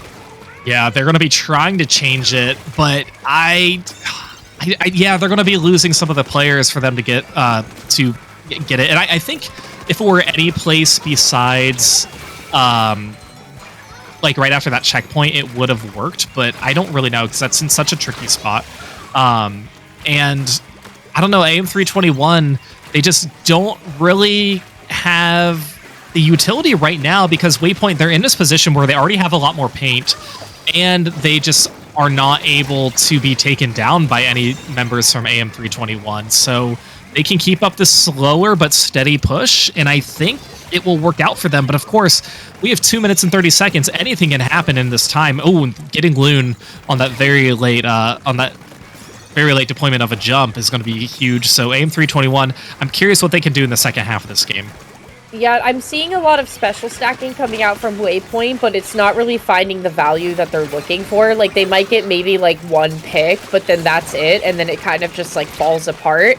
And to me, it seems like when 321 is able to stack their specials, they're able to see a lot more value from it. Case in point, the lead now being taken, the cooler was popped, the bubble was out for play, and the stamp too. But the stamp player, unfortunately, getting caught between a rock and a hard place in the corner and going down, not really finding much value either. So we're at a 10-point deficit here for Waypoint. But 3:21 a.m. just has a better ability with stacking their specials. So I think if Waypoint can really master that and turn it around, and maybe the juice here could be the answer and the initiation of that, we might be seeing a different story. Right, and based on how fast Loon has been painting, they are not shy about getting their coolers out as quickly as possible for the rest of the team.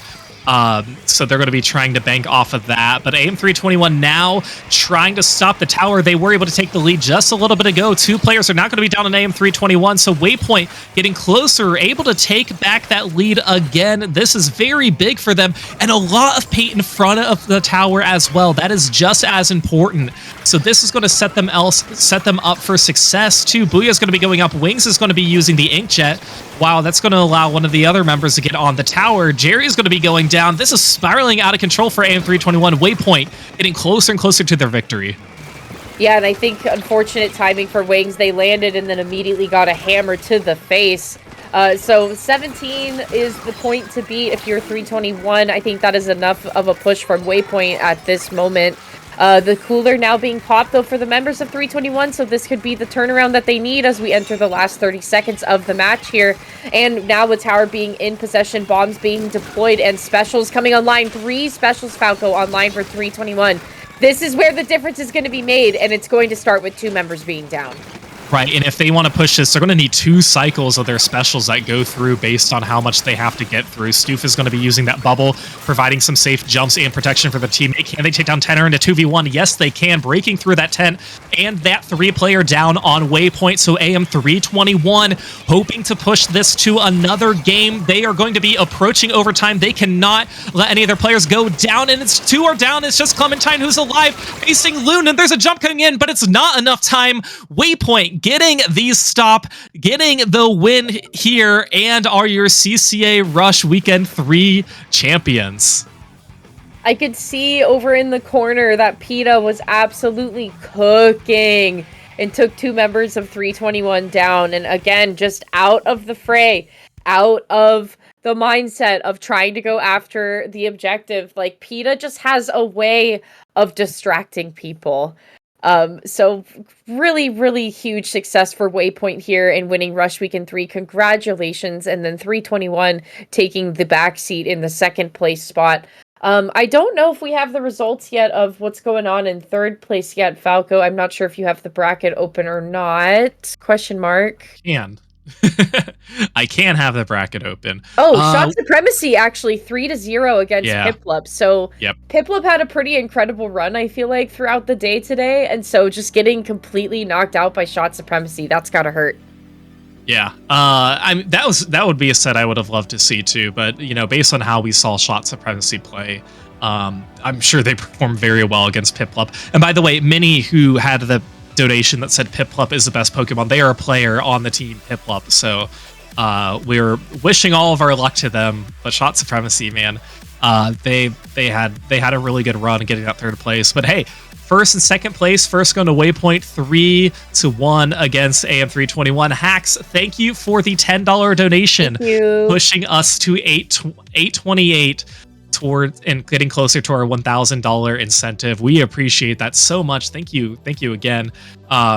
So this has been a lot of fun, Saf, and of course CCA Rush Weekend. It's the start of the school year. Right. We're out of school. I work at a school, so it's kind of I like the different time periods, different we call academic terms that happen in school. So I'm looking forward to it, and that also just means fall's around the corner too. Just around the corner, yeah. Just around the corner. Yep. So that's what I love about kind of these CCA events. They always like mark a specific moment in time when things are happening. We can always look forward to what's coming next. So, but I don't know about you, but I still operate on a school calendar a lot of the time. Like, I consider September to be like the start of the year still. Yeah, no, I can see that. In my adult life, like January ain't no thing. Like, it's September. Yeah, no, or it's like more of September's like, oh, if I'm going to make a major change, I want it to be in September, not like a January 1st New Year's resolution. Right, right. Or like trying to do it like where maybe you initiate your change in the spring, you know, because it's like the time of like a new beginning. But anyways, I digress. That's it for me and you today. We both have afternoons, evenings to go enjoy on this Saturday, and I'm sure a lot of you out there do as well. We're not sure how long the donation link is going to be open, but it will still be open even after the broadcast is over. So if you missed the broadcast today, if you're just coming in and you're like, wait, like I didn't get to make my donation yet, don't worry, don't panic. It's still open. You still have time to donate for Make-A-Wish. We are at $828.21. We are almost to the $1,000 goal of DRF reading us bedtime memes to sleep and dream too. So we really want to reach that goal. Maybe we can. Hopefully we can. And it's all thanks to you guys. But also thank you for your support anyway. This is really awesome to even just make it to this goal and milestone as it is. So we appreciate you. We thank you so much. Yeah.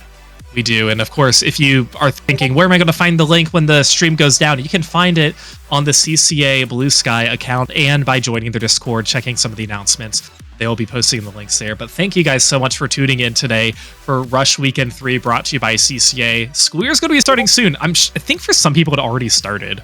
I don't know. I'm on Rush Talk, unfortunately. I get a lot of Rush TikTok content that comes my way. So I see that, so I assume school has started. You're not even laughing, you're just smiling. I never want to go back to that time in my life. Like, I do for some reasons, but for the most part, I'm good. One and done. Yeah, I was in the Glee Club, which is basically a fraternity. But it wasn't a Greek fraternity, but I love when you share about you doing a cappella and like being in Glee Club and like your love of theater. Did you guys know that Falco is really passionate about theater? hey, I do like it. Yeah, as a lot of college kids do too, you know. So. Loves musicals. Yeah. Sing me a song of Where I Can Find You. I won't do that, but I will still tell you. You can find me Falco Flyer on Blue Sky. That's pretty much the only place I'm active. Pepe, thank you for the $10 donation, getting us closer to that $1,000 mark. We are at 838. Thank you so much. Saf, where can we find you? Riptide in a month. I'll be there too. Yeah. I'll see you there. Yeah. And CCA will be there too. Just so you know. Yeah. CCA will also be there. A lot of CCA members will be there as well, and there's a collegiate bracket that will be happening at Riptide. Stick around for the raid. We're going to go raid Gray, a fantastic Splatoon player in our Western scene. But thank you guys so much for Rush Weekend 3. Again, join the CCA Discord, follow them on Blue Sky to stay in the loop for all things CCA coming up this fall and for other major events on their side. So thank you so much. We'll see you next time. Have a great Saturday.